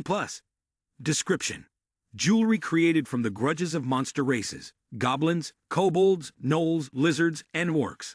It will help me improve my stats in a remarkable way. The goblin's feet give the player faster movement. The kobold's ears allow it to hear quieter sounds, and the gnoll's nose enables it to detect dangerous smells. The lizard's eyes can see farther, and the orc's hands grant greater physical strength. He looked at these items and thought, the eyes, ears, and nose can help when I use heightened senses, while the hands and feet can assist with the Shumpo skill. He held the two items in his hands, smiling with satisfaction, as if everything had been prepared just for him. Thank you so much for your help. A voice spoke up. Galliard, sitting across from him, asked Huan-Wu, you're planning to leave and head straight to the pressured floor, right? Huan-Wu answered, yeah, that's right. He smiled slightly. Oh, goodness, once this guy smiles, all of us girls are already in love. Well, you've got everything this week, so I guess it's understandable. Then he picked up his cup of water, took a sip, and paused. When he received Shumpo, I felt like he was very much like someone I knew before. He fondly recalled the person who resembled Jongwoo, a truly familiar feeling. Huan-Wu silently wondered, what could the past of this young man contain? Every player who wants to enter the tower has a regrettable story, and such regret becomes their driving force, pushing them to go further. However, it is an entirely different story for those who have let go of their regrets, like Galliard. The image of Huan-Wu walking alone, carrying the mental scars from his past, with determination to move forward despite the difficult road ahead, stood firm in his mind. Suddenly, Galliard remembered something. Oh, I almost forgot, he said, placing the sword on the table, his voice low and decisive. Here, take this. Huan-Wu was puzzled. This is... Galliard continued. Do you remember the attacker's name? This is his weapon. It's a good sword, such a waste. If a good sword is wasted, I thought I should bring it here. If you don't want to use it, just keep it in your bag and sell it to the mysterious merchant. He'll give you a good price. Huan-Wu raised the sword, examining it carefully. He thought to himself, the blade is firm and balanced. This is truly a good sword. Then, Huan-Wu gently sheathed the sword and continued to think. But I usually use weapons like daggers or something similar. This sword really doesn't suit me that much, but maybe I should listen to him and put it in my backpack. Galliard asked, by the way, what if you get caught up in the orangutan battle? He continued, their base is right at the entrance to the lower floor. They will cause trouble for you as you move forward. Huan-Wu was stunned. What do you mean? Orangutan. Galliard was surprised. Mom, didn't you just fight orangutan? He then explained, the green thread on the sword's hilt. That's the symbol of orangutan. Upon hearing this, Huan-Wu was taken aback, his mind racing. He thought, so they're not just ordinary hyenas? They're players from orangutan. Huan-Wu pieced together the events surrounding the theft organization that his younger brother had destroyed, the unexpected appearance of orangutan on the tutorial floor, a young man with a system organization, and both Candy and Dolly suddenly leaving. Then, he fell into deep thought and reasoned. If orangutan is the force behind the hyenas, then they have deceived all the other players under the guise of justice. He gritted his teeth in anger and continued, and if that's the reason, Dolly left me, to stop them. The images of Candy and Dolly appeared in his mind. When Candy and Dolly pushed him away from the group, he knew it was intentional, but the path he had to take was different from theirs, so he had to part ways. At that time, he hadn't realized just how dangerous things would become for them. A strong belief that Candy and Dolly could defeat anyone who stood in their way. The enemies they were facing were orangutan, but he wasn't sure how many of them there were or how strong they were. More importantly, behind orangutan stood Jeonwado, one of the top 8 gangs in the tower. Could the two of them defeat such a powerful enemy? If Candy and Dolly had successfully defeated orangutan, there would have been news about them throughout the entire E-floor. But during this time, he hadn't heard any updates about them. Perhaps they had been defeated by orangutan. The image of Candy and Dolly being defeated appeared in Hyun-Woo's mind. He closed his eyes, his thoughts tangled together. Are Candy and Dolly strangers or friends? Should I join them or stay out? What should I really do? Besides, the image of Candy and Dolly joyfully linking arms with him, their faces beaming with smiles, while he stood there, his expression silent, came to him. The two of them smiled brightly, full of joy. He looks so contemplative and deep now. It seems like he has found the light at the end of the tunnel, as though he has the answer now. Perhaps that's true. He recalls the words his younger brother wrote in his diary. Brother, you will always be my hero, and I hope you never lose yourself, even after I'm gone.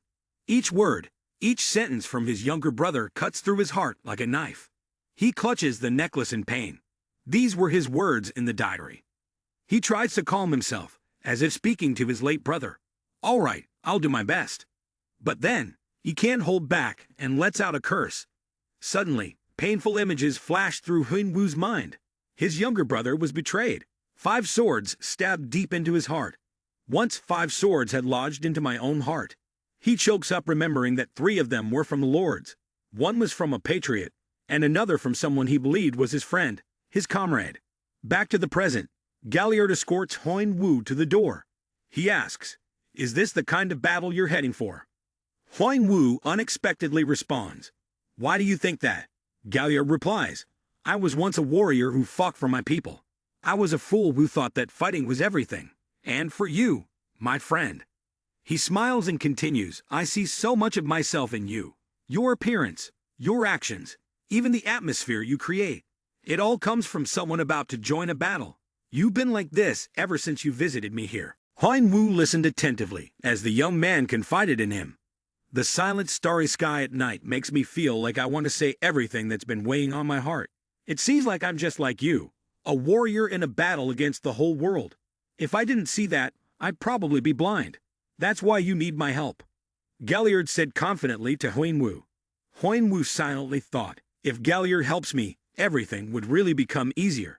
He's considered to have skills nearly on par with the highest-ranked people in this tower. He could even take down Orangdan himself.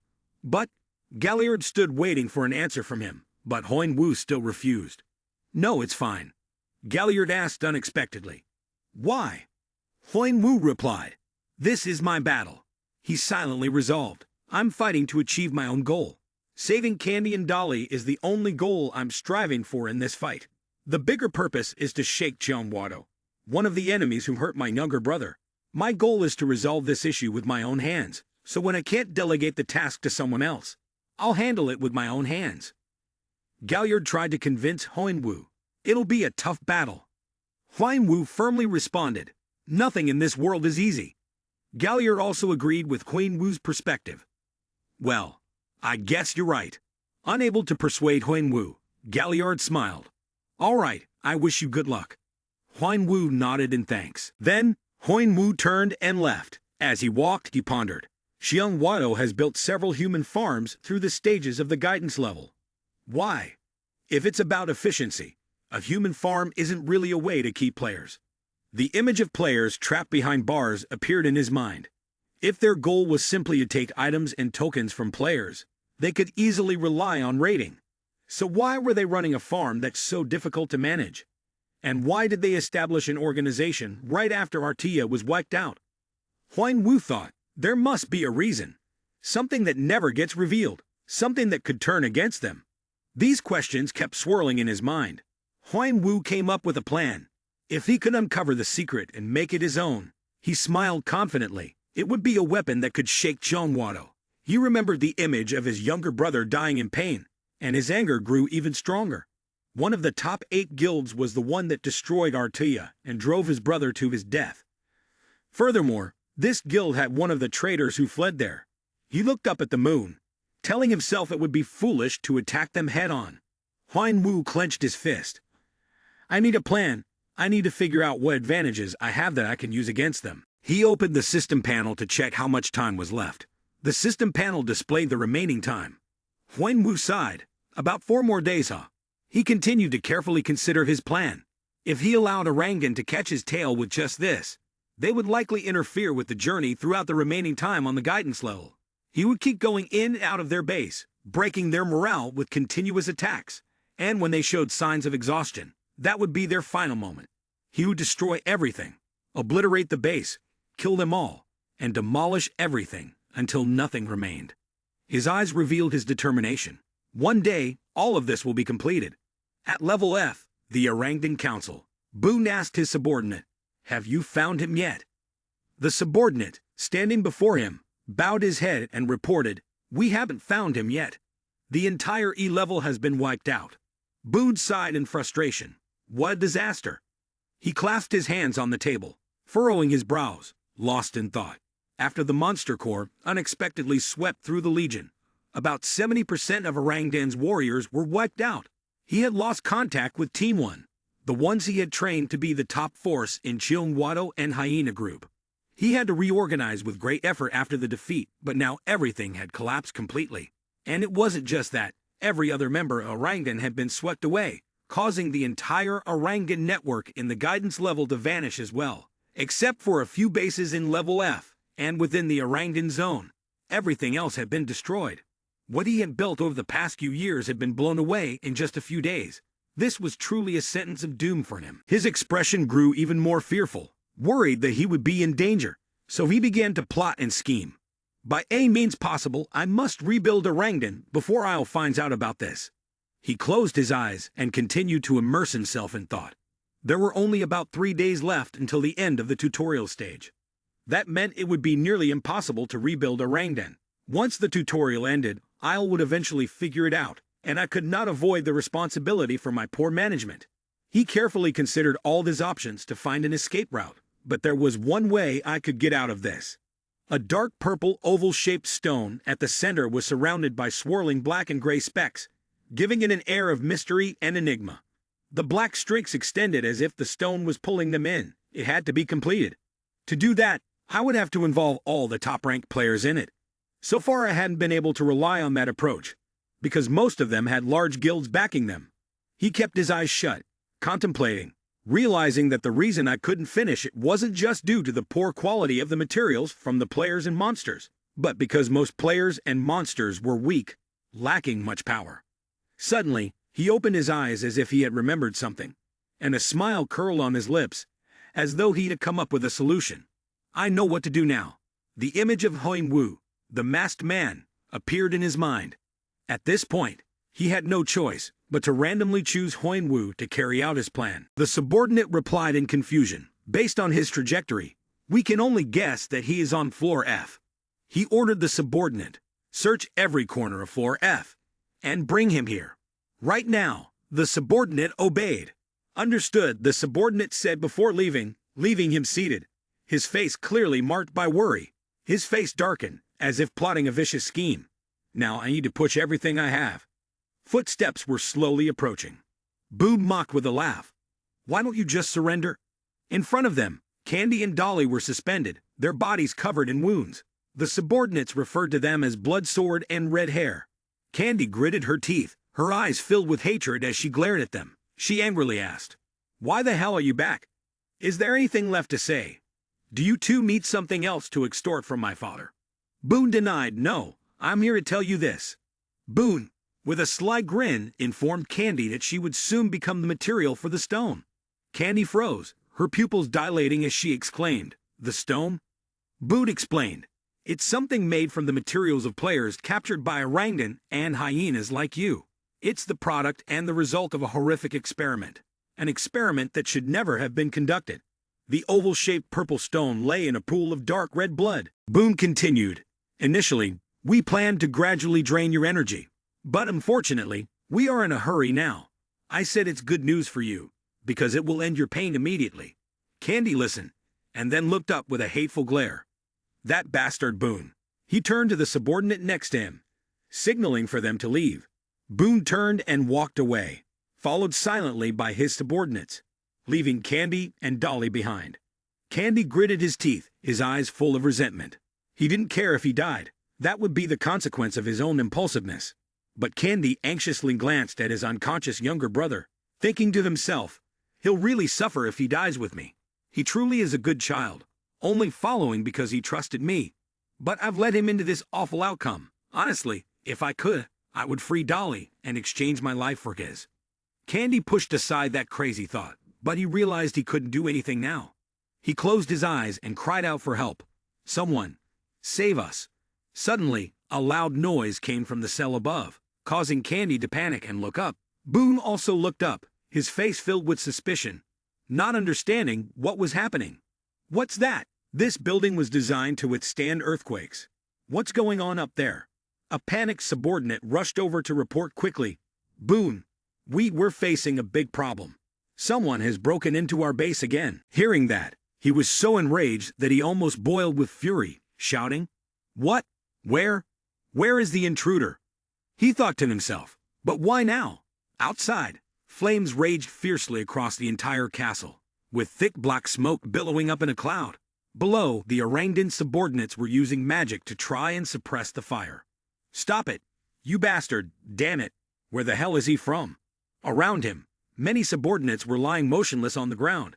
Amid the smoke, the figure of Huan Wu gradually appeared, walking toward the Orangdan, his eyes flashing with a green light. His feet were surrounded by red flames, the feet of a goblin. He charged at the Orangdan, holding two daggers tightly in both hands. He closed the distance, face to face with one of the subordinates, who was frozen in confusion, unable to react, staring at him. Then, he delivered a series of strikes, making the subordinate cry out in pain. Huan Wu took down the subordinate in the blink of an eye. Suddenly, the eye on his necklace activated and scanned the surroundings. The Goblin King's eye had detected the danger nearby. Immediately, 3 swords descended from the sky toward where he stood, but he managed to dodge them in time.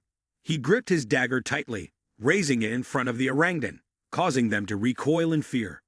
He continued to advance swiftly toward them, using his power, the Hand of Orc. The dagger in his hand turned completely black. In an instant, he transformed them into a sea of blood. The system displayed the number of souls reaped, 115. He continued to defeat the remaining enemies. The system appeared again, showing the number of souls reaped, 118. Many were taken down by his blade, and a few who survived panicked and fled, shouting, "He's a monster! Damn it!" He summoned his power, and a swirling black vortex slowly formed in his hand. The face of one of his subordinates suddenly turned pale as the black swirl pressed down on him, sending a wave of fear through his body. Then, a violent explosion occurred.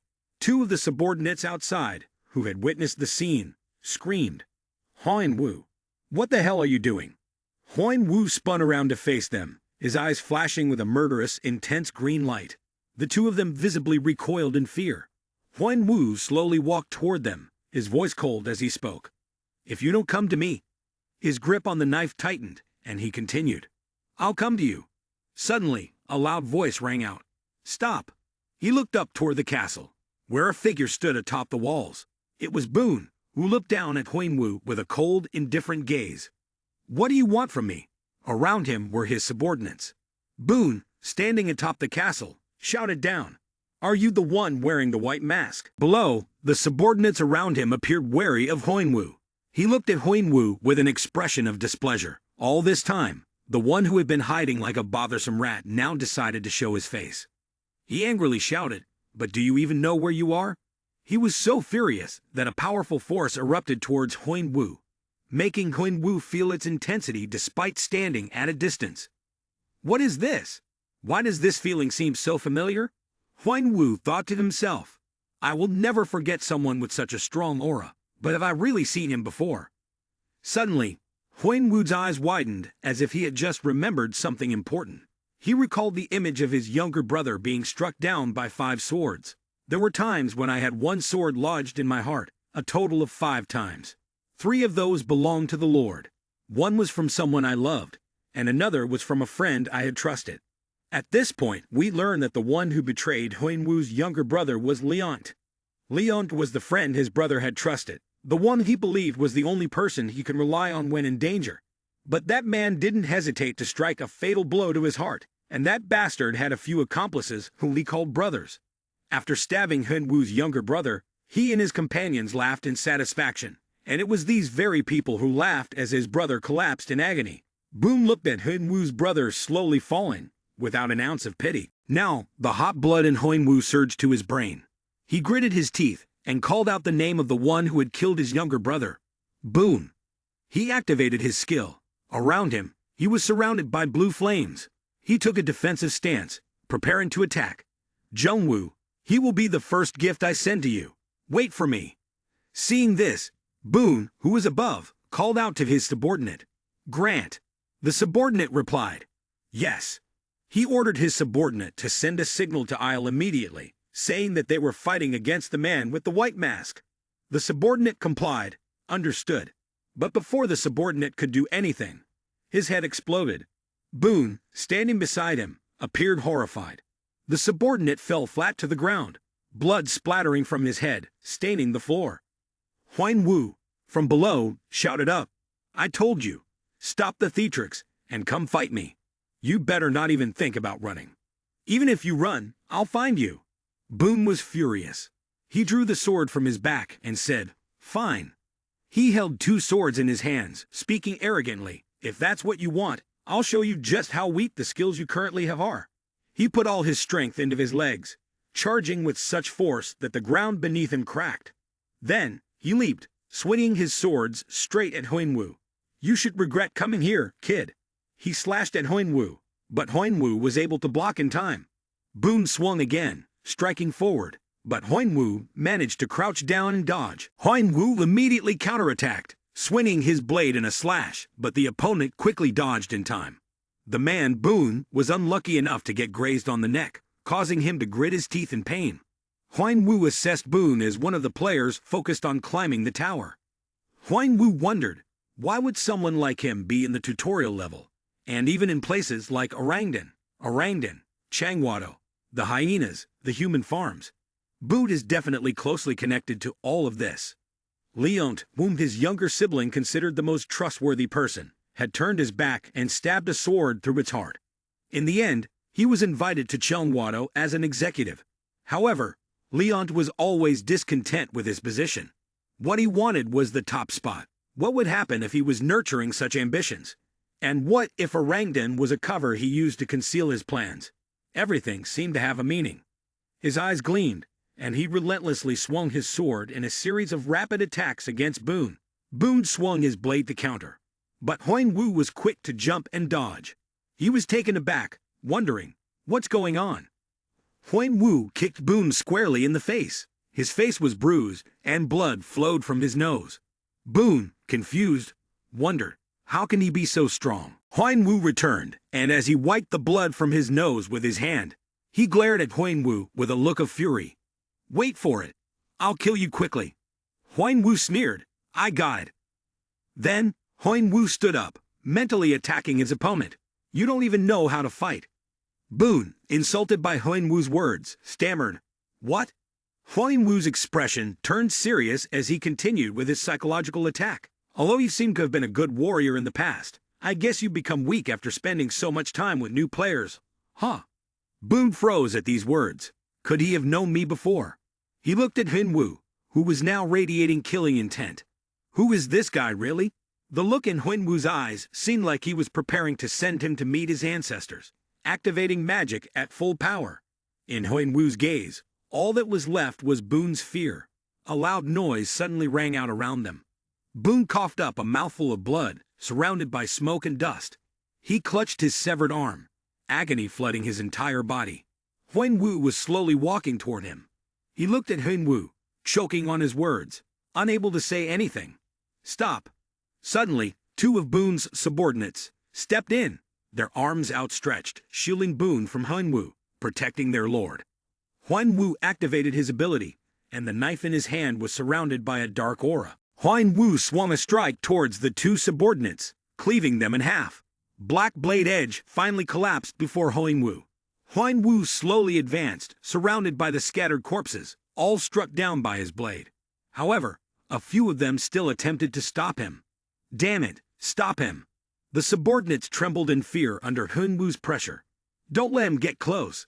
Damn it! Huanwu attached the control chip to the necks of the subordinates, turning them into puppets under his control. Boon ground his teeth in frustration. I've got control now. Never tried this skill before, but whatever.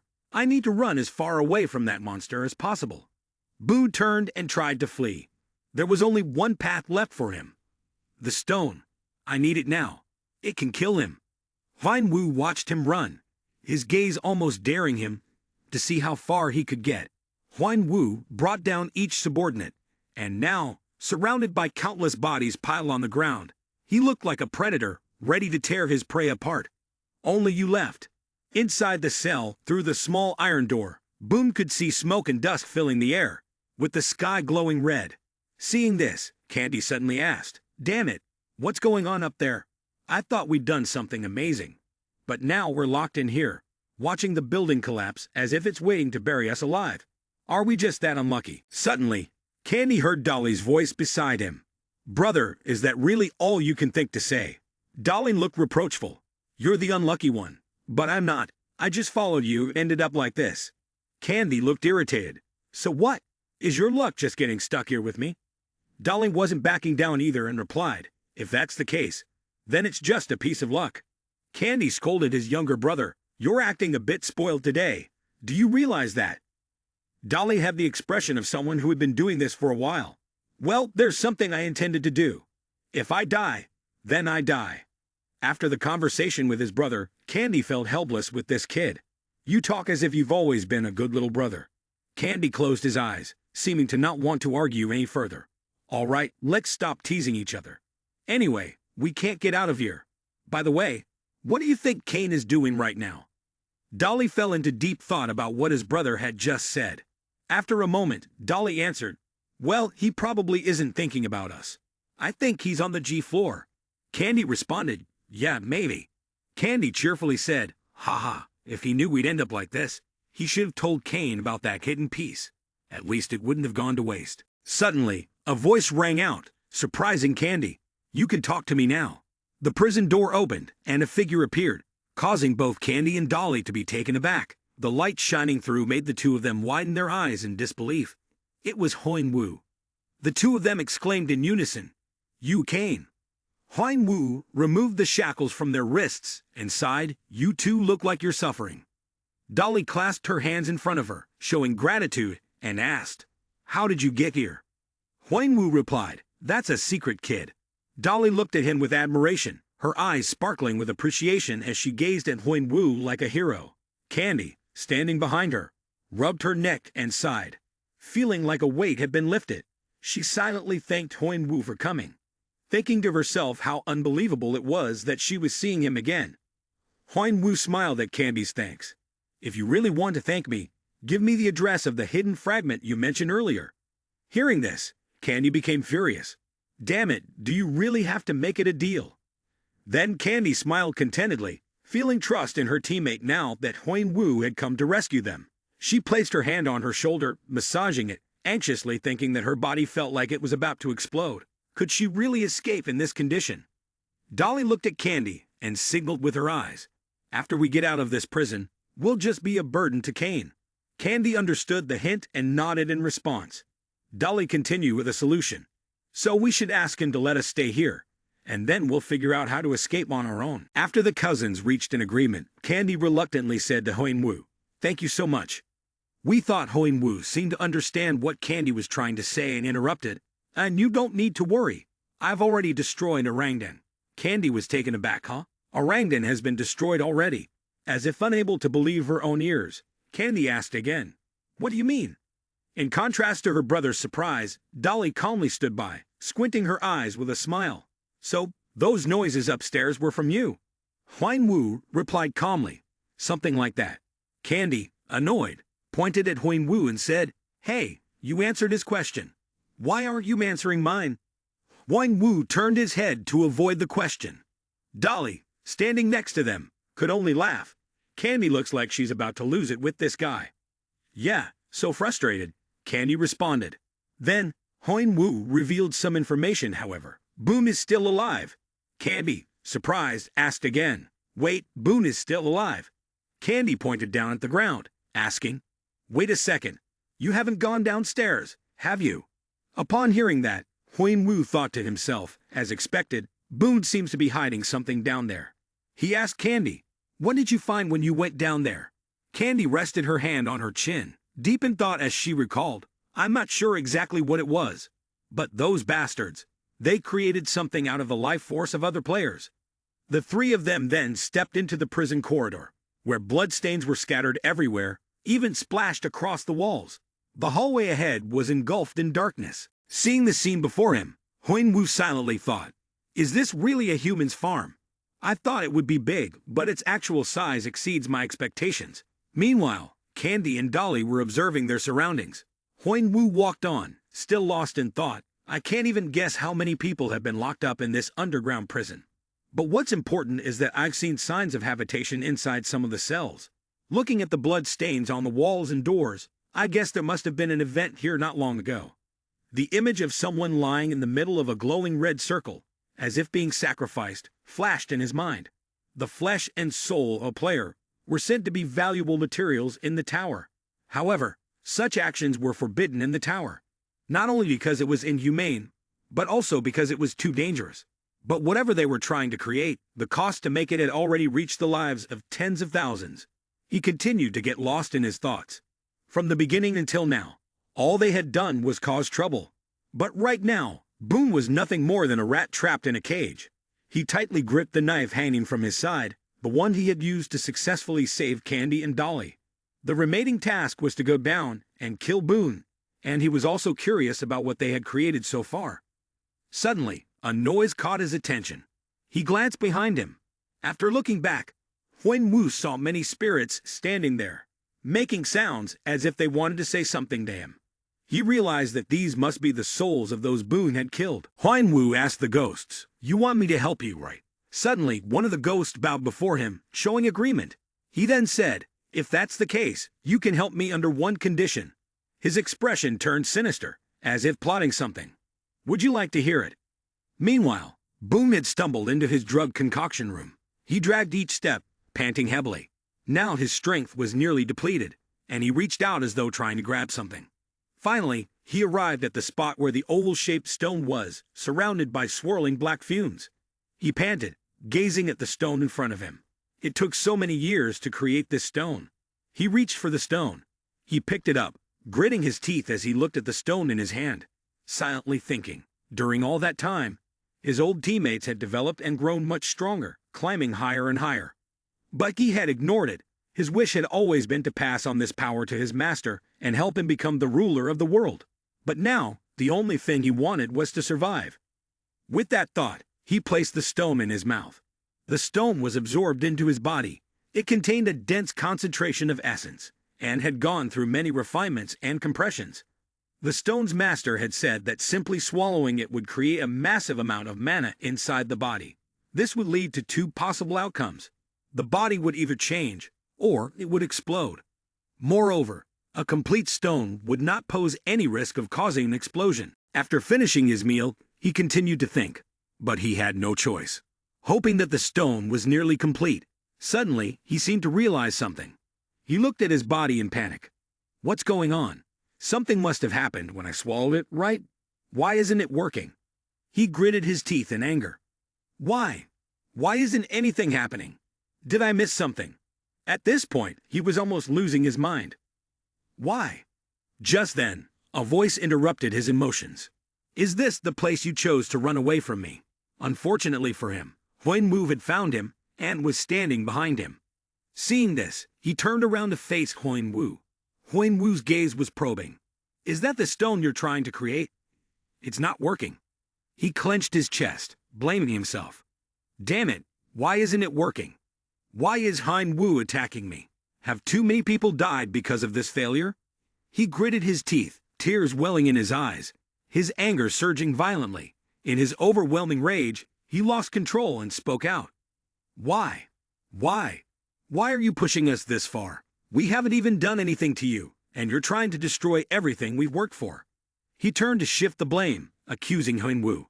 If it weren't for you, I would have had success and power, everything.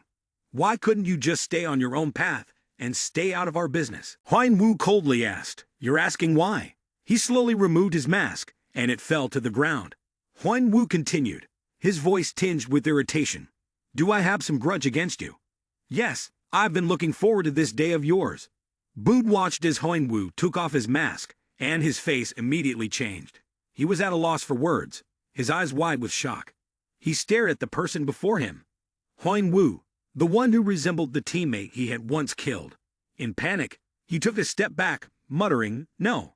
His face turned pale, disbelief in his eyes, and he shouted, "It can't be." Huang Wu slowly walked toward him. "What's wrong?" Surprise? Huang Wu smirked, the corners of his lips curling up. "You don't know how much I've missed you." In his eyes, he mistook Huang Wu for the teammate he had murdered. In a frantic voice, he asked, "Jung Wu, why is he still alive?" He remembered that day when he was sure the man had been killed. There were so many people there, and one who should have been lying dead in the tower was now back in the land of the living. Something like that sent waves of horror through Boone. The footprints scattered across the ground told a story. The tower had gone through a major transformation. A shift in power had occurred. The old members of Artia had each found their own way to survive in different places. Each of them had gotten what they wanted, and they continued their lives as normal, after all they had done to Huang Wu. Back in the present, Huang Wu fell into deep thought. He had once believed that one of them might feel regret for what they had done, but there was no one like that. Huang Wu sat on Boone's body, continuing to ponder. Perhaps he didn't need to worry about those bastards anymore. At this moment, Boone lay on the floor, his mouth smeared with blood, his teeth broken by Huang Wu's blows.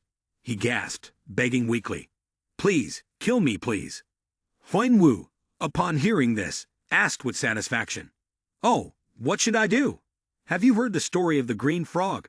A frog always does the opposite of what others ask of it. I'm starting to understand why it does that." Boone continued to gasp, begging Huang Wu. It was as if Huang Wu was saying, "If you like it, I'll indulge you. By the way, I have many friends who were desperate after seeing someone's face."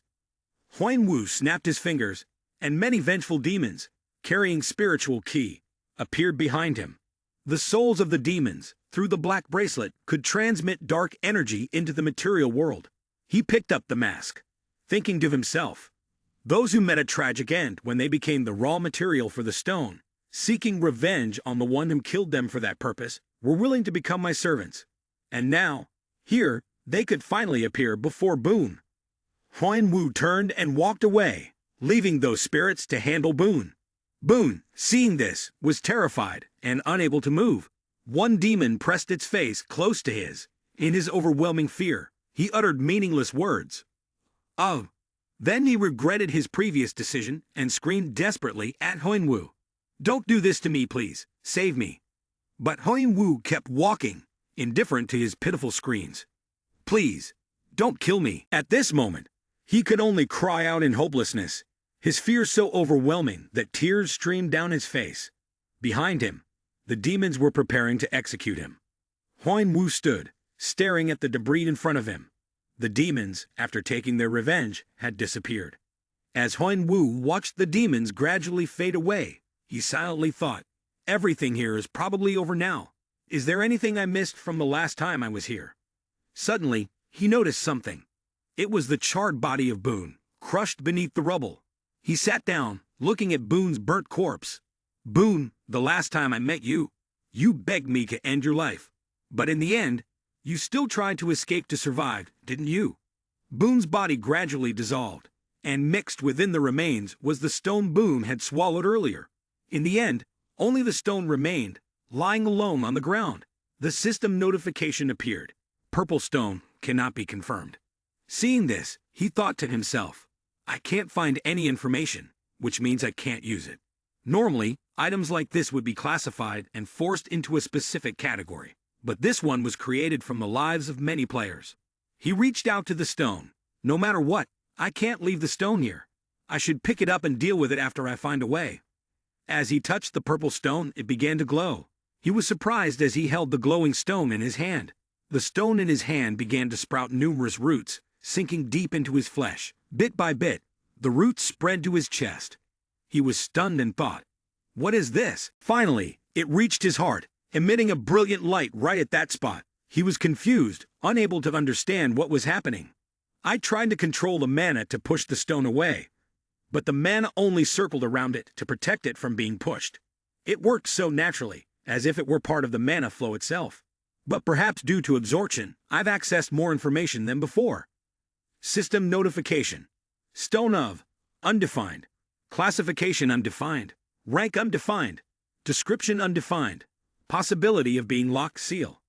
He guessed that this might be all he could find. The system continued to notify him that no similar artifacts existed in the tower. However, everything about the artifact was being concealed. This artifact was still incomplete. Complete the artifact to gain access to the locked information. He pointed to the screen displaying the notification. Once completed, information about the artifact will be shown, and the seal will be lifted. He thought to himself, most of the information about it was unavailable. Crossing his arms, he stared at the system panel. Deep in thought, the stone isn't flawed, but it's really not complete. It needs more materials to be finished. But should I complete it? Huang Wu looked again at the stone in his heart. It's next to my heart, with no power or effect before completion. He turned around, looking around but seeing nothing. He sighed, is that all? The night sky was silent. He shouted towards the cliff. You can come out now. Candy and Dolly stepped out from the cave, both walking toward Huang Wu. I've always felt this way, but everything you do is just at a different level. Huang Wu didn't understand and asked again. What do you mean? Candy smiled and explained. It means you created a chaotic hell. Boy, I'm starting to wonder, what did they do to you to make you stir up a whole gang like this? Huang Wu replied, no one did anything. It's just how it is. Candy looked at him in frustration. Great, you're going to keep being mysterious again. Suddenly, Dolly asked, oh, what about Boone then? He answered calmly, he's dead. Dolly was somewhat surprised by the news, but it seemed like she had already expected this outcome, so she folded her arms and smiled. Dolly squinted and said, it's good to hear that. Then, Dolly's expression turned serious, a bit disappointed. She thought to herself, I will channel my revenge from this to Chionwado. I want to kill Ben with my own hands. Dolly recalled the argument with Huang Wu. Courage without strength is no different from this heat. That's the lesson from this incident. If I want to bring justice, I need to be stronger. Dolly lowered her head and silently told herself, strong enough that no one would even think of touching me. Candy, noticing Dolly's expression, suddenly squatted down and said to Huang Wu, well, all the bastards are gone, and everything ends here. But damn it, my body won't function normally. I've only walked a little and already feel dizzy. He called out Dolly. Dolly, not understanding, replied, yes. Candy smiled and looked up at Dolly, saying, I guess we finished everything here. What do you think? Dolly paused for a moment, but then understood and smiled back, replying, yeah, I think you're right. Candy turned to Huang Wu, smiling as she said, it's frustrating to admit this after everything we've been through. Kane, your next stop is floor G, right? Huang Wu immediately answered, yes, if possible. Candy handed Huang Wu a bag, saying, here, take this. Huang Wu was surprised when he saw what was inside the bag. It contained green gems and a crown. Candy said, that's everything we've earned from the tutorial floor. Huang Wu grabbed the top of the bag and held it out towards Candy, refusing. If you're trying to pay me back, take it back. I don't need it. Candy waved her hand dismissively. I think you've misunderstood us. She smiled at Huang Wu and added, we were planning to abandon the tutorial floor. Huang Wu was surprised. Huh? Candy explained. While you were fighting over there, Dolly and I had a serious conversation. We can't go to floor G like this. We'd be captured by those watching closely, waiting for a chance to attack us. Dolly continued, so we decided to give up this time and aim for the next one. And there's no way for us to take the top 1 and 2 spots this time either. So in the end, we'll just give up on the tutorial floor. Huang Wu also subconsciously understood, thinking to himself that the top-ranked players on the Guide Tower leaderboard would be rewarded with a large amount of prizes, but reaching the top now was incredibly difficult. After thinking for a long time, Huang Wu turned to ask Dolly, but can we try the Guide Tower again? Dolly was taken aback and asked, huh, you didn't know that? Dolly explained, quite a few people try to repeat the journey until they qualify for the tower. It hit him like a thunderbolt, and only then did he understand the rules of the Guide Tower. So that's it. All this time I thought players only had one chance to pass the Guide Tower. He grumbled quietly, my team never mentioned anything about this rule. Huang Wu learned that there was no specific time when the Guide Tower opened. The leaders said that the Guide Tower could open at any time the tower wanted. Therefore, no one knew how long they would have to wait if they gave up this time. He thought to himself that he had met some good-hearted guys and had also defeated Boone. Behind the mask, he smiled contentedly for having met such great teammates. He looked at Candy and Dolly and quietly marveled. They were both kind-hearted people. Then he asked Candy, "So you want me to take this?" Candy shrugged and replied, "It's good to give it to someone who needs it. Otherwise, we'd have to throw it away, right?" Candy grinned maliciously and said to Huinwu, "Besides that, I think you could have Fant and Adora fight, haha." Dolly, overhearing this, scowled and criticized Candy. "Do you know, Candy? You're really disgusting." Candy, feeling embarrassed, quickly retorted to Dolly, "Shut up, idiot." The two of them then started bickering. "You're exposing your brother. You're telling him to do it just because you can't do it yourself. You're really disgusting." Candy wasn't having it either and fired back, "Huh? You little brat, you're breaking my heart." Huang Wu, however, was only focused on Fant and Adora. Fant and Adora were names that kept appearing throughout the tutorial week. They showed up on the leaderboard in the tutorial area. His eyes narrowed in thought as he reflected. Those are the players I need to defeat in the G floor. He then turned to Candy and Dolly and asked, "Who are they?" Candy and Dolly, still engaged in their spat, turned to Huang Wu and asked, "Who?" Candy blurted out, "Monsters." Candy gritted his teeth, continuing in anger. "Dolly and I tried so hard to beat those monsters, but we couldn't." Candy changed his tone, winked, and cheerfully patted Huang Wu's shoulder, saying, "So, let's take everything and aim for first place. Then at least we can say we helped you get the top spot, right? That would be great." Huang Wu, standing next to them, appeared exasperated, completely speechless at the situation. On the outside, he seemed that way, but inside, he was smiling joyfully. He closed his eyes and said, "All right, I'll do my best on behalf of both of you." "Exactly," Candy, who was next to him, said with a smile. "This is what I've been hoping for. The brotherhood between men arising in the midst of battle, friendship, and a spirit of competition. This is the vision I've been expecting. Take it all, my brother." Dolly, seeing this, sighed helplessly at her older brother. "Are you joking with me?" Candy took the crown and gently placed it on Huang Wu's head. Now, Huang Wu looked no different from a prince. Both Candy and Dolly laughed as if they were on top of the world. "Haha, look at how silly you look." Dolly, laughing while wiping away tears, said, "Stop laughing, Candy."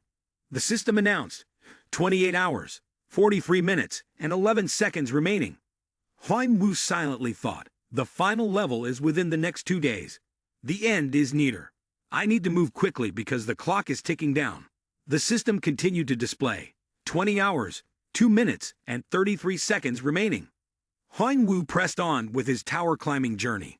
If it hadn't been for the crown of Hapgan, I might have been buried in the lair or eaten by a monster. I went down into the lair that Candy and Dolly had mentioned. It was tough, but I managed to defeat it after a long battle. At this moment, Huang Wu was facing the giant hedgehog monster. Huang Wu assessed that it was very strong, almost as powerful as the Akasha serpent. But in the end, he managed to defeat it. However, I need to destroy it as quickly as possible. This will help me accelerate my progress. Huang Wu was sweating.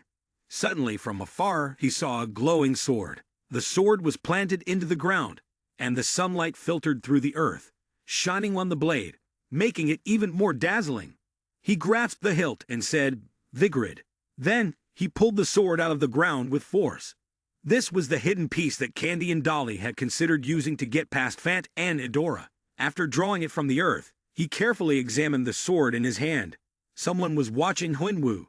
"Oh, hio. He seems to be a greedy Akasha snake. That's Ibolkara, the guide and overseer of the sky floor," he said smugly, rubbing his chin as he watched Huang Wu through a screen, marveling.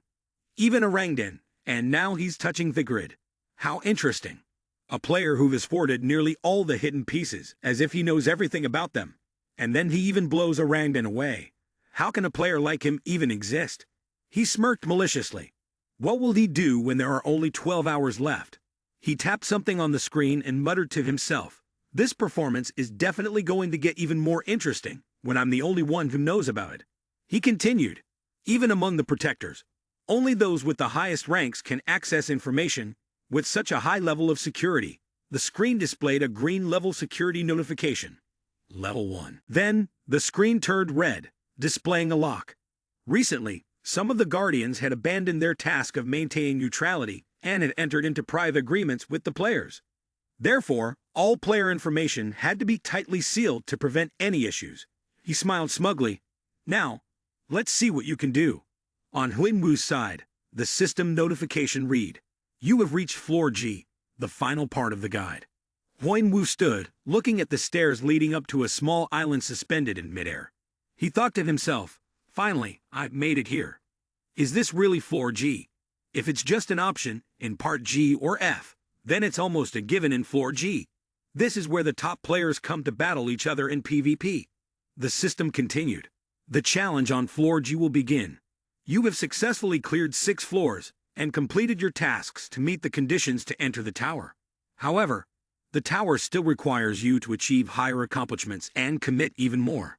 He analyzed that because of this, the competition among players became so intense that situations where lower-ranked players teamed up to take down higher-ranked players were common. He recalled what his younger brother had said. Huinwu had described floor G with one word. "It's a battlefield of honor and a free-for-all, right?" He stepped forward to the base of the stairs. He took each step slowly, thinking to himself, a place where only the highest-ranked players can comfortably join the battle. Rankings changed so frequently that players could aim for the final round. Finally, he had arrived. He could feel a surge of power like a raging storm. In front of him were soldiers gathering in large numbers, and from within, that force was emanating. He wondered, what's happening over there? The soldiers grimaced and said, "A monster. What is that? How can one person do this?" He laughed in delight, "Haha." It turned out that the source of this power was a tall figure with purple hair. He arrogantly challenged, "Do you want to fight me? Come here, I'll take you all on." His power was so overwhelming that the soldiers in front of him couldn't hold their ground. Next to the purple-haired figure stood a smaller figure with similar purple hair, but with a horn growing from one side of their forehead. He observed the two monsters, silently analyzing. His fangs are slightly protruding, his hair is purple, his eyes are yellow, and I'm paying attention to the horn growing on his forehead. He recognized them as Fant and Adora, 2 siblings from the one-horned tribe. Fant lifted his foot and stomped the ground with such force that the earth shattered. Behind him, Adora stood, holding a long red sword. Huinwu continued to analyze. Among the demi-human races present in the tower, they are considered the embodiment of martial arts. Fant's stomp made the ground tremble, causing the soldiers to be stunned and unable to keep their footing.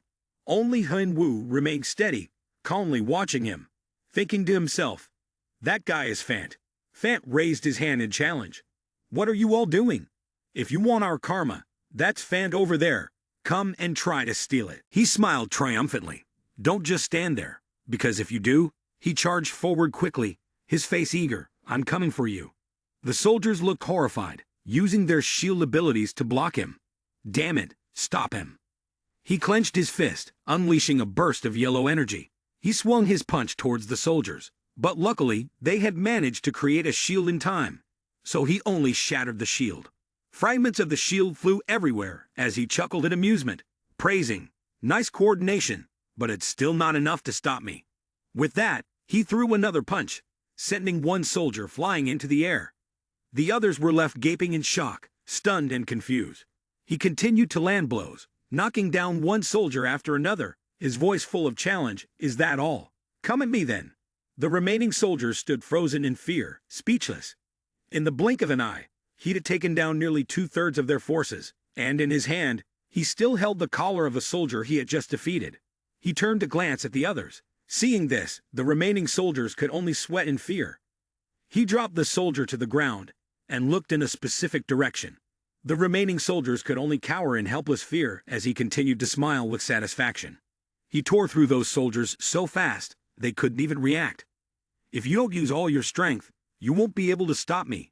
Haha. Huinwu had been standing aside, witnessing the entire event from start to finish, silently admiring how incredibly strong the person was. He walked closer to the bodies of the soldiers who had been taken down, subtly realizing that he could now understand how they managed to defeat Akasha's snake. Then, Huinwu glanced over at Adora, who was standing there, and there was another person as well.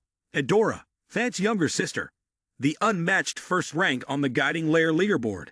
He recalled what Candy had said about Adora. Candy said, "Fant is ridiculously strong. I feel like I'm standing before a massive mountain when facing him." Candy placed her hand on her chin, cautiously continuing. "But Adora, she's a little different." Candy's assessment of Adora was, "She's gentler and deeper than Fant, like an abyss in the deep sea. That's why I'm much more afraid of her. At least with him, you could see the peak of the mountain when you look up, but the bottom of the sea is much harder to fathom." Huan Wu looked at Adora, as if he had begun to understand why Candy feared Adora more. His gaze was probing. She was hiding something. Something massive and fierce. But what exactly was it? She noticed something unusual, turning to look toward Huan Wu. Huan Wu evaluated her calm gaze, the precise way she looked as if peering deep into his soul. Adora smiled. Huan Wu could also feel that Adora had noticed him. He closed his eyes, smiled faintly, and slowly removed his backpack from his shoulder. Perhaps it was time to stop standing on the sidelines, no more avoiding the battle. He hubbed the backpack, slid his hand inside to retrieve something, and as he moved toward Adora, he wondered if anyone would offer him help. He pulled out a bag of items that Candy had given him earlier and thought to himself, "Maybe this will help me." He stopped, opened the bag, and poured all the stones onto the ground. The soldiers were puzzled by Huan Wu's actions. What is he doing? Why is he dumping them like that? What's wrong with him? Damn it, what a waste. Adora was also taken aback by Huan Wu's actions. The soldiers still couldn't help but express their regret. "You could have given them to us." "What is this?" Fant also witnessed the scene.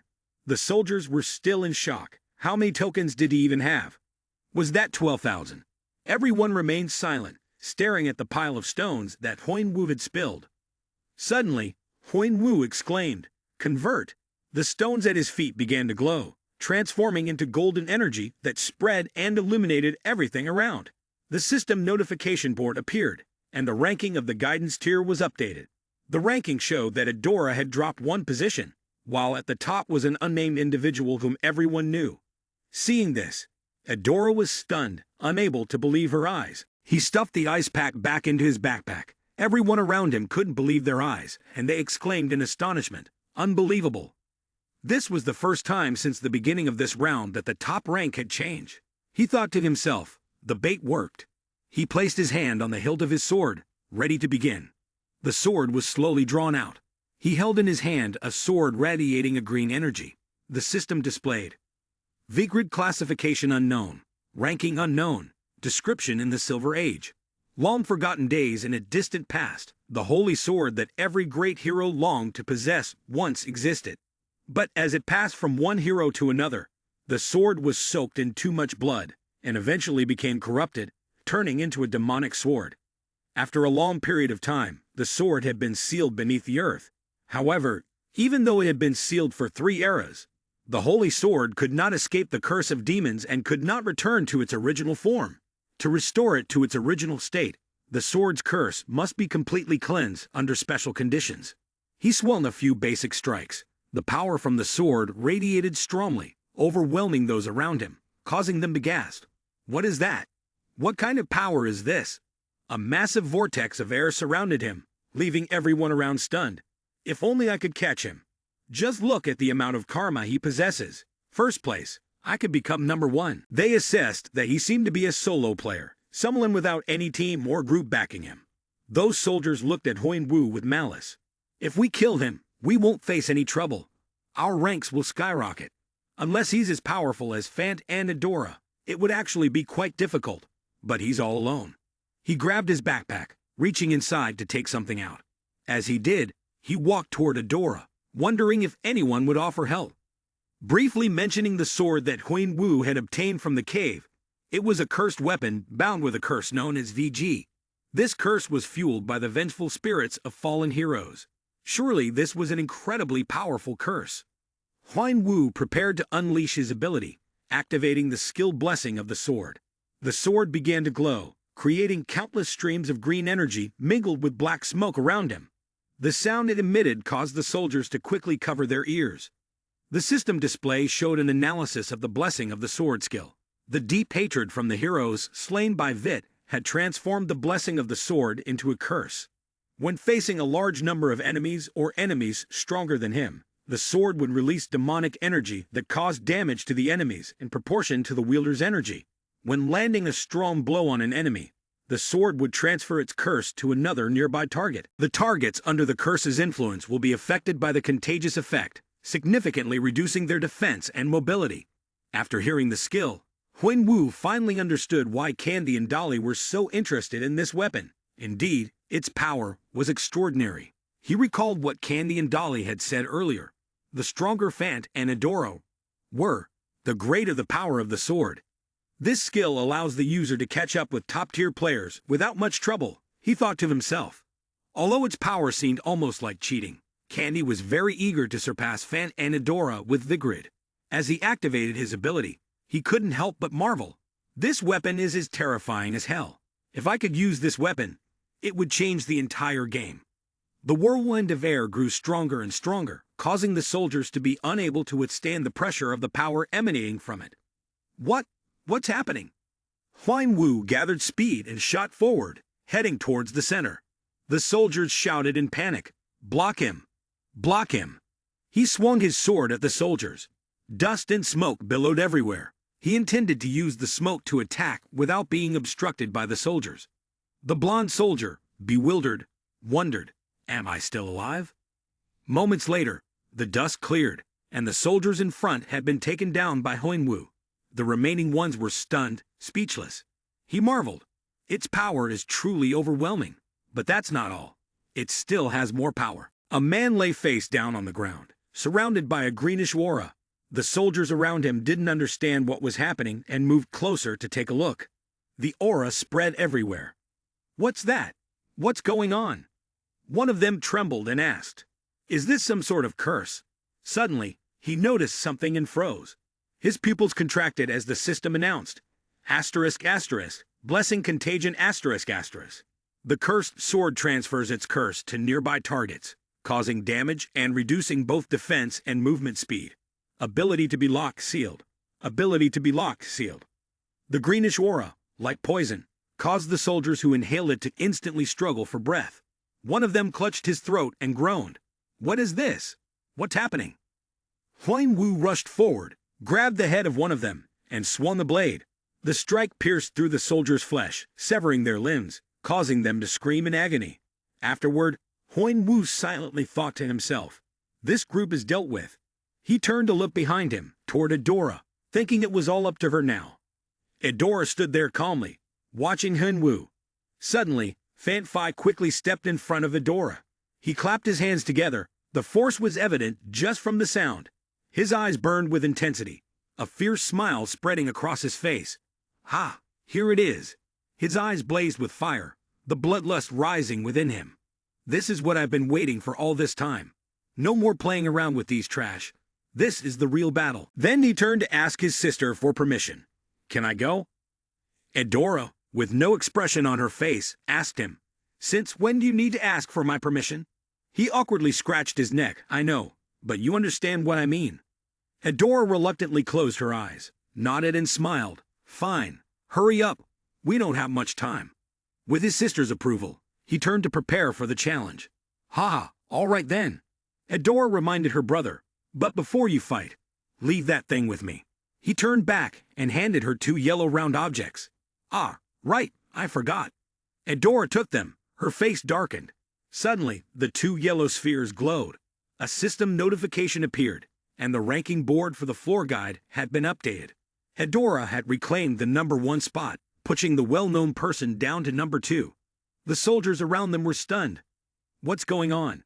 Did he give everything away? So he has no points left on him. Karma is something players fight to take from each other, but he just handed it over so easily to his sister.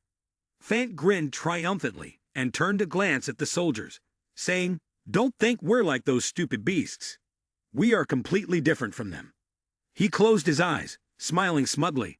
"As long as we write that name, everything will be fine." At that moment, Huan-Wu was standing amidst the corpses of the soldiers. He was in a defensive stance, silently thinking to himself that this was a skill he had never demonstrated to anyone in the training tier. He glared, so take pleasure in the fact that you're about to witness it.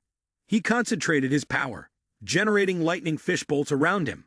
He charged at Huinwu, wondering why he should worry when he could earn victories everywhere. He closed in on Huinwu and asked, "Right, you fool." Huinwu also infused his power into his sword. The two powers clashed fiercely, creating a massive vortex, splitting into two Tai Chi forces, with smoke and dust swirling everywhere. The ground beneath them began to crack. Van Te complimented his opponent. "You're quite strong." He smiled smugly, but to think such petty power would challenge me. He put on a self-satisfied expression and challenged Huinwu. "Try to make me enjoy this." Haha. On the other side, Huinwu thought, "This guy is too strong." Then, he drove his sword into the ground, creating cracks beneath his opponent's feet. He hadn't expected Huinwu to do such a thing. "What is this?" Immediately, the pressure from the cracks generated a wave of force that brushed past his hand and face, forcing him to shield his face, his hand now covered in blood. He grounded himself with his legs, thinking, "I can't. When I was born into a royal family, I trained in various martial arts and became stronger over time. Even in this training tier, I absorbed the essence of Akasha's snake, pushing my mana energy to colossal levels. And yet, I'm being pushed back." His blood spread across the ground. He wiped the blood off his mouth, his gaze determined as he looked at Huinwu. He smirked and said, "Not bad. I'll show you who the real king is here." Huinwu couldn't believe that, despite bleeding this much, he still had the strength to laugh. As he spoke, he focused his energy. "My father taught me to never back down. The mastery of domination is a skill he passed down to me." Now his energy surged even more violently, probably something like Super Saiyan.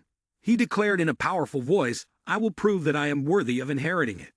He was incredibly excited, thinking to himself, "This is interesting. Am I actually feeling excited?" Then, Fat suddenly disappeared mid-motion. He launched his fist toward Sha Huinwu. He hadn't expected someone this strong to be here. Ha ha ha, marvelous. But that punch was quickly blocked by Huinwu.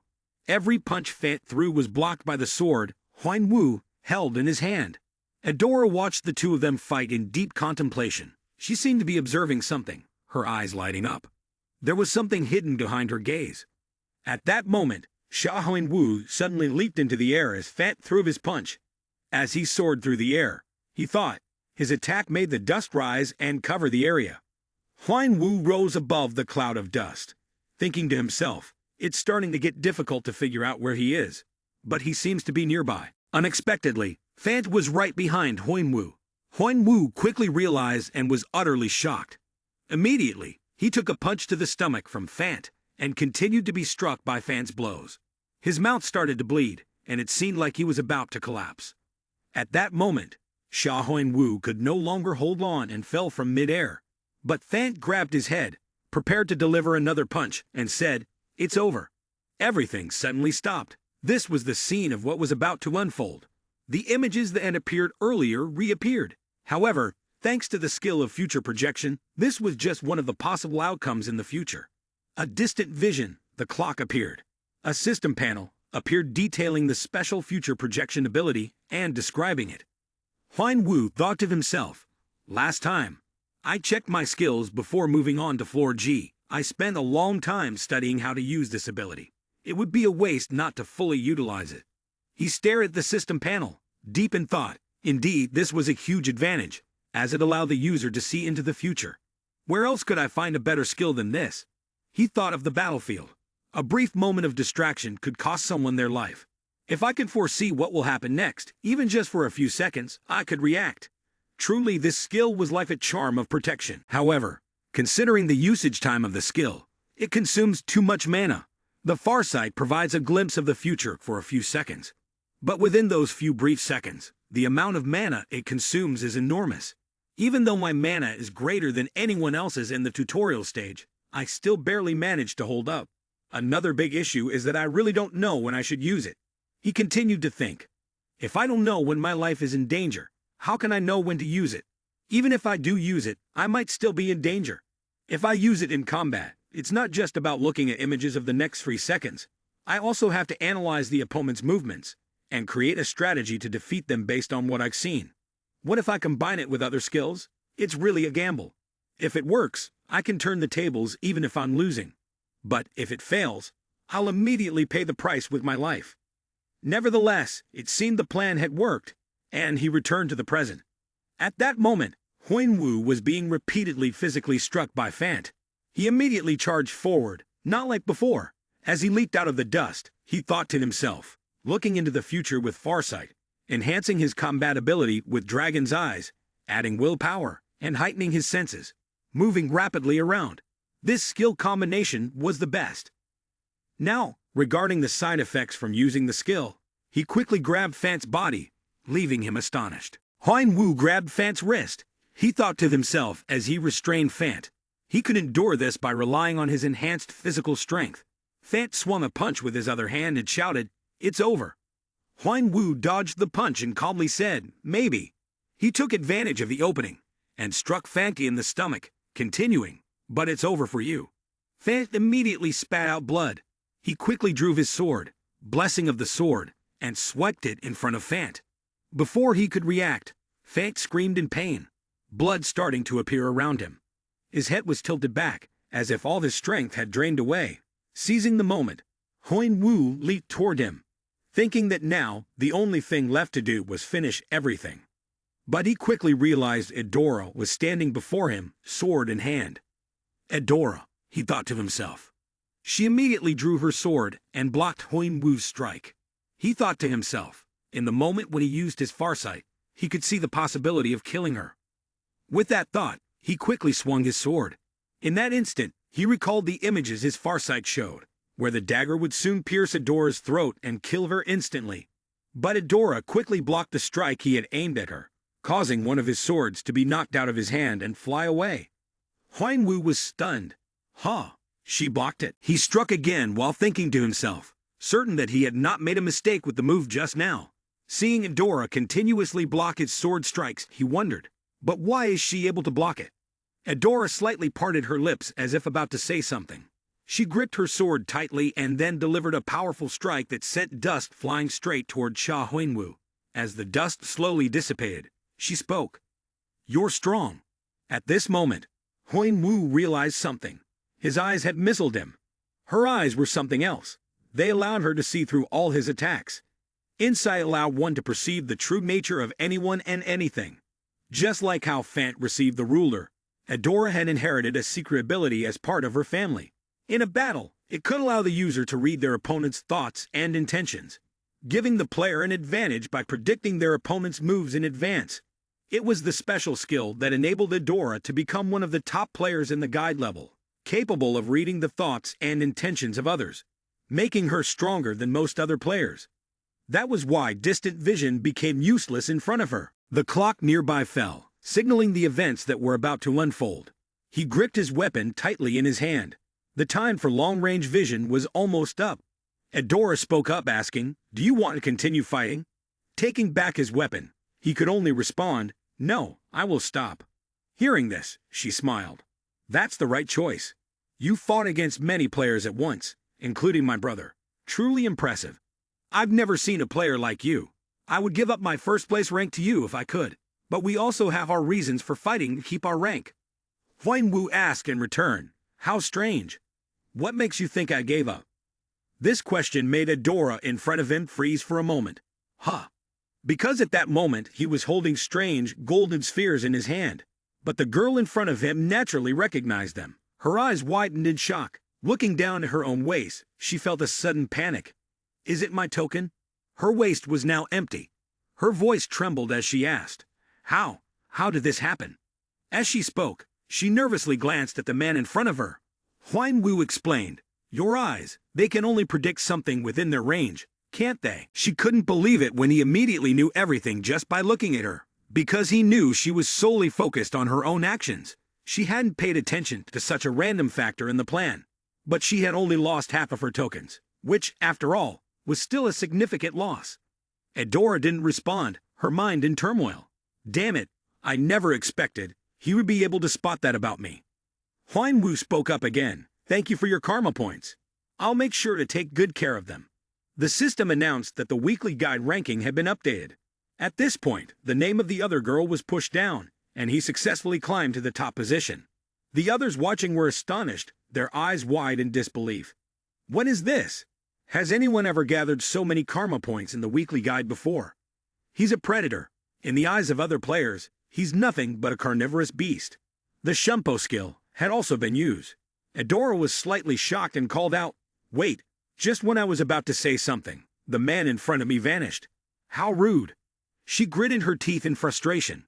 This was the first time she had suffered a defeat since joining the weekly guide, and it was a complete defeat. His hands clenched into fists and pressed against his chest, trembling with anger. Yet something felt off. Adora, of all people, was blushing, embarrassed. He really was too cool. The time slowly counted down, and finally, the tutorial session came to an end. He sat on the rock, deep in thought. All the remaining players would be transported to the waiting area. Be cautious of the effects of teleportation. Huan Wu let out a soft sigh of relief. Finally, it's over. At that moment, he had returned to blend in with the noisy crowd in front of him. They were all still in disbelief. What? Is the tutorial really over? They also noticed him. The one wearing the black cloak. Is that him? Yeah, the number one on the leaderboard, the guy known for hoarding resources. They continued to discuss among themselves. I heard he single-handedly defeated the one-horned tribe. That's really over the top. I wonder who he really is. Huan Wu walked ahead, somewhat confused. The Hoarder?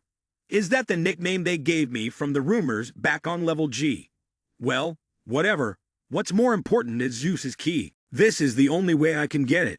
I will visit 2 places after entering the tower. One is the house of the Artaia clan, and the other is the treasury of Olympus, where the gods of the past guard their relics. Zeus' key is one of the 12 keys to open the door to the vault. Turning his head and looking around, he wondered whether Candy and Dolly had really left. They had said they would give up each of the instructions. It felt strange not seeing them. Something was missing. At that moment, someone behind suddenly noticed him. The person called out, "Hey!" Huan Wu was also surprised and turned to look behind him. "Kid," Dolly said, "it's really you." Yule appeared with a cheerful smile on his face. "I heard a rookie appeared during the guidance week, and when they mentioned he was wearing a mask, I immediately thought of you. It's really you." Huan Wu felt a bit surprised. "The darkness you used to carry has completely changed." Then he spoke again. "Looks like you found the Frisia Garden." He happily replied upon hearing that. "Yes, I found it hidden inside the waiting room, near the edge. I was lucky to spot it. The Frisia Garden game can form a contract with the spirits. Yule has a wonderful quality, a wizard. So if he can learn elemental magic based on his own talents, he could achieve significant advancement." His eyes, hidden behind the mask, gradually began to shine. Dragon eyes, beneath the intricate intertwined fences. There was only a small gap underneath. He didn't hesitate to offer a compliment. "It seems you've made quite an achievement. Did you happen to find another hidden piece?" Hearing that, Yule joyfully replied, "Something like that. I met a wonderful teacher." "A teacher? Oh, you don't need to worry about me. He's taught me many things." As he spoke, a cheerful smile appeared on his face. Huan Wu, upon hearing this, felt that things were slightly unexpected. "So you came here to thank me before I leave. You've guided me, and I owe you a lot. Anyway, thank you very much. Because of you, I found something that belongs to me, and even met a wonderful teacher. One day, I will come looking for you in the tower." At this point, a confident smile appeared on the boy's lips.